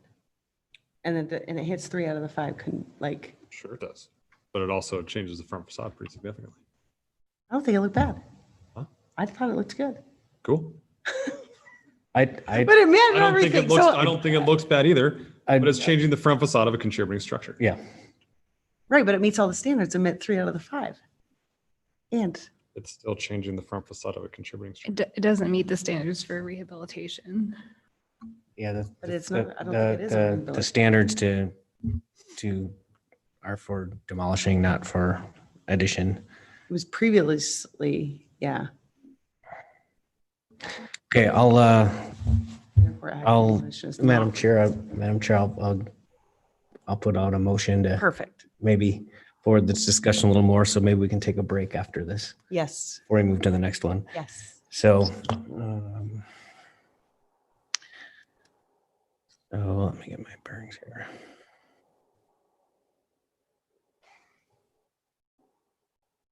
Okay. Madam Chair, Commissioners, I'd like to make a motion regarding DRH 20-00281 of denial of the application based on alteration of a front facade of a contributing home and based on their design guidelines for existing buildings of 4.1, that dormers that historically did not exist should be placed at the rear of the house as much out of view from the street or public right of way as possible. I will second that motion. Okay. Can we have a roll call? Richter, Aye. Rupp, Nay. Husky, Aye. Brown, Aye. Pape. Aye. Motion carries 4 in favor, 1 opposed. Thank you very much. We are going to, can we take, yes, it's 9:08. Let's come back at 9:15 if we may and take a quick break. Thank you.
Ow. You're gonna miss it. What is this? You're right.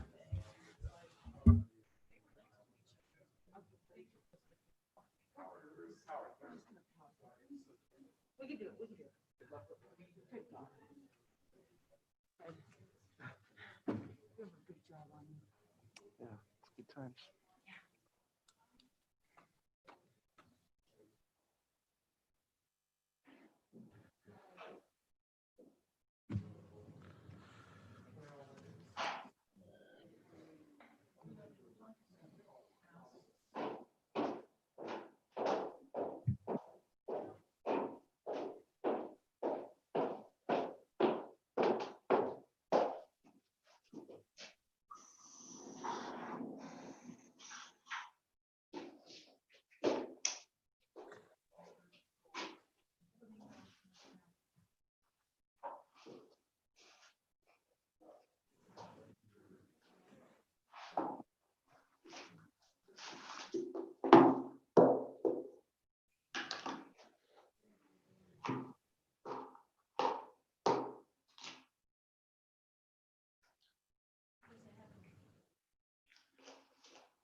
Okay, welcome back, everybody. It is 9:15. We are doing great, moving right along. And so with that, let's go to item number 5. I feel like I'm doing a kind of show here. DRH 20-00402, which is at 1005 East Jefferson Street. And I will turn it over to staff for presentation. Thank you, Madam Chair, members of the commission. This is located at 1005 East Jefferson in the East End Historic District, and it's a request to demolish a contributing single-family structure and construct a one-story single-family structure with a 1.5-story garage. That's the aerial view of the property. And the history on this one, in June, an administrative approval was provided for an addition to the existing structure and a new garage.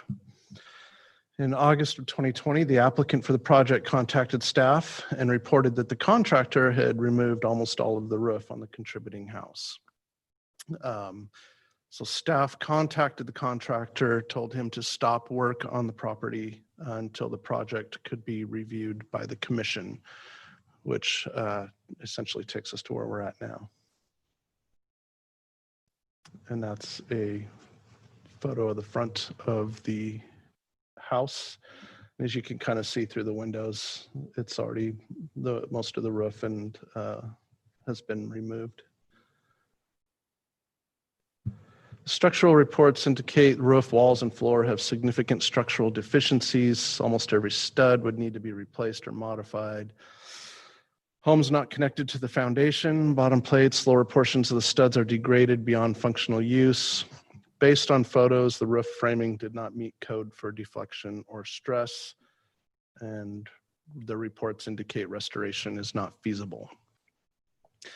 Again, the city building inspector visited this site and determined that the building needed to be demolished.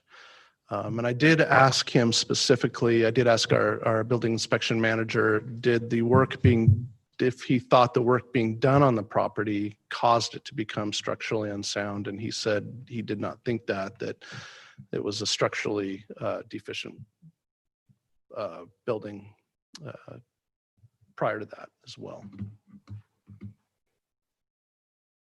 And here are some photos provided by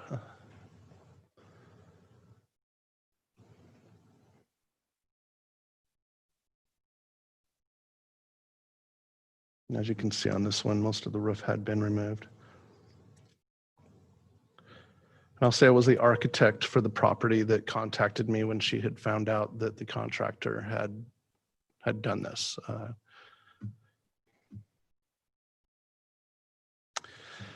And here are the findings. Again, similar to the previous application we heard on Bannock. Overall, staff finds that the 3 out of 5 is not met. However, with the determination by the city building inspection manager, staff recommends approval of the demolition. And if the demolition is approved by the commission, the new plans are as follows. This is a site plan. Relatively modest with larger setbacks.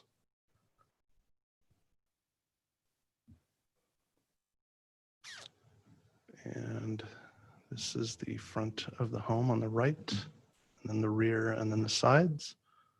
So it's just a 1-story with some attic space.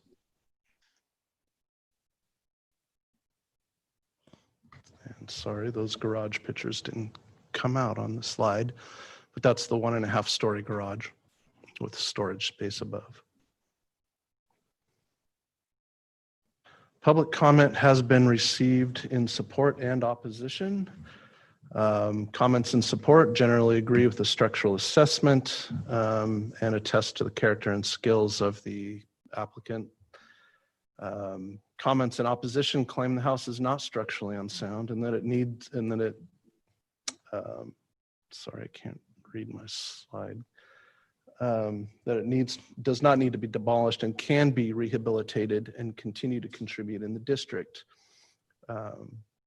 Some of these comments further claim that the applicant's structural assessment team lacks understanding of historic buildings and historic rehabilitation processes. So those are the public comments, quite a few, as you've seen in the packet. So due to the building inspector's, city building inspection manager's determination, again, staff does recommend demolition of the building and approval of the new plans. Thank you. Thank you very much, staff. I appreciate that, Ted. Madam Chair, Ted, one quick question for you. How tall is the garage versus how tall is the house?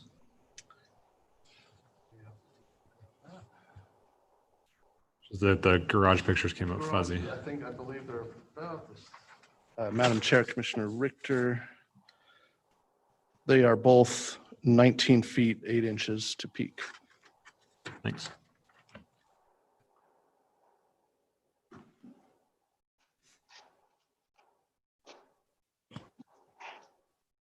Any other questions for staff? Did the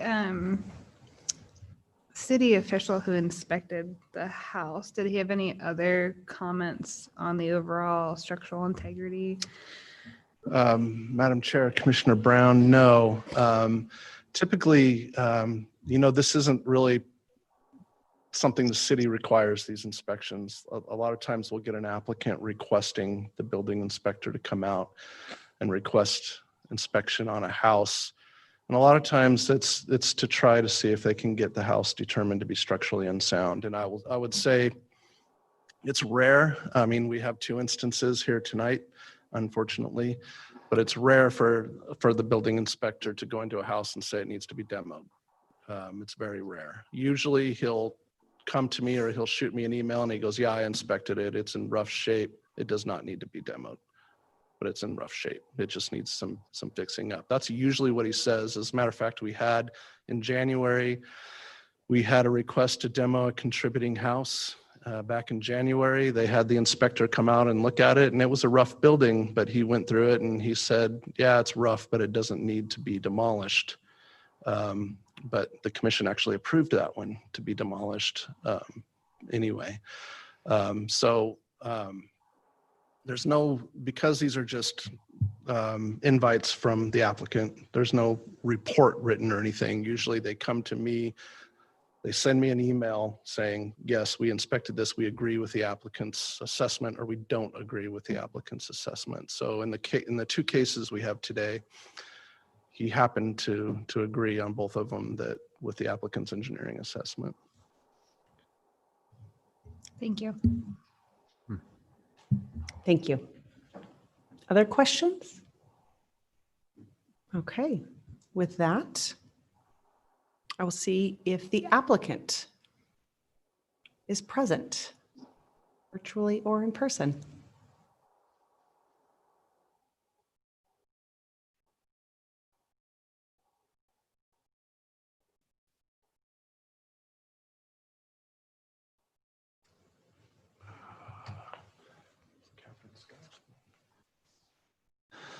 Madam Chair, I don't see the applicant's name anywhere on the list, but perhaps they are under a different name. Okay, yes, we are looking for Catherine Scott. He's an attorney, right? Yeah. Okay. Jeff Bauer, you said? Okay, thank you. Okay, Mr. Bauer, you should be able to talk. Thank you. Yes, if you'd like to introduce yourself and your name and address, and you have 20 minutes.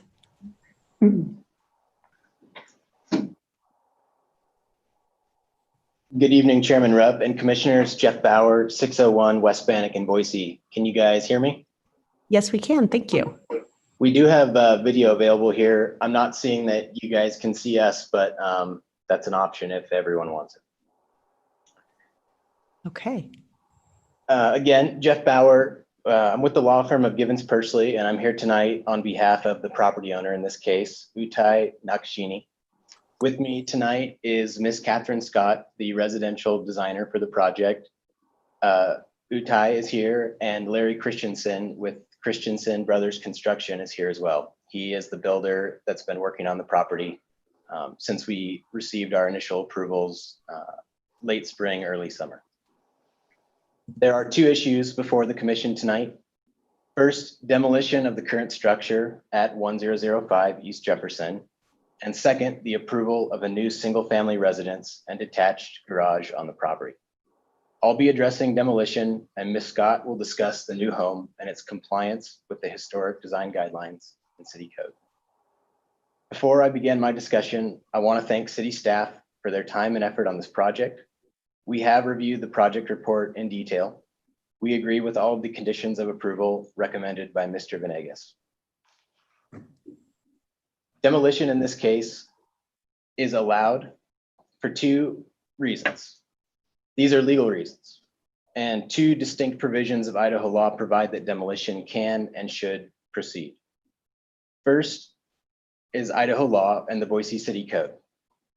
These legal provisions both recognize that historic preservation does not outweigh public safety. Both of these bodies of law provide that historic preservation regulations do not prevent and cannot prevent demolition where the city's building inspector determines that demolition is appropriate. These two provisions are Idaho Code 674611 and Boise City Code 110509 sub 11. As Mr. Venegas mentioned, in this case, the building inspection manager has determined that demolition is necessary for life and safety reasons. The city inspector's office arrived at this conclusion by inspecting the structure and by reviewing an engineering report prepared by John Morton, a professional engineer with Briggs Engineering. Based on the city inspector's conclusion, demolition of the structure can go forward under Idaho law and the city code. This is a public policy decision implemented by the Idaho legislature. In this respect, we agree with the project report and staff that there is no alternative here but to move forward with demolition.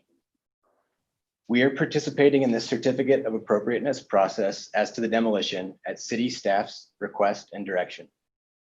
Like staff, we want to make sure we are providing a public forum to engage with Utah's future neighbors and the community.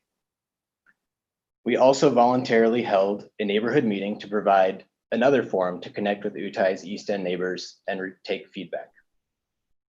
Although demolition is allowed under Idaho law and the city code, the facts in this case also show that the project should be awarded a certificate of appropriateness for demolition because 4 of the 5 demolition criteria in the city code are satisfied. Before I discuss these criteria briefly, I will note from an earlier application, there was a discussion surrounding what do these criteria mean? I'll tell you what they don't mean. It can't be the case that a finding that a home is contributing checks 3 of these boxes. That would conflate 3 of the standards such that any contributing home could never be demolished. Each of these criteria have to have distinct findings. And the fact that a home is contributing cannot, again, be a reason to deny 3 of these 5 findings. First, we agree that the home is marked as contributing in the district on the survey. We don't meet that standard. We do meet the second standard. The site survey marks the home as not individually contributing. Third, we've shown that demolition of the structure will not adversely affect the district. Structures deemed unsafe by the city building inspector do not add historic value or character. Third, we agree with the city staff. Fourth, we agree with the city staff that in this case, rehabilitation is not economically practical, realistic, or viable. We've shown this to a reasonable degree, which is all the city code requires. Our engineering, along with the city inspector, have all determined that rehabilitation is not viable. Mr. Colby Olcher, a licensed professional engineer, concluded that the building materials in the structure are degraded beyond functional use. When all the necessary improvements and replacements are made to this structure, almost no original materials will remain. Lastly, we've shown, and we agree with staff, the plans that we provided to replace this structure will have a positive effect on the district and the neighboring properties. Ms. Scott will go into detail on this front momentarily, but in summary, the new single-family home and detached garage check all of the boxes for proper historic design. For these reasons, even if demolition was not allowed by Idaho law, it would be appropriate to issue a certificate of appropriateness in this case. I want to address a few concerns we've seen in the written comments, as well as concerns that were raised at our neighborhood meeting. First is precedent. You'll hear arguments that approval of our project sets a bad precedent because the scope of our initial certificate of appropriateness was exceeded. As you know, the certificate of appropriateness process is quasi-judicial. Each application stands on its own merit and facts. This commission does not look at prior approvals or denials as precedent. Instead, you look at the applicable code, the specific facts before you, and you render a decision on a case-by-case basis. This application has no more precedential value than the demolition that was denied earlier this evening. You will hear arguments that an approval in this case will encourage permit violations by rewarding such behavior. That's also not the case. We are not asking for any windfalls in this application that result from prior certificate violations. Our position is that the commission should look at the structure as though it had been demoed to the point originally allowed by our June 2020 certificate of appropriateness. This is the proper framework to analyze this type of application to avoid rewarding permit violations and will address valid concerns raised in public comments. We do acknowledge that demolition of the existing structure exceeded the scope originally allowed by our staff level certificate of appropriateness. Removal of portions of the structure's roof without approval is unfortunate and a decision that the building team sincerely apologizes for. However, prior violations are not material to this application. Furthermore, exceeding the scope of the prior certificate does not change the result in this case. This is because the inspector specifically noted that removal of the roof did not affect his decision. Demolition would be proper whether the roof was still on or in the current condition. Exceeding the scope of the prior certificate does not provide the grounds for demolition in this case. The approval of our project will not reward any violation or encourage future violations. I do want to reiterate that UTAI's intention is that the structure would be remodeled from the get-go. This was the case even after the roof was removed, but as the project team and engineers continued to evaluate the structure, it became clear that renovations were not viable. We would be seeking this demolition even if the roof were still on in conformance with the prior certificate. Another fact that shows we are not trying to capitalize on the prior non-compliance is the fact that we're proposing virtually the same house with respect to the interior layout, massing, height, and setbacks. The only material difference is the addition of a porch encouraged by the design guidelines and a new historically accurate roof line to make the home distinct from the old structure, also encouraged by the design guidelines. Lastly, you'll hear comments that our engineers, in this case, are not qualified. First, this point is irrelevant because the city inspector has independently determined that demolition should proceed. Second, this argument lacks merit. Both reports regarding structural soundness provided by the applicant were prepared by licensed professional engineers in the state of Idaho. Mr. Morton has worked on several historic renovations with Ms. Scott and was the project engineer for the remodel. Mr. Orcher, our independent engineer, also has significant experience in this field and provided the structural soundness report and DRH 2338 that was heard just moments ago. In summary, demolition of the existing structure can and should proceed under applicable law. As noted earlier, we acknowledge and apologize for exceeding the scope of our June 2020 certificate. Removal of the roof, however, was not done intentionally or to frustrate or circumvent the important procedures of this commission. And importantly, we immediately self-reported this unauthorized work to city staff and complied with city staff's subsequent requests. The project team in this case has more than 80 years of cumulative experience designing and renovating historic structures. Ms. Scott and Mr. Christensen were awarded an ORCID from Preservation Idaho this year for excellence in historic preservation for a North End renovation. Again, I want to thank the commission for your time and attention on this application. We look forward to your approval, and I'm going to turn the rest of my time over to Ms. Scott, and we'll stand for questions at the conclusion of our time.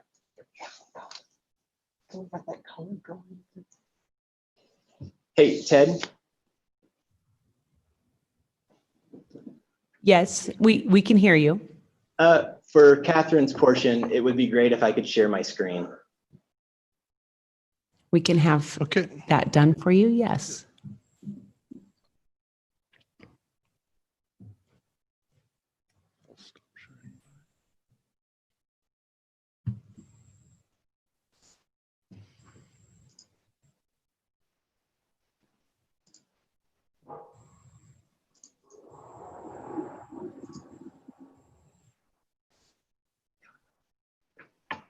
Okay, we can see the screen, so you can proceed. All right. My name is Catherine Scott, 312 West Idaho in Boise. Good evening, Madam Chair and members of the commission. Thank you for your time tonight, and thank you, Mr. Venegas, for your assistance throughout this process. As Jeff mentioned, I'm going to be talking tonight about the new home and its compliance with the city's design guidelines and city code. Before I discuss the details of the new home, I want to give the commission some additional information on the project and the homeowner. Utai has lived in Boise for about 20 years.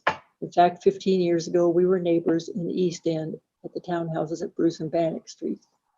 Early this spring at an open house, I saw Utai and she recognized me from all those years ago. We talked about her search for a new home for herself and her son, and she asked if I would be willing to look at any potential house she might consider prior to purchase. Utai called me when her realtor found the property at 1005 East Jefferson. She was excited about the cottage, the location, and the neighborhood. I cautioned her that any exterior renovations would need to be approved by this commission. Utai's desire was to remodel the structure and add enough space to accommodate a master bedroom and bath on the main floor and to reconfigure the floor plan to suit today's more casual lifestyle. Her request was very reasonable. She had only a few hours to submit her bid for the house, and I told her that we should be able to achieve her desired home based on my experience with this commission and renovations of other historic homes. If Utai's offer was accepted, she asked me to design a remodel plan, and I submitted the appropriate application. A certificate of appropriateness was issued on June 12th, having been approved at the staff level. This application was straightforward because Utai's preferred design met all applicable height, setbacks, and lot coverage standards. No exceptions or variances were requested. Shortly after our certificate of appropriateness was approved, we applied for and were issued a building permit, which was reviewed and approved by historic staff. The building permit allowed for all the siding to be replaced and for the chimney to be replaced. Due to the structural issues outlined in the engineering reports and acknowledged by the city inspector, we are before the commission tonight to ask for your approval on a new home for 1005 East Jefferson. Chapter 5 of the Design Guidelines for Residential Historic Districts and the Boise City Code described the design criteria for new homes in a historic district. I reviewed and followed these guidelines and standards in designing the new house we are proposing this evening. The home is nearly identical in scale and massing to the original structure and incorporates a front-facing hip roof. The overall width is about the same, and the overall height is 17 inches higher due to using an 812 pitch versus the original 612. The shape and form is also very similar to the other houses on the block. It's rectangular with a short side facing the street. We have proposed a porch to complement and enhance the district's pedestrian-friendly character. The covered front porch and forward-facing entry maintain congruency with the neighborhood, and lot coverage is just under 35%, including the detached alley-loaded garage that will provide 2 off-street parking spaces. The facade is designed to create shadow relief. The new windows will be historically accurate wood-frame double-hung windows. The siding and trim work will be painted natural wood, and the eaves will have exposed raptor tails. Siding materials will be historically accurate, and we will use a combination of shingle and wood siding. Since the new house will be placed on the site close to where the existing house is located, there will be no change in the alignment, rhythm, or spacing within the block, and no change in impact to adjacent properties. I have been involved in many historic remodels over the course of my career. The contractor's removal of the roof was unfortunate and regrettable, but it did not change the fact that this structure is unstable and unsafe. Demolition of this structure would have ultimately been sought either way. To try and make the existing structure safe for Utai and her family would not be a restoration. It would be building a replica and creating a false sense of history, which is not allowed by the design guidelines, and it's not what the city wants us to do. In sum, I ask that you approve our request for a certificate of appropriateness to construct this new single-family residence and detached two-car garage. Thank you for your consideration for our application. To wrap up, Utai would like to say a few words. My name is Utai Nakanish. I'm the owner of 1005 East Jefferson Street. And what I'd like to request is that you approve the demolition and for me to be able to have a structurally sound house that can be part of this neighborhood for many more years to come. And I intentionally asked Catherine and Larry to build this house, build this house for me and my son, based upon the fact that their reputation in the community and actual work they've done in both North End and East End neighborhood. So I sincerely appreciate your time and consideration and hope that you would approve our request. Thank you. Thank you very much for your comments and testimony. Any last words you have before we proceed for questions for commissioners? Commissioner Rupp, we will cede the remainder of our time. Thank you. Okay, thank you. Commissioners, any questions for the applicants or for staff right now? Okay. Is the registered neighborhood association present and would they like to speak? I have one in the audience here. Come forward. You can state your name and address. And you too have 20 minutes.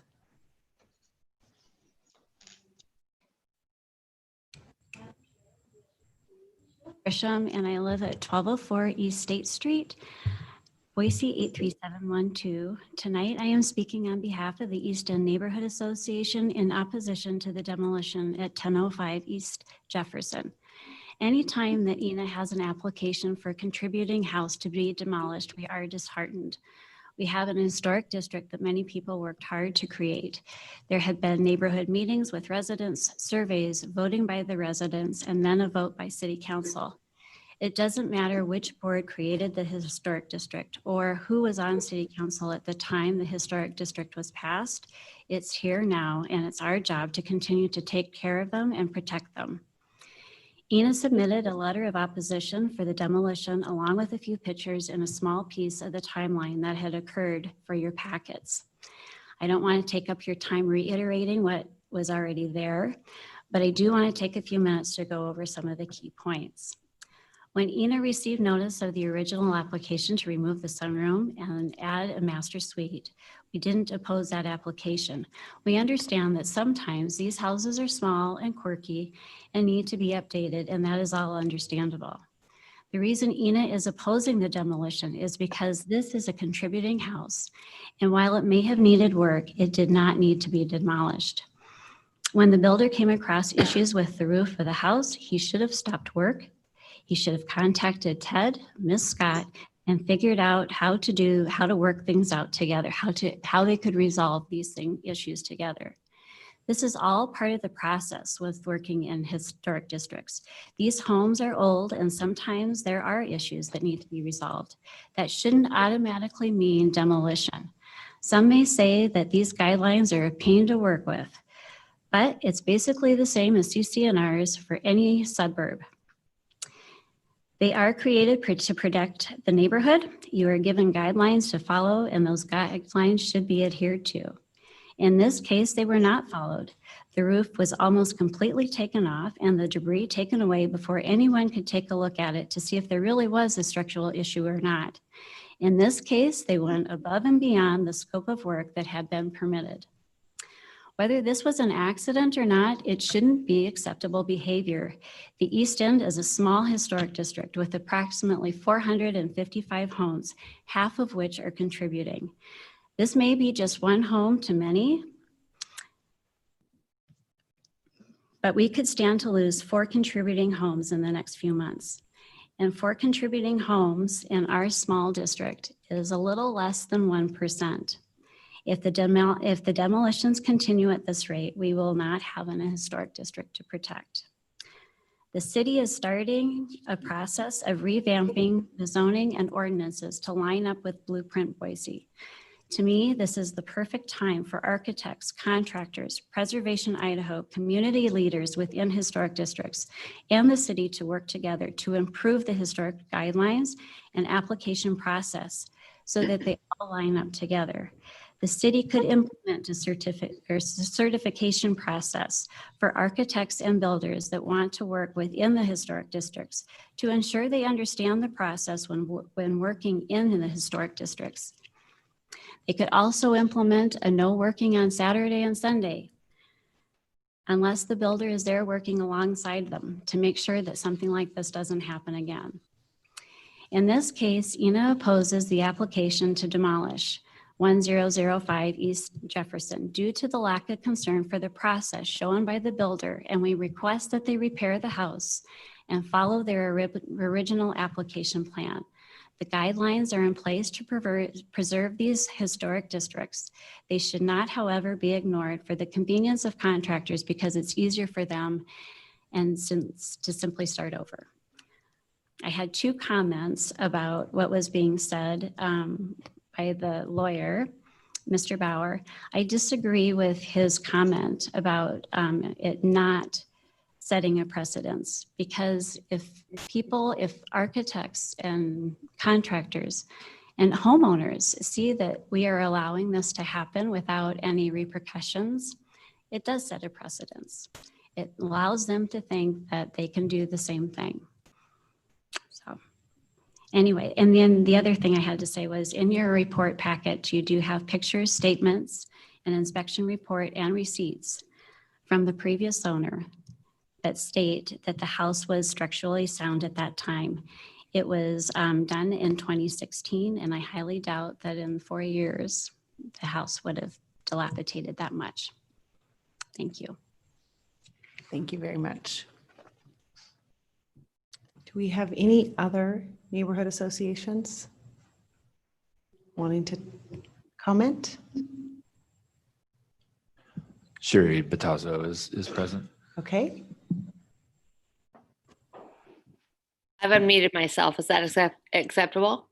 Yes, we can hear you. Okay, you have Sherry Batazzo for the North End Neighborhood Association at 1110 West Eastman, and the president of the North End Neighborhood Association, Mark Baltus, at 1515 North 17th Street. Certainly, we align ourselves with all of the objectives of the East End Neighborhood Association. In watching the presentation of Catherine Scott and the proposed new residents, we look at this and we say, gosh, we would have no problem approving this residence as a fresh, new perspective in the neighborhood, in our neighborhood, in their neighborhood. And at the same time, we just so struggle with the demolition of contributing structures. And as you've seen on the 2 prior proposed applications from this evening, we cannot reconcile. It's unresolved for us what's happened on 5th Street, what's happening on Jefferson Street, what's happening on Bannock Street as far as demolition of contributing structures. At the same time, we look at this and we see this design makes sense. Catherine was recently awarded the Orchid Award in our North End newsletter. She's done just incredible work in the neighborhood, Amy Allgaier as well. So it's hard to reconcile what we see from these just, what would you call that? What you see from these architects who have done so much work in the historic districts, and at the same time, the effort that's put forth to demolish the contributing structures that really make a difference for the historic neighborhoods. So I think where we leave it is we're aligned with the North End the East End Neighborhood Association, where they don't want to see the demolished contributing structures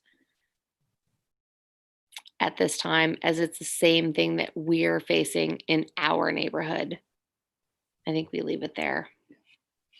Thank you very much for your comments. I see we have, is it another neighborhood association? Okay, so we are ready to go to public comment. And if individuals have signed up to testify. We will hear theirs. If you give your name and address, you have 3 minutes. Do we have those in the room? You want to start? We'll start in the room. Sir, come on up.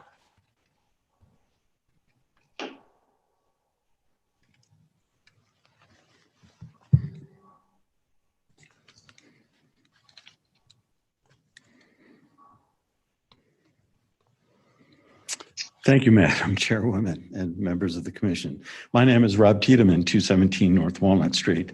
I've previously provided to you my bona fides, my history with the East End Neighborhood Association. I'll just remind you, I am a 40-year resident. I've seen the neighborhood go from one of decay to one of the most desirable neighborhoods in the entire city. There was a time when we were dominated by rentals and absentee landlords. Today, that's not the case any longer. There was a time when we scraped for money to repair sidewalks and applied for community development block grants. Over 40 years of time, I've seen myself and my neighbors put a lot of sweat equity into their homes, and we're very proud of what we've accomplished. I've previously provided to you in written testimony some of my concerns for this project. I'll just highlight on one of those 3 that I mentioned in my written testimony.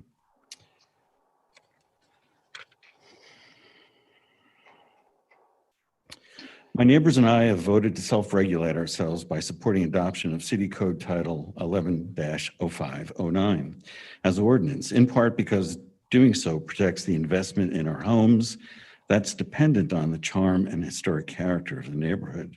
Although an added burden, I appreciate the required review and approval of simple modifications to my home.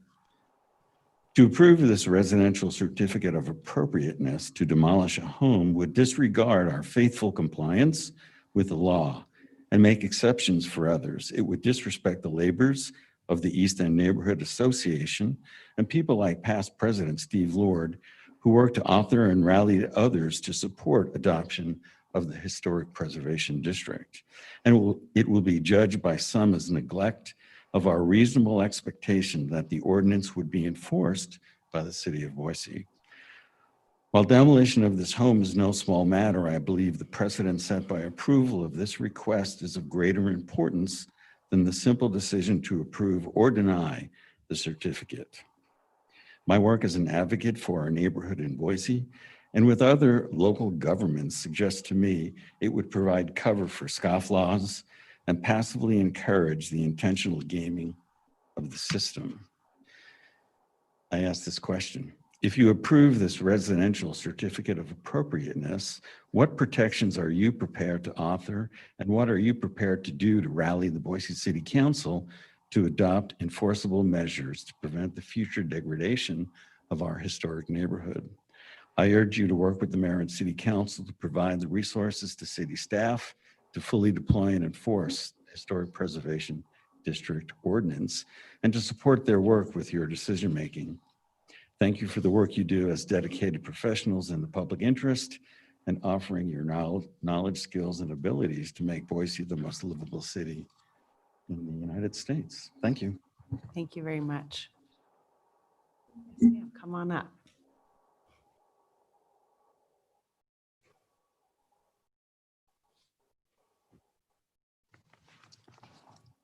My name is Ann Orzapowski. I live at 217 North Walnut Street in the East End, Boise, 83712.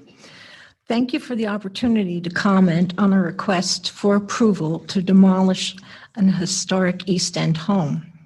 Your decision is most important because it deals with the possibility of your setting precedent within our city historic planning to ignore the historic preservation ordinance already in place. I have lived in the East End neighborhood for over 40 years, and I watched and participated in its growth from an area of neglected older homes owned by absentee landlords to a desirable, livable community. The establishment of the East End Historic District was an extremely important contributing factor to making our neighborhood what it is today. I ask you to deny the application to demolish the historic home at 1005 East Jefferson.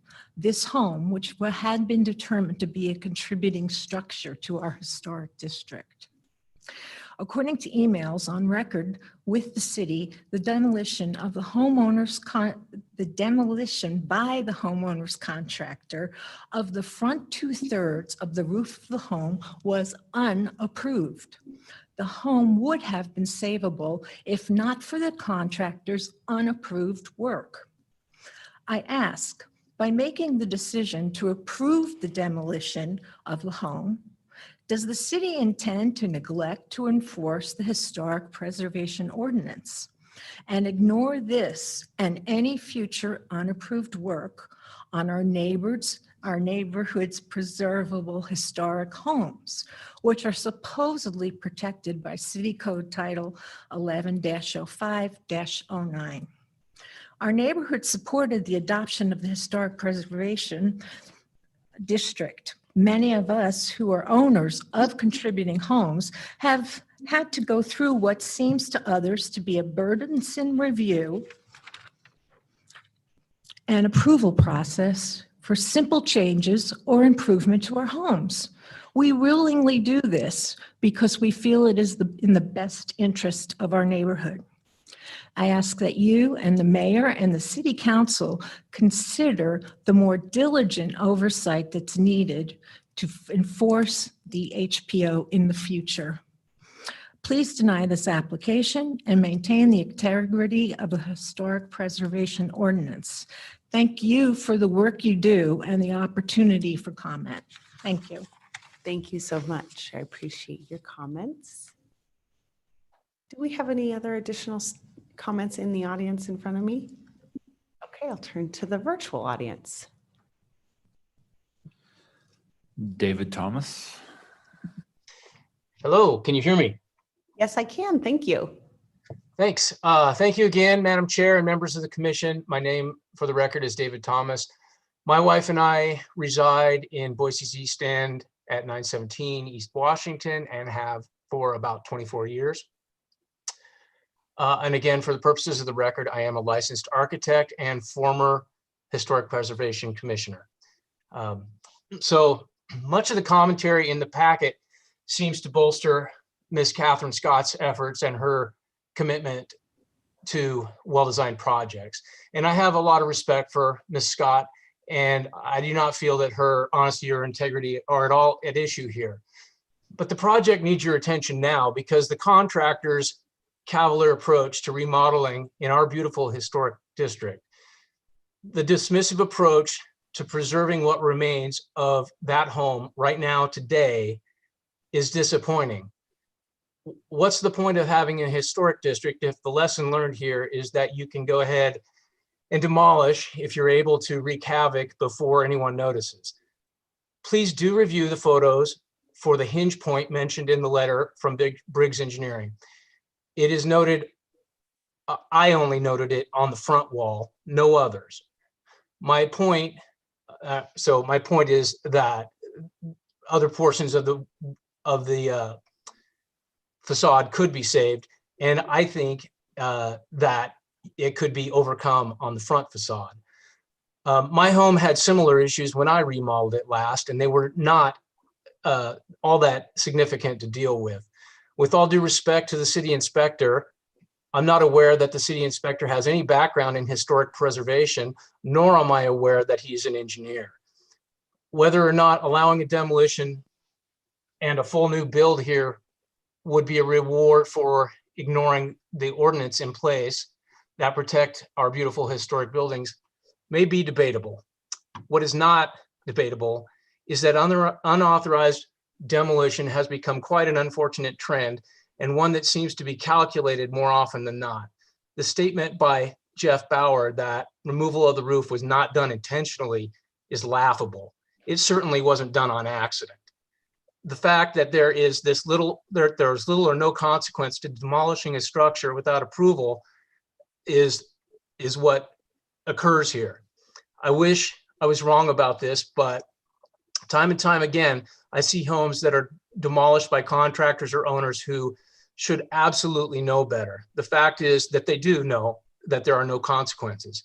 Our East End homes are charming, well-built examples of historical design that deserve preservation.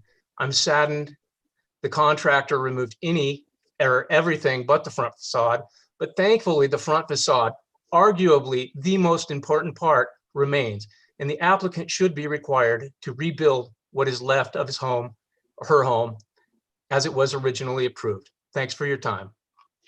Thank you very much for your comments. I appreciate that. And we have some additional testimony, I believe. Derek Hurd. Yes, thanks. Thank you, commissioners and staff. Ted, can you go to page 351 in the packet and share that screen?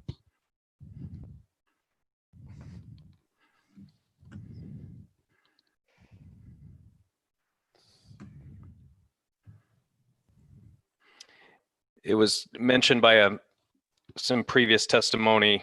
I think it was Ina talking about the demolitions that are continuing to happen and the excess demolitions that are happening. And then we have, continued excuses and apologies from builders and homeowners and designers. And I just feel that one at a time, our neighborhood is going down the drain.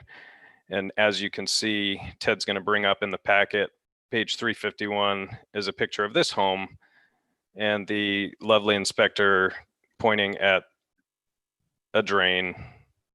And I don't know why we have a home inspection in there to show us that the disposal is frozen, rusted, and inoperable, but we soon may have plumbing inspectors visiting homes and saying it's okay to demolish a home because the garbage disposal is inoperable. So where are we going and why are we here? You're here as a commission to protect our historic district, to protect our historic homes, and we're losing them one at a time. We're losing them. There's always excuses. There's always apologies. People always feel bad. People always say it's going to be more expensive. They bought a home in a historic district. It's more expensive. Every part of it's more expensive. The windows, the siding, the roof, it's all more expensive. It's more expensive to design.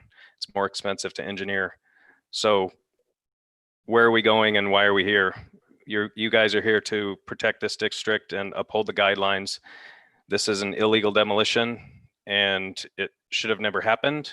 What's there should be preserved, and every effort and every cost should be borne by the homeowner and the contractor to put that home back like it was. That front facade is historic. It's contributing to the district. We need to preserve that.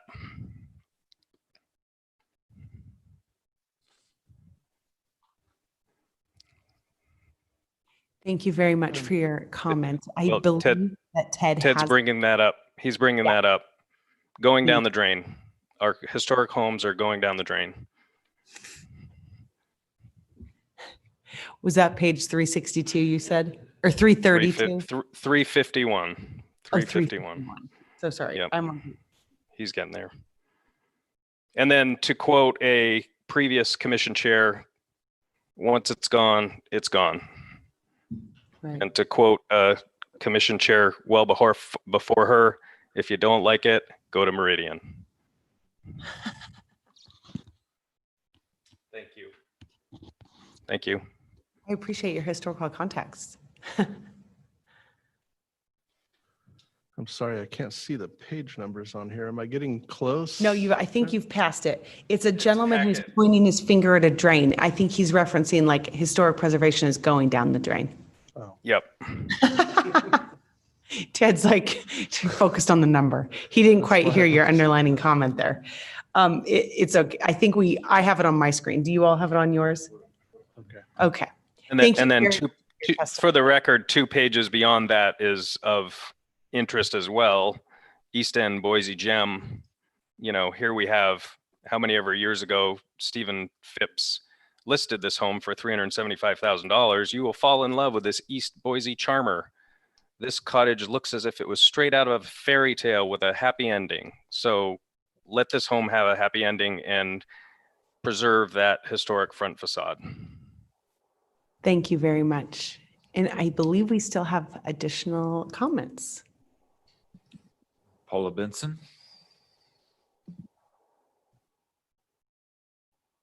Yes, I'm here. Can you hear me?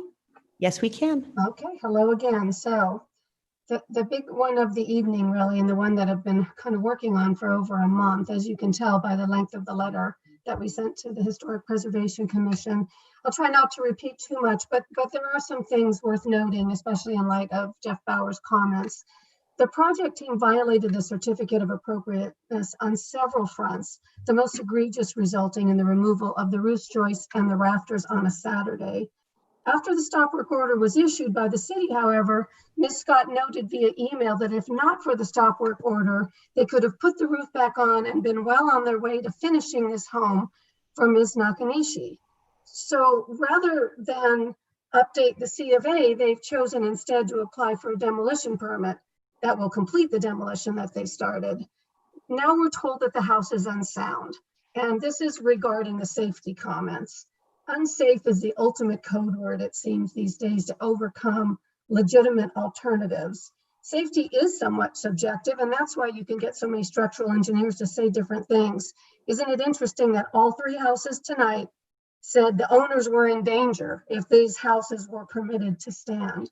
We also dispute that this violation of permit was self-reported. Neighbors had been calling Ted for over a week about what was going on. So I'm not sure the self-reporting is completely accurate.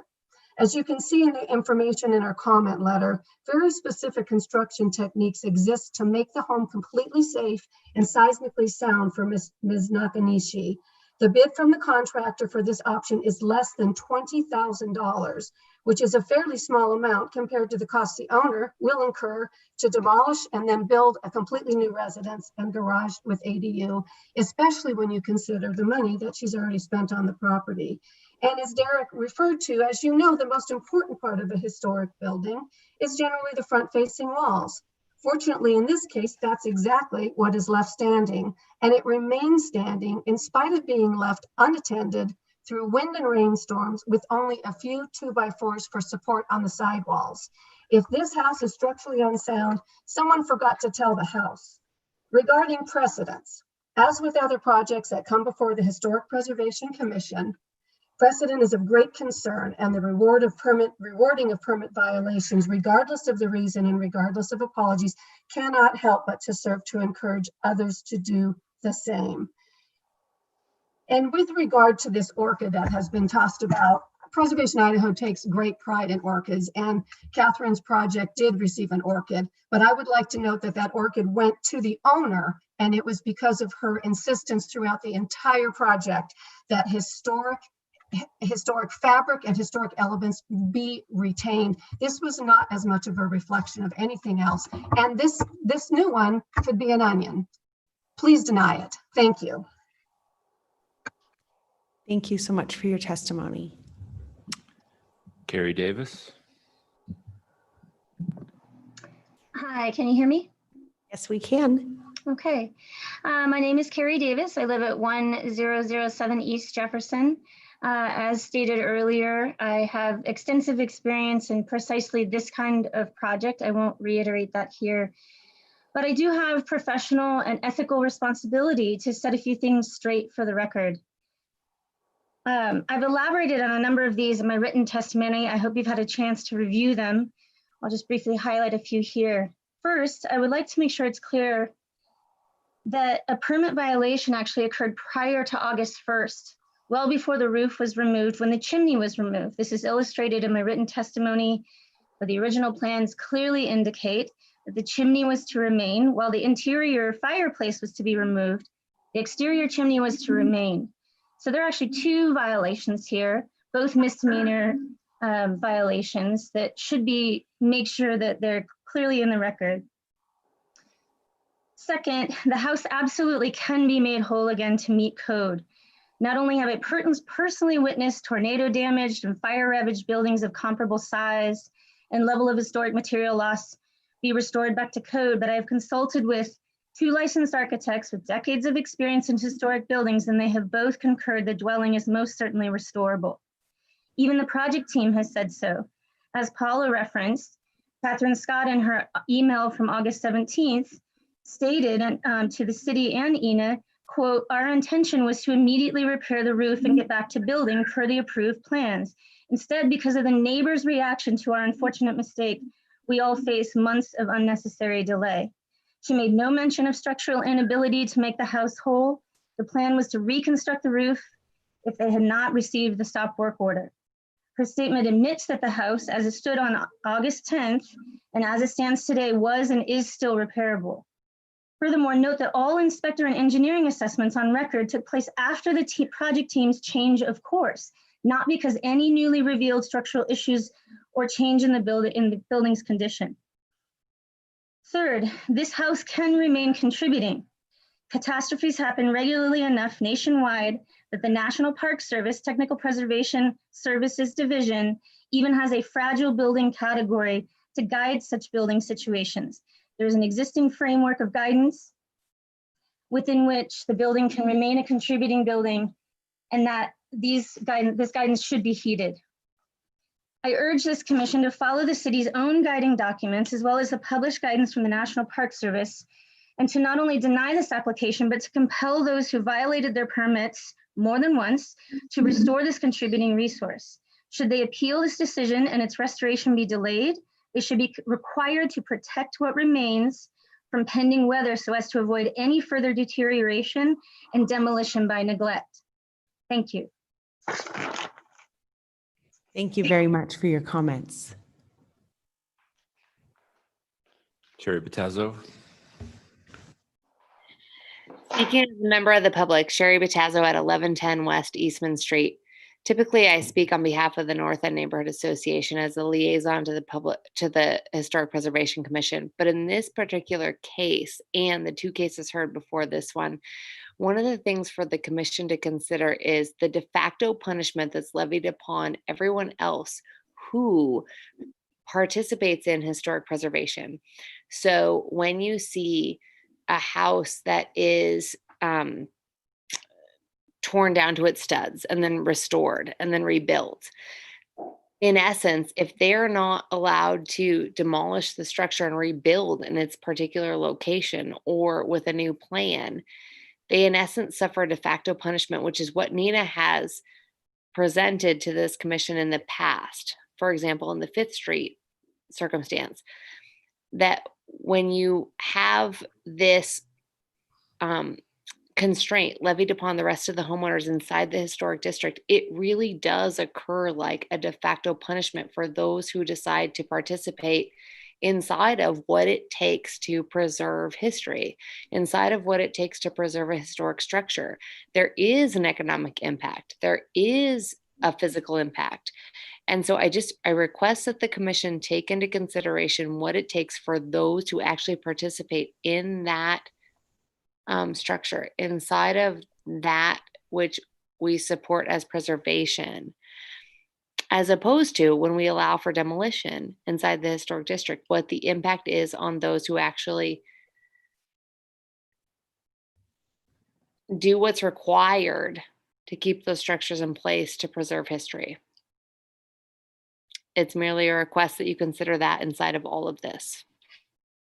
And that's all. Thank you very much for your comments.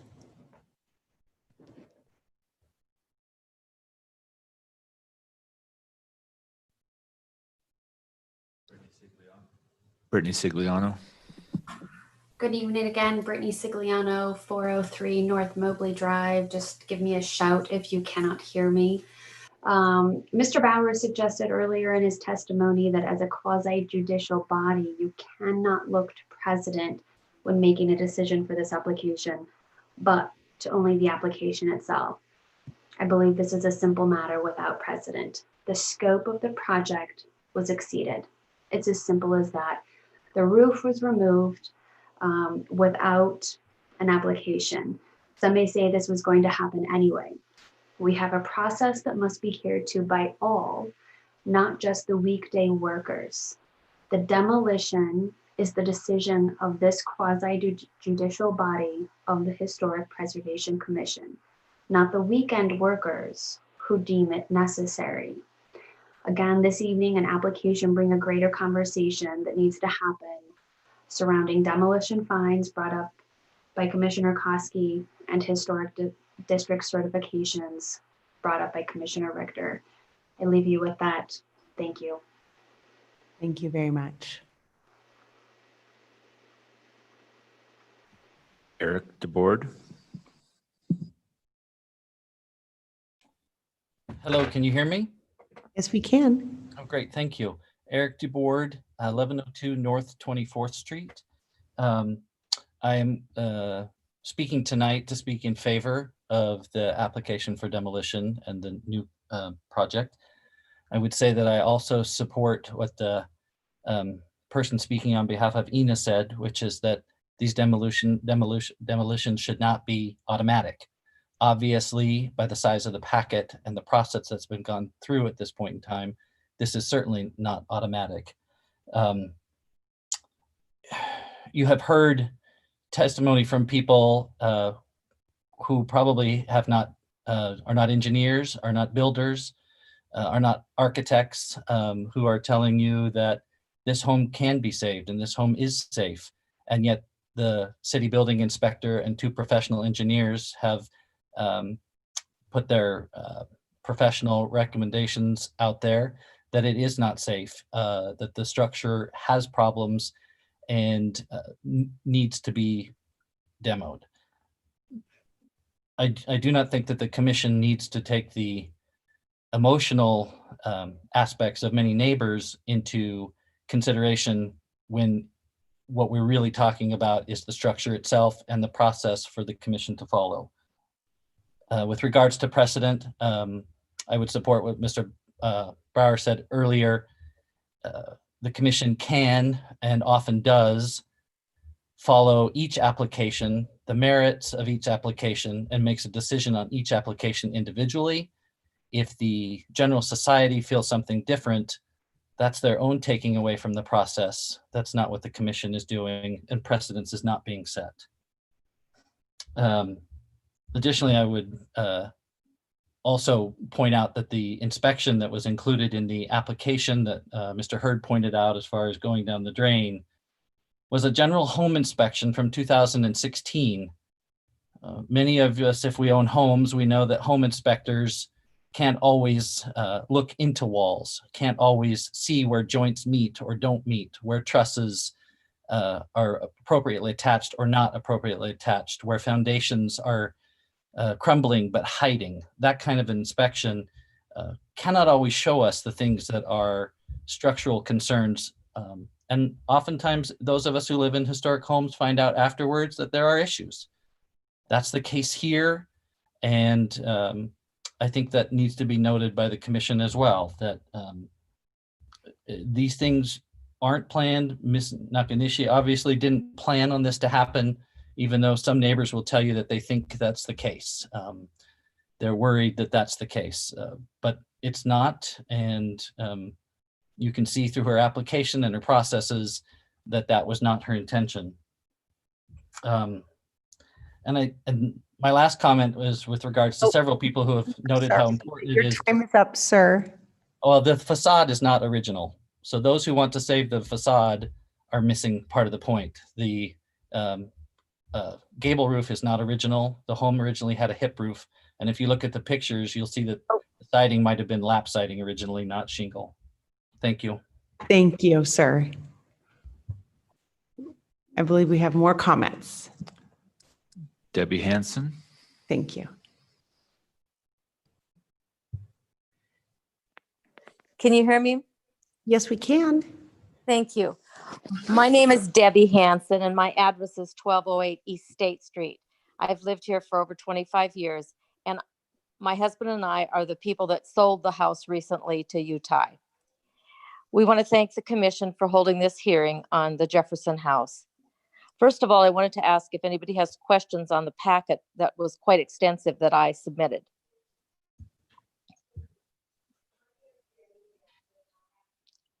No questions thus far. Okay.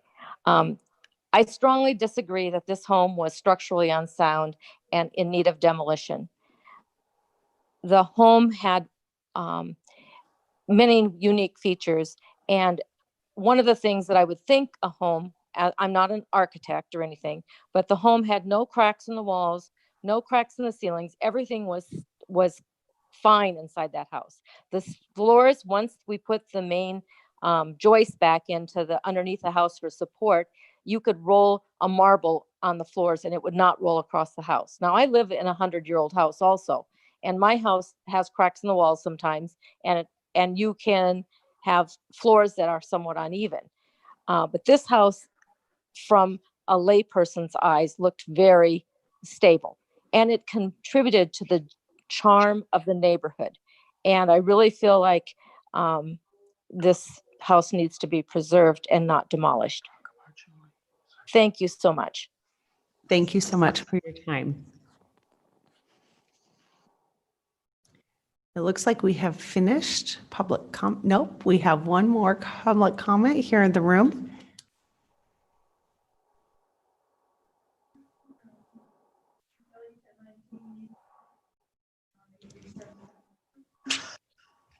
I come today to just oppose the certificate of appropriateness to demolish 1005 East State Street, that's my address, 1005 East Jefferson Street, as stated by the persons in this room and the virtual voices that we have heard. I do the right thing for my contributing home every single time. New windows, I called. A new roof, I have to call. A fence, I have to call. I do the right thing. Ute, Catherine, and Jeff Bauer do the right thing. Thank you. Thank you for your comments. Madam Chair, we have one more online, Bonnie Krupp. Okay, thank you. Okay, can you hear me? Yes, we can. Great. Bonnie Krupp, 130 North Haynes, Boise. So I'm about 2 blocks away, and I was astounded to walk by. I walk my dog through the neighborhood and see suddenly most of the house gone. So I went back and I looked at some of this, and my feeling with Jeff Bowers was that, you know, we're supposed to be intimidated on some of this, but when the engineer looked at the foundation, there were problems with it. But if you really want an old house in the neighborhood, you face the fact that you may have foundation issues and that you're may have to jack it up and have a new foundation put in. That's not unusual here. Sure, does it really matter as to rip down the place? The other thing is, when we talk about the structural inspector, or the city inspector, I'm sorry, you know, I would take this more seriously if there was a written report. As stated, I mean, oh yeah, it needs to be torn down. Well, the state it is, maybe it does. But I really am dismayed by some of this because I've been watching it go on here for 12, 13 years. And it shocks me what people do. And it wasn't accidental. I'm sorry.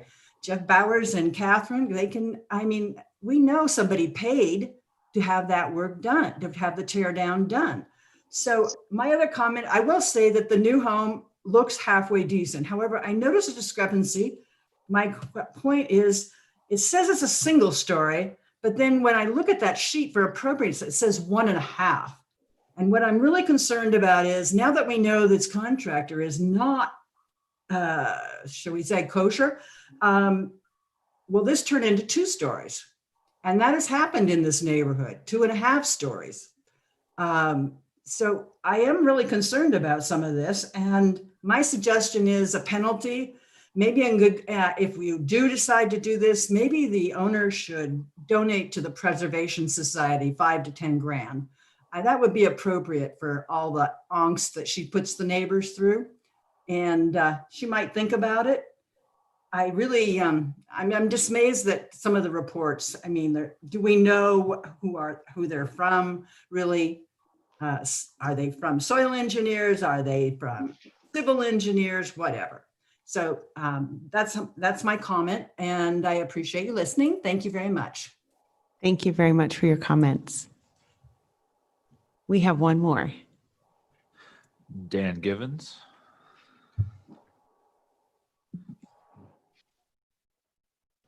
Hi, I'm here. Can you hear me? Yes, we can. Great. Madam Chair, Commissioners, my name is Dan Givens. I live at 1220 East Bannock Street. I'm about 2.5 blocks from the site. And I've submitted written comments and don't have much to add beyond that, but I would agree that gentleman previously said, once it's gone, it's gone. And I could not agree more in this context. I speak before you to approve this application without delay. I think it's really clear that the existing structure is entirely unsafe and needs to be demolished. I speak from my personal experience, having remodeled a number of homes, and in fact, 3 of them on East Bannock Street. I just want to say I support our city inspectors and their hardworking effort and their backgrounds and their professionalism and their integrity. I've personally interacted with them on a number of occasions, and I find that their ethics are beyond reproach. So for them, I find it saddening to hear these disparaging comments leveled toward our city employees. And I also find it saddening that my neighbors have such an accusatory tone, some of which, however, don't even live in the district or own property in the district. I find Catherine Scott and Ute and Jeff's arguments to be without fail.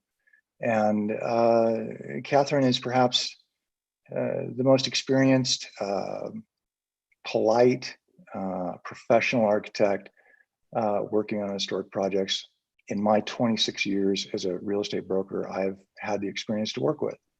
So for those who think that the quote unquote accidental teardowns, and I think I just heard not by accident accusations, I mean, I find that insulting on behalf of my friends and Catherine and Ute and the inspectors. And I just want to say that. I just want to put that out there. If the process needs to be changed, it needs to be changed with the negativity that I've been hearing. So I support this application without delay, and that's all I have to say. Thank you. Thank you very much for your comments. No more comments. Okay, just going to give it a brief second here. All right. So with that, do we have the applicant still on the telephone? As you have 5 minutes, if you would like to provide any comments. We will be providing comment, Madam Chair. Thank you. And if it's okay, I'd like to share my screen. By all means. I need approval from the IT folks, please. Yes, I believe he is working on that as we speak.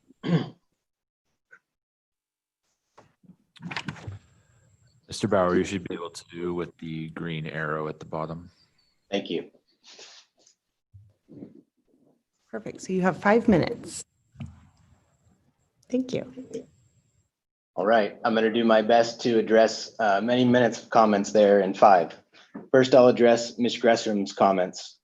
Again, the removal of the roof is regrettable, but it did not affect the structural soundness of the building.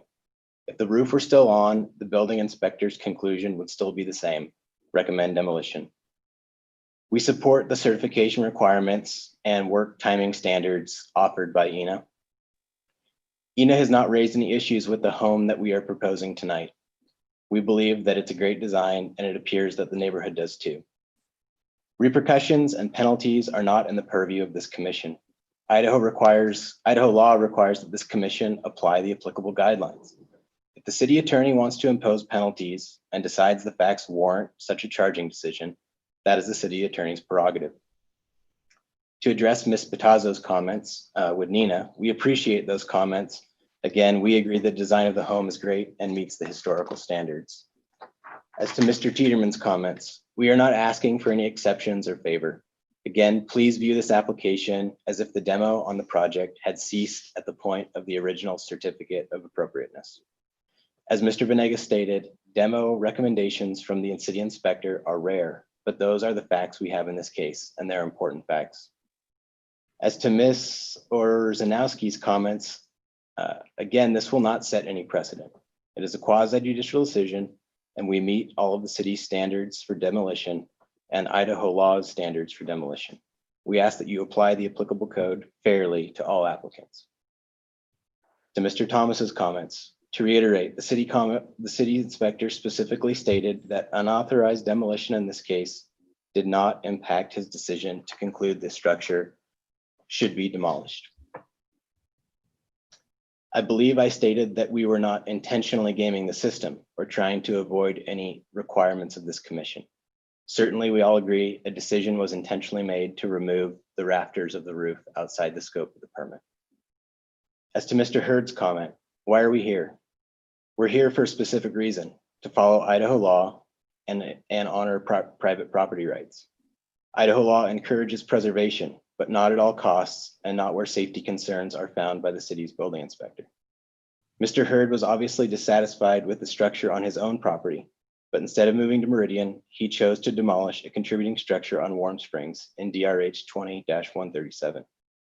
As to Ms. Benson's comments, as discussed, our intent was always to preserve and remodel, not demolish the existing structure, but demolition revealed the structural unsoundness that warrants demolition. There is a great deal of support on this home, keeping it standing at this time. The sides are braced with multiple exterior supports, and the framing is also braced on the inside with 4x4s. To address Ms. Davis's comments, this has been an issue that's come up repeatedly regarding multiple violations. In this case, the chimney was allowed to be removed based on the city building plans approved by PDS. You can see those on the screen. This is a screenshot of the approved plans with the city stamp, and zoomed in, you can see that the plans allow the chimney structure to be replaced with frame structure and brick veneer.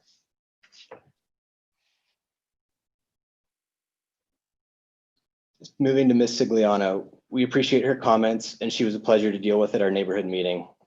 We agree this is quasi-judicial, as she stated, and we also agree that demolition, but we disagree that demolition is within the purview of this commission at this time, due to the city inspector's determination that the structure should be demolished. Mr. DeBoard's comments, they were great, and I can't really add much more that he didn't already say.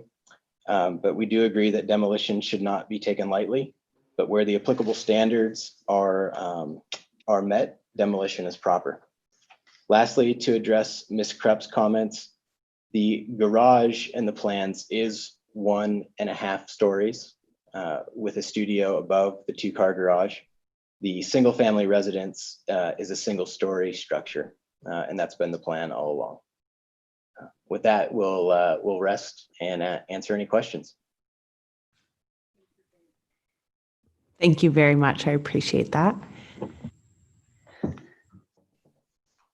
Madam Chair, Mr. Brower, Ms. Scott, during the conversations had with any of the structural engineers, was there ever a pointed conversation with any of the engineers of what it would take to build the house back to make it structurally sound from where it stands now without demolishing it? Commissioner Rupp, Commissioner Richter, I'm going to defer to Catherine on that one. And Commissioner Richter, could you repeat that so I understand what you're asking me?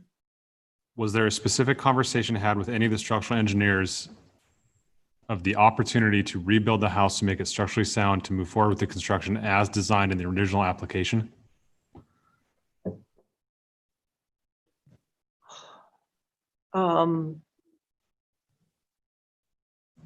Or did just the engineers come in and say the house is structurally deficient and needs to be torn down? You know, we met each engineer for quite a while on site while they examined different components. And of course, we talked about lots of different ideas, but I think as you go through item by item, what is actually remaining of the structure, there really was nothing that could be structurally used. I mean, you could keep some of the old studs, but each one would need to be sistered on to be supporting. And they, with the siding having been approved to remove the siding, new siding applied, the only thing left of the original structure would be these kind of broken up studs that are reinforced and then covered up with new siding. And so you really, like the previous, like the house on Bannock, you could encapsulate those studs within the new materials, but there's really nothing left. It shows here that Mr. Christensen actually put together a proposal of salvaging the existing home to current state. So it sounds like you guys have had that conversation. It sounded like that was actually an option if he took the time and energy and effort to put together a proposal for that. What changed? I'm just trying to wrap my mind around why from the start of the construction of the project as the original application, construction started, to where we are today, that you guys are asking for a demolition permit for a contributing home. There was a lot of energy and effort to go through and say, well, this is how much it's going to cost to salvage the existing home back to its current state. But I mean, it was an option. There's budget breakdowns for it.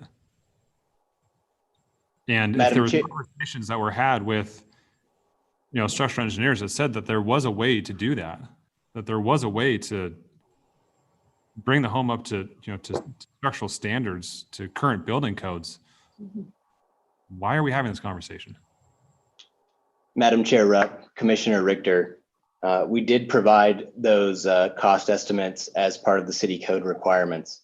That doesn't mean our team necessarily thinks they're reasonable, viable, or safe, and that's the standard that's to be applied.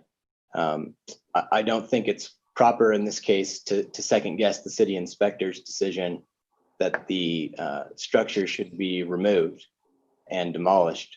But we did provide those cost estimates based on the city code requirements for demolition, so that the certificate of appropriateness could be considered.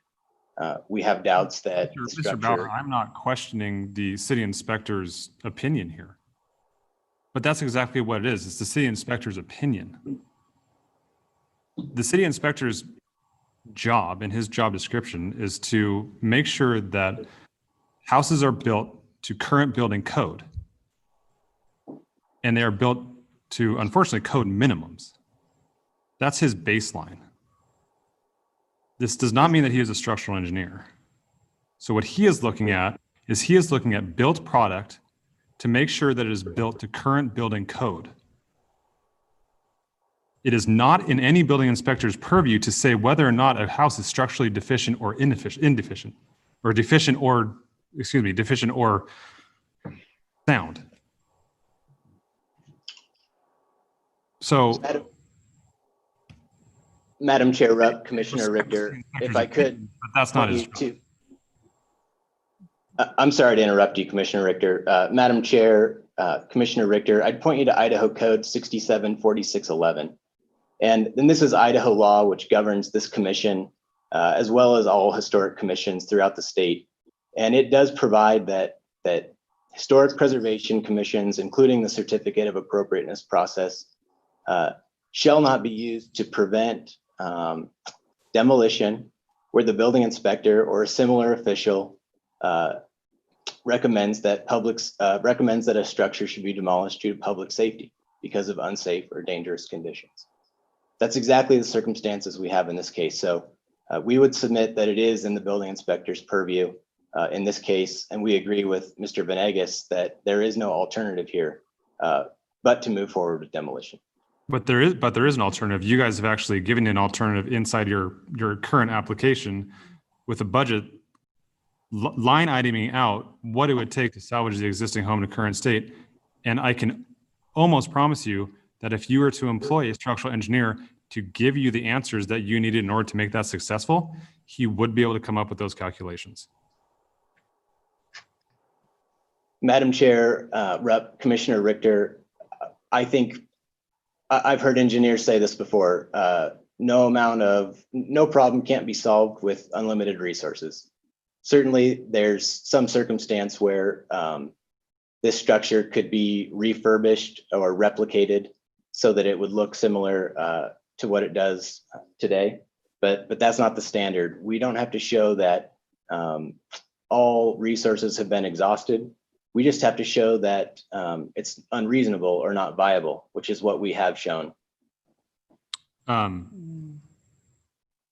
So a cost of, and that's a moot point. Never mind. I will not ask that question. But the salvaging the existing home to its current state seems like a viable option, in my opinion.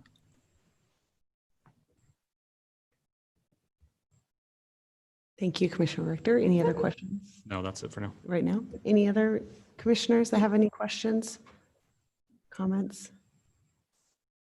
Okay. Do we have any other further questions for staff before I close the public portion? Okay. All right. I will close the public portion of the hearing and I will look for a motion or we can have a conversation.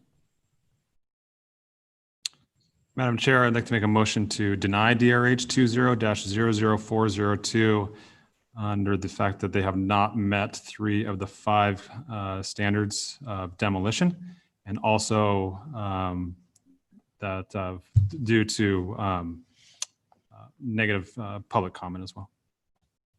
I will second that. Any conversation that we have this evening? Just have some comments. Commissioner Brown?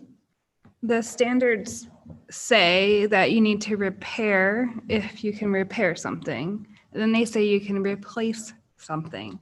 So if an important feature is missing, either due to deterioration or damage, the preferred option is to design a replacement based on any existing information, which I think in this case through the package could be done. And then I'd also like to comment saying that it does not matter if you live in the historic district.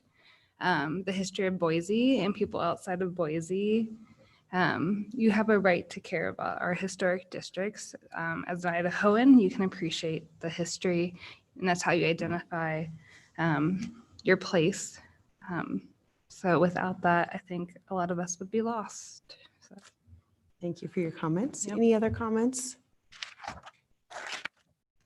Before we make a vote, I do have a comment. I would just like to say thank you to all of the written comment, as well as those that took the time to come here virtually or those that were here with us in the room. As volunteers contributing to the betterment of our city, we appreciate that your willingness to come and sit with us and to share in this journey with us. And to that point, I too do not think they have met that criteria, and I will be supporting the motion this evening. So thank you again, and for the passion and the commitment to our community and to everyone's comments. And with that, we will have roll call. Richter, Aye. Rupp, Aye.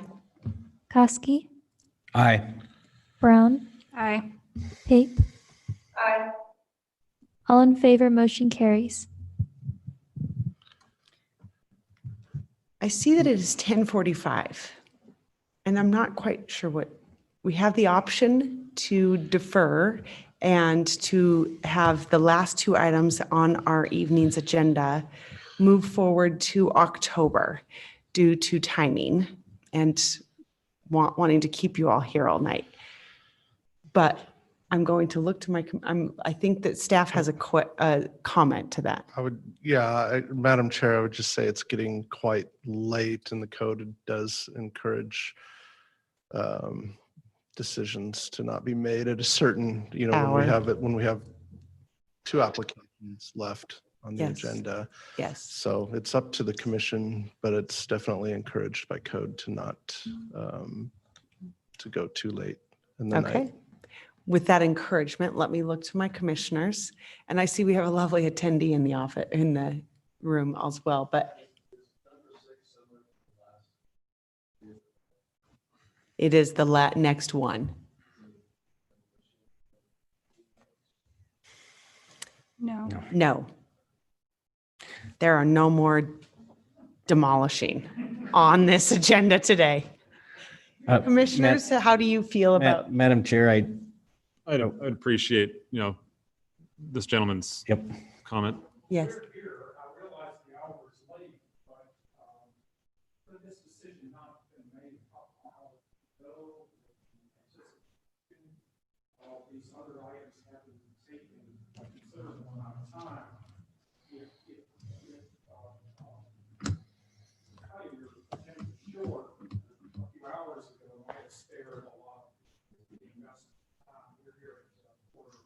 I would totally agree with you.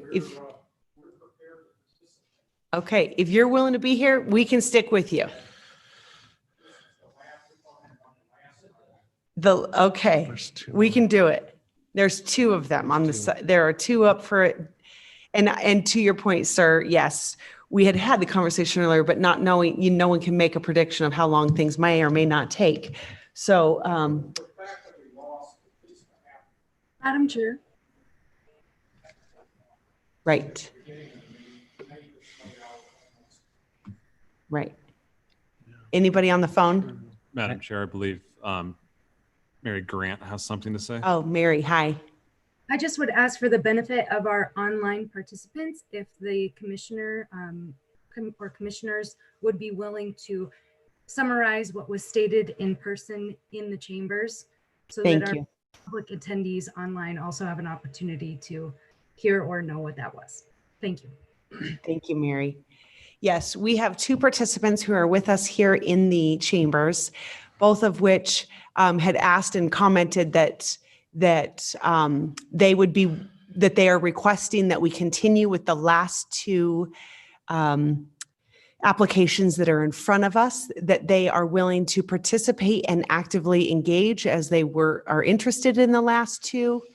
And so that's the synopsis of the two gentlemen's feedback to us is in the room.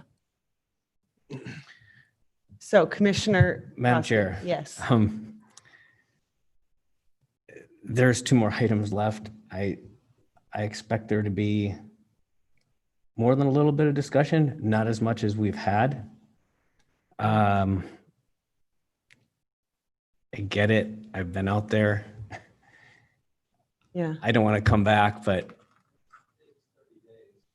it's a long time. But I'm not feeling like I want to go any further. Okay, where do my other commissioners feel like? It's my last day. I say we just keep going. Okay, Megan. I honestly think it would be a disservice and rather unfair to the two gentlemen and that have literally been sitting here for 4 hours. 4 hours I agree. plus. All right. On 5 hours. Okay, we've got Commissioner Brown and Commissioner Richter who are in agreement. Miss Pate, are you in agreement to stay? Yes, I agree. Okay, we will proceed and we are going to DRH 20-00404, which is location 1103 North 5th Street. It is our 6th item and I will turn it over to staff. Okay, thank you, Madam Chair. Members of the commission, we'll go through this quickly.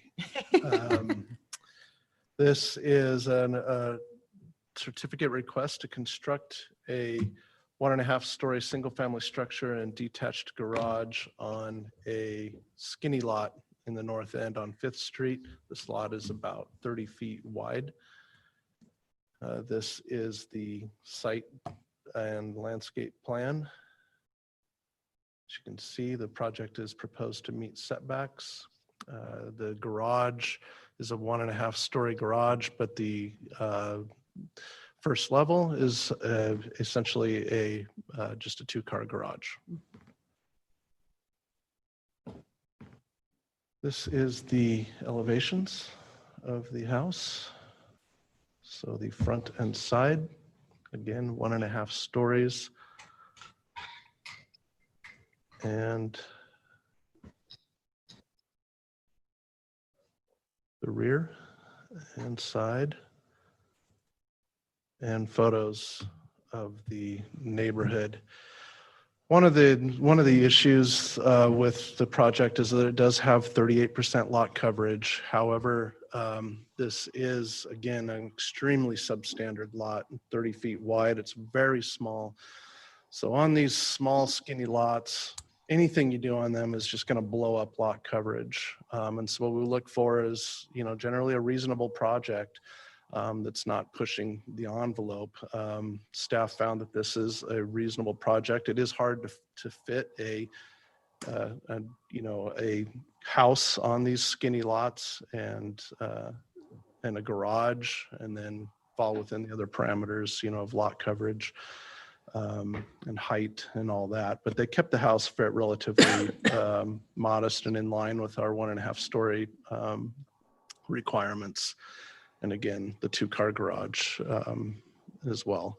So with that, I'll just move on to the recommendation. We did recommend approval of this with conditions of approval in the report. Thank you very much. I appreciate that, staff. Questions for staff? Madam Chair, I have a question. Yes, Ted, Commissioner. could you pull up the site plan, please? Thank you. I just want to take a look at that. Thank you. And Ted, what were the dimensions of the lot again? 30 by 122, I believe, is what it was. It's 30 feet wide, 122 or 123 feet long.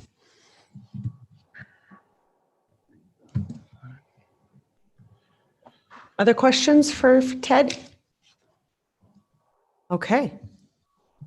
Is the applicant present? I see a raised hand.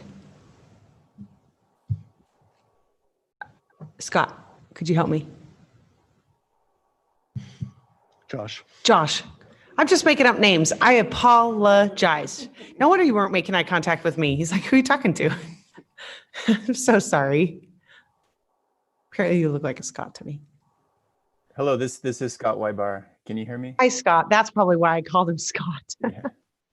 Welcome to the meeting. You have 20 minutes. Would you introduce yourself and your address? Yes, my name is Scott Weibar. I live at 442 West Thatcher Street in Boise, and I'm the architect for the project.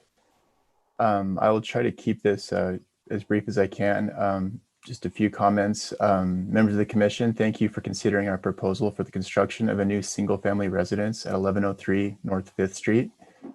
The goal of this project is to create a new home for a young couple in Boise's historic North End neighborhood. The design intent is to create a contemporary home that is in keeping with the overall character of the historic neighborhood. The aim of the design is not to mimic or recreate the past, but to weave a new thread into a neighborhood fabric that is rooted in the past. The goal is a building that respects the traditional character of the neighborhood and builds upon that character to create something that is at once new and harmonious with the old. In addition, the project is being designed to meet the FIAS Plus Passive House Energy Efficiency Standard. A home that achieves Passive House certification drastically reduces the energy use intensity when compared to a code-built home, and will allow the home to achieve source net zero status. We believe that both the design and energy efficiency goals are very much aligned with the City of Boise's guideline to maximize the project's green potential while remaining in character with the historic district. I can go on about the description of the project, but I think given the time, you have seen the packet and the plans in front of you. I would just I can answer any questions that you'd like to hear about the character of the project. But for now, I think we just would like to say that we believe the proposed project is very much in keeping with the character of the surrounding context, while adding a new contemporary page to the history of the North End neighborhood. Also, I'd like to add the property owners, Skylar and Jenny Swinford, are attending the meeting, and they are available to answer any questions that you might have. And I'd like to thank you for your consideration, and I can answer any questions that you have. Thank you very much for your comments and testimony. Any questions of the commissioners to the applicant? Madam Chair, Mr. Yaibar, sorry if I mispronounced your last name. Are you and your clients good with the conditions of approval found within the staff report? We are. Excellent. Any other questions right now for the applicant? Okay, do we have any, is the Registered Neighborhood Association in attendance and would like to make a comment? Thank you, Josh. Hi, Sherry Batazzo for the North End Neighborhood Association at 1110 West Eastman Street, and Mark Baltas, president for the North End Neighborhood Association at 1515 North 17th Street. We're both in attendance. So number one, we do object to the size of the lot coverage. And so at I believe it's 38%, we'd like to see that reduced to 35% or less. So I think that's 34 to 35% maximum. We also actually are opposed to the front and side aesthetic of the design. So we'd like to see a modification, or we'd like to see an approval with the modification to the front and side aesthetic that offers something more historic to the neighborhood rather than what we're seeing here at the application and with the lot coverage. And that's all we have for the Neighborhood Association. Thank you very much for your comments. That. Do we have any other attendees that have interest in public comment? Okay. And with that, then do we have any last questions for staff or the applicant? Madam Chair, I have a couple questions Okay. for the applicant. Fabulous. Scott, have you considered the feasibility of redesigning it, the project to meet the 35% lot coverage, as well as the 55% residential floor area that's required per the guidelines? You're exceeding both of those, and I know it's a substandard lot, but you're really close. Yeah, I've got a couple of comments for you on that. So one thing that I'd like the commission to keep in mind is that when doing this this energy efficiency, when trying to meet the Passive House standard, we're actually building a house with a 13-inch thick wall. So it's about double the thickness of a standard code built wall. So just with that alone, we're basically gaining quite a bit of lot coverage just with our wall assembly, our envelope. So if we were to use a code built wall with the same amount of interior living space, we would be at just over 36%. So we would hope that the commission would take that into consideration, that there is a penalty for going in the direction of the efficiency and the wall envelope design that requires. We have looked at reducing the, we have reduced as small as we can to gain the living space on that first level. So that, which is what comprises the footprint. So we have a living room, a modest sized living room. The kitchen and dining room are actually, we've put those into one space. So we're left with a stairwell and a small bathroom, just a half bath. So by no means are we, using more space than we need. This is a very, very compact home. And so we would hope that that lot coverage being so close and with the addition of those thick walls, that might be something that you would consider. Have you considered changing the size of the garage? We are at the minimum that the code, that the zoning allows for the size of the garage. So to have the off-street parking inside that garage, we cannot go any smaller. So that is something that we kind of are stuck with that. Okay, and then if you were able to try to gain 3% more or less lot coverage in the house, would you have to drastically redesign it, or would it be more of a convenience? It would be a difficult thing to do. So essentially, we would have to remove about 5 to 6 feet of the width of the house. So we're about 100 square feet over. So, that's including those thick walls. So if you would allow us to do maybe a 36%, we would probably be able to squeeze the extra. It would at that point maybe be about 2 to 3 feet. And I think that would be reasonable. But we would, that would be not our preferred move. And it would definitely be a compromise on the living space on the interior. So that's why we're trying to propose the design that we have. Any other good question? You have I another? have one last question. As far as the metal roof is concerned, metal roofs are something and aren't normally something in historic districts here that are approved use of materials, although we've seen use of them as architectural details, not necessarily the whole roof. Have you considered, and could you change your roof materials to something else that would be more appropriate? Well, I would disagree that that's an inappropriate material. There's several examples of that in the North End that I could point you to show that those are fitting within the neighborhood. If that was a condition that was absolutely not going to work, I mean, we could look at using an asphalt shingle, but I'm not sure that an asphalt shingle is more historically accurate. So we would be open to that, but I think that there is precedent that there's our metal roof in the North End. So specifically on Heron Street across from Camel's Back Park, there's a very nice example of the use of a standing seam metal roof. Okay, thank you. I have no more questions. Thank you very much. Any other questions for the applicant? All right. Would you, applicant, have any information you would like to share back? You have 5 minutes.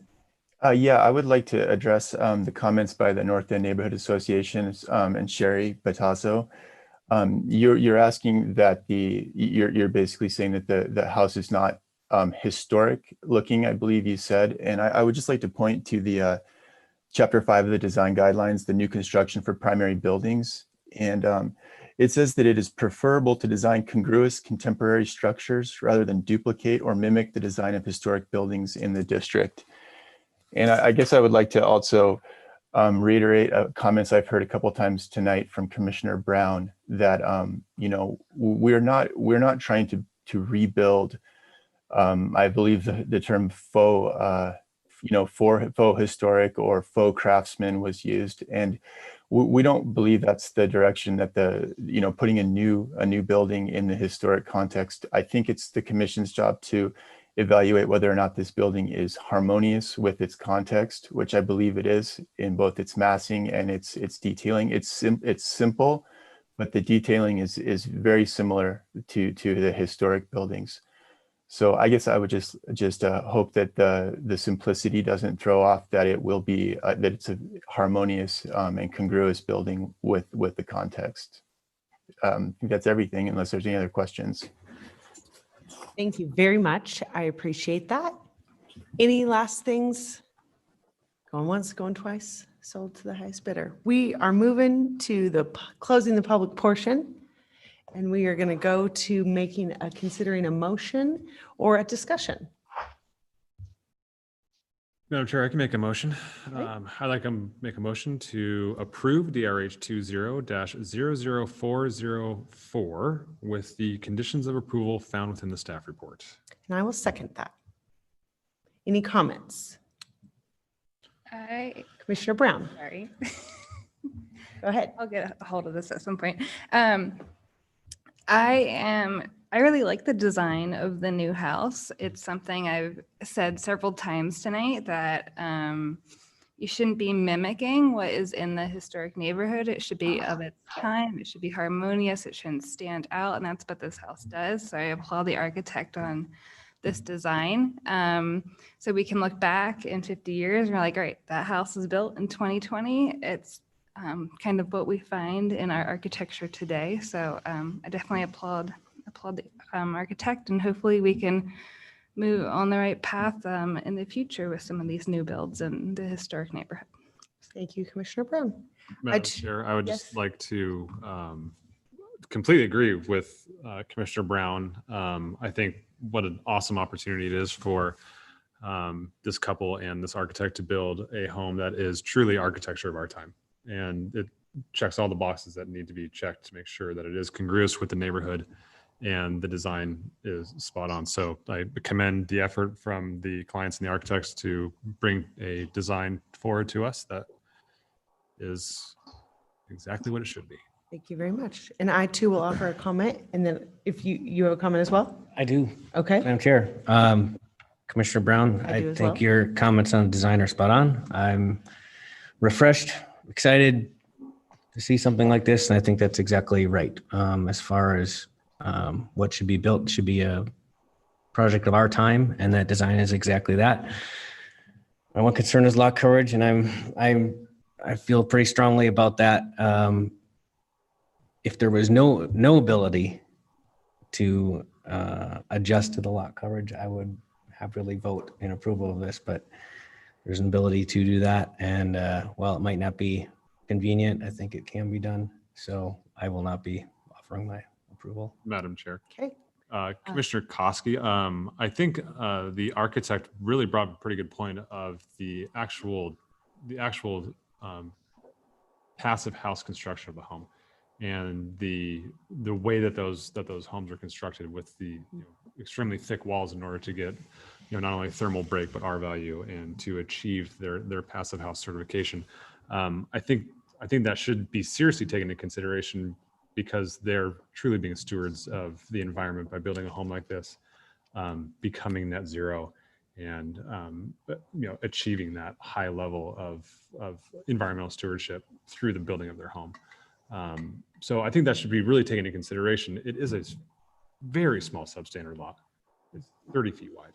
It's 122 feet deep. I think by stretching it over 3% on lot coverage, taking into consideration the style of construction of the home, also with the substandard lot dimensions, I don't see a problem with it being at 38% on this project. So just wanted to reiterate that a little bit. Fabulous. And I too applaud the net zero approach and the design of the home, and the advantages that'll come with it for us as a community too. So just have a hard time with lot coverage. I understand where you're coming from. We're a group of a lot of words here. I promise people we're going to get going. I've got 3 things I'm going to say to that project. I'm going to say it's substandard lot. It was a reasonable project. It's green efficiency standard. And I think it's the future of how homes, and I applaud it. So with that, we're going for a vote. Richter, Aye. Rupp, Aye. Koski, Nay. Brown, Aye. Pape. Aye. Motion carries 4 in favor, 1 opposed. Last but not least, people, I appreciate you hanging with me. Here we go. DRH 20-00374, a location of 1603 North 24th Street. And I'm going to turn it over to Ted for staff report. Thank you, Madam Chair, members of the commission. This is a certificate of appropriateness to construct a 2-story single-family structure with a 2-story detached garage and multi-purpose building. You'll remember this. This is the Booth Home property. It was subdivided about a year ago, and it went under a planned unit development, which was approved through the Planning and Zoning Commission for these lots and some renderings of some buildings that came through. This commission, or some of you that were here then, saw that plan through a work session. This property, this particular corner did come before the commission for a 2-story home and a 2-story garage with an accessory dwelling unit. I believe another buyer took over that lot and is proposing the current project, which is a 2-story house and 2-story garage with a attached multi-purpose building. There's the elevations for the house. It is, again, a full 2-story house. I would say the neighborhood, there's a few 2-story houses in the neighborhood. But within the development itself that was approved through the planned unit development, this house will be more congruent with that internal development, with some of the larger homes that are going to be coming through on this property. And those are the side elevations. And this is the garage and multi-purpose. No ADU is proposed with this, so it's not the garage or this multi-purpose area is not going to become a dwelling. At least that's not being proposed at this time. And there's some of the existing houses in the area. And that's a photo of the Booth home, which will be directly to the north of this project. So with that, we recommend approval of the application. Thank you. Thank you very much. Questions of staff? All right. Applicant present. Today's your day. You can name an address and you have 20 minutes. Tomorrow's almost his day. Right. Yeah, I was going to say tomorrow might be your day. Madam Chair and Commissioners, my name is Doug Cobb. I live at 957 South Capitola, Boise, Idaho, 83712. This is part of an approved plan unit development that has 8 lots that are approved for this development. This is the largest of the 8. It's almost 2.8 acres. The lot is 12,410 square feet, where all the others are about 5,500. Lot length is 177 feet long. It is 78 feet wide compared to the others at 90-50. I just want to set context for the massing that we used in this project design. The front of the home is obviously on 24th Street, which is a prominent house. I think the presentation architecturally is aesthetic to the neighborhood. As Ted said earlier, there's a couple of homes across the street that are 2-story. 3 of these lots were approved for 2-story homes. The rest, the other 5 are 1.5 stories. We broke up the house with a garage with a second level where the occupant will be using it as his home office. That's the second level above. And then the multi-purpose room is really an activity center. They are a younger family with a family. They homeschool.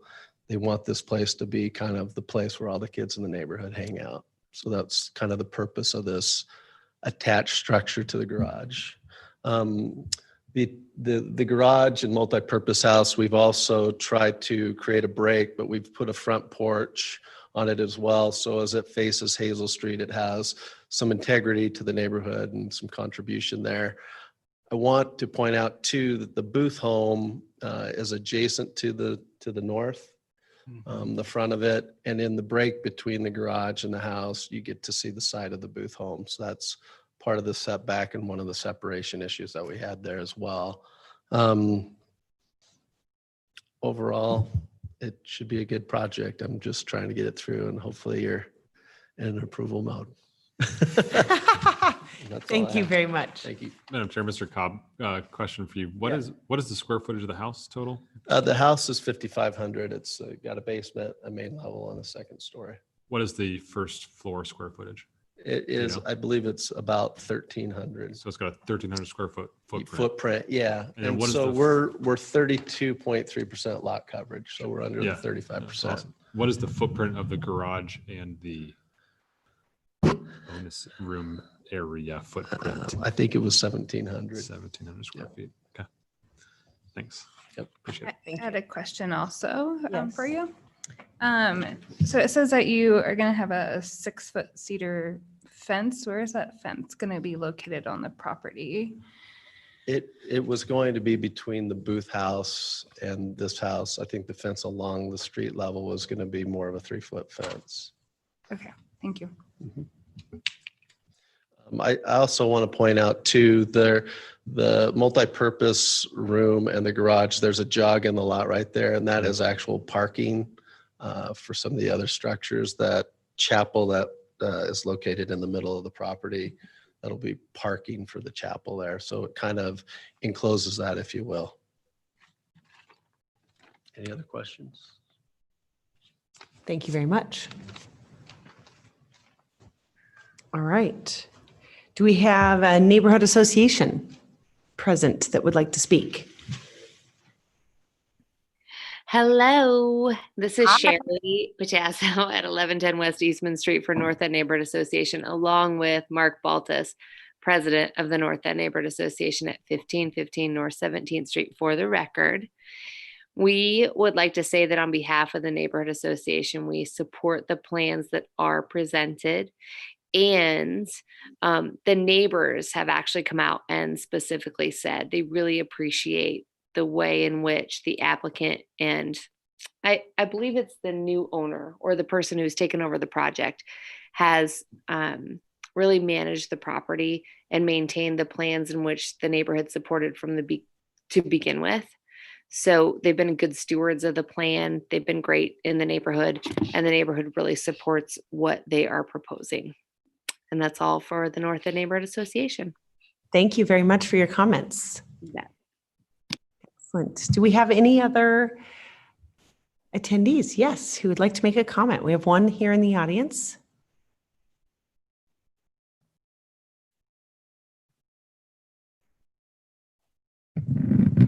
I'm David Klinger. I live at 1404 North 24th Street, 2 blocks below the Booth home. We appreciate you hanging in tonight with us to see this through.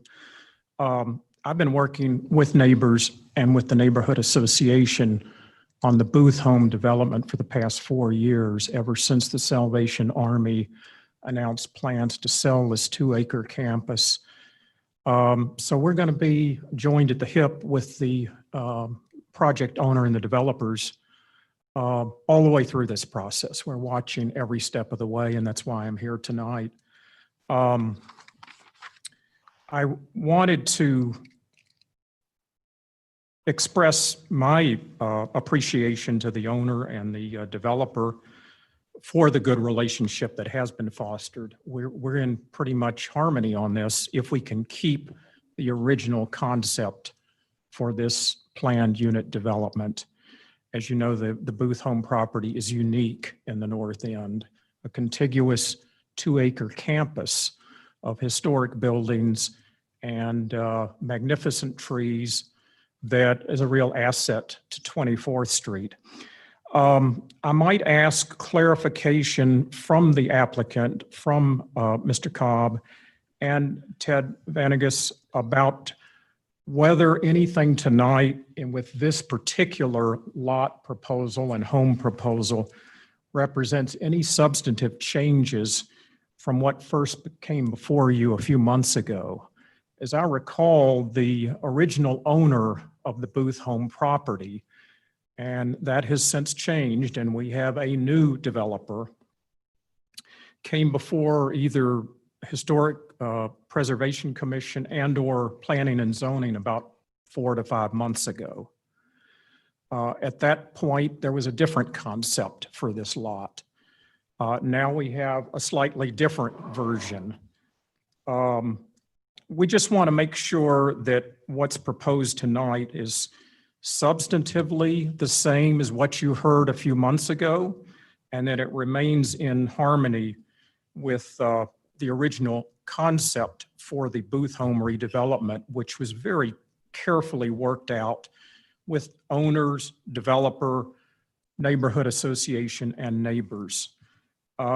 We think that the farther we get away from the original concept, meaning as lots attract buyers and then attract other buyers as the project has been sold from one owner to the next, that there is a risk that we're going to lose the original concept of what was envisioned for the Booth home. And I think that in your deliberation on all of these lots that will come before you in this historic district, that you have to go back and touch base again with what was the original consensus over what the Booth home parcel would become. Time.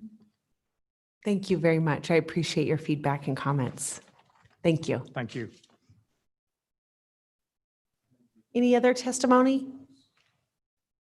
Ted, maybe could you address that in just with regard to the, I don't know if it was you when you were doing the presentation of saying the first application was a 2-story with a slightly different design. Do you know, can you speak to that question that the young man had? Yeah, Madam Chair, Commissioners, this project is similar to the one that was previously approved for this lot. It is, as the applicant indicated, a very large lot. So the house on it was planned to be quite large. The previous house, if I remember correctly, was more of a classical style house, 2-story, large columns, 2nd level balcony.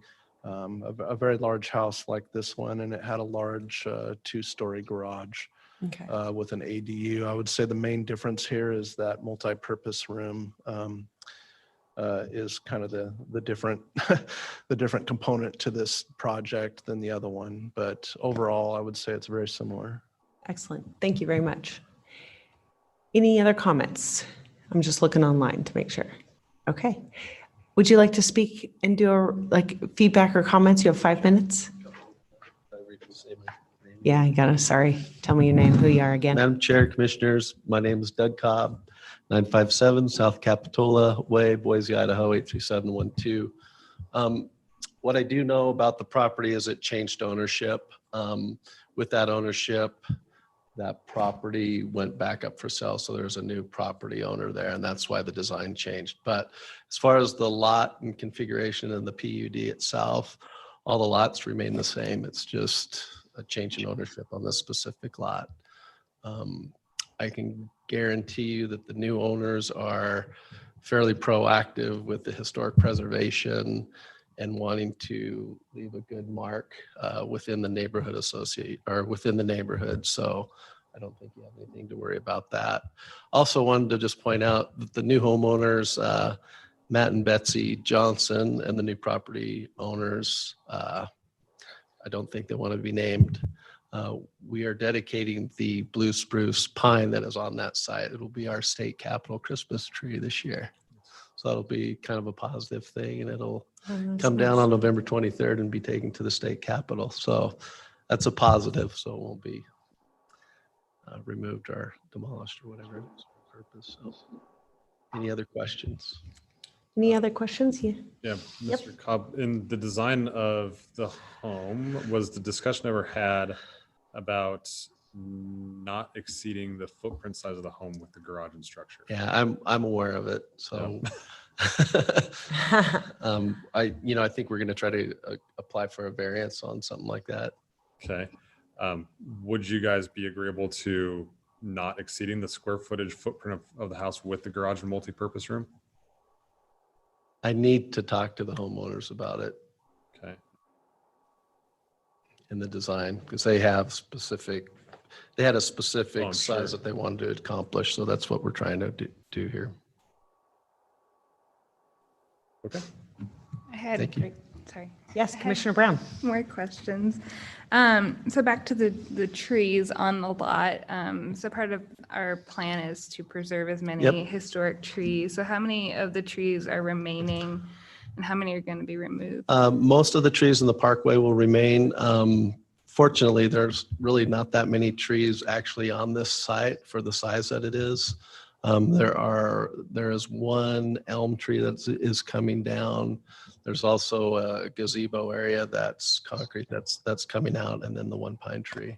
And it's just in their proximity of where they happen to be, and they're fairly close to the alleyway and where we have to put the garage off the alleyway. So it's unfortunate, And I but had- luckily we're able to reuse the one tree and use it in a positive manner. Okay, and I had one more question. What is the proposed height of the house, and then what is Sure. the height of the old Booth school? home. Yep. So the booth home is 30 feet, 6 inches in height. I pulled that up today from all the old drawings, and our proposed height is 28 feet. So the booth home will be a little bit taller than ours. And I know that the commission, you guys are happy with that 28-foot mark. So that's where we designed it. Okay, thank you. Nice question. Thank you, Yep. Commissioner. Madam Mhm. Chair, Oh, Doug, I got some questions for you. Thanks for sticking around. Doug thought he was going to sit down. The height of the accessory, the multi-purpose building and the house, are they, I haven't seen, I don't see it on the They're floor plans they're here. the same. They're 28 feet. Same height. Yep. The site was approved with the 2 stories, so that's how we designed it. Okay. And I've done the same with the other 2 lots that were designed for 2 stories. They're 28 feet as well. The site is very large, so It's a big lot. I get kind of what you're going for, but to have the footprint, struggling with the footprint. Yeah, the approach that I had to it was because it was so large, it actually acts as 2 lots almost. So if you think about the 2 structures, the main house, which faces 24th with the porch, really presents itself to 24th. And architecturally, it's the aesthetic, right? And then I've tried to make that second unit almost a separate looking home, if you will, with a porch and that. So you don't get this big mass, you get these 2 smaller masses that will kind of represent the size of the other homes throughout the development. That was kind of the approach that I took. I see that, and I appreciate that. Just Yep. that the house has to be the prominent home, and it's smaller. So, but thank you. Understand. Good. Any other good questions? Thank you. All right. Thank you very much. Now you can sit down. All right. We are going to close the public portion of the meeting, and we will look for a motion or discussion.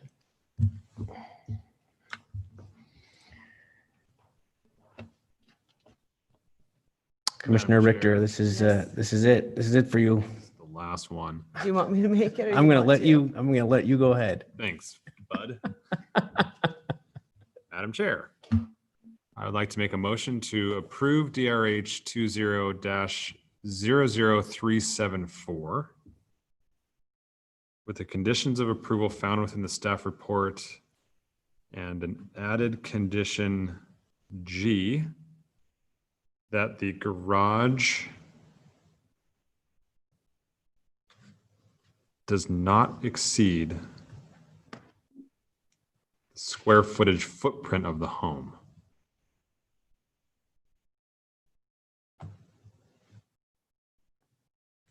Did you put a period on that? Okay. I will second that. Okay. Any discussion? I just wanted to make sure you had thought through your thought. Just a clarification. So Yes. you don't want the footprint of the garage and the multi-purpose to exceed the To footprint exceed- Of the of the home. house. That's correct. Okay. To make sure that the house is not subordinate to the garage. With the multi-purpose combined. Yep. Okay. Yeah. Yeah. Any discussion? I would just offer that I thank you all for waiting this long. I would also like to say thank you to both of the individuals who came to speak this evening.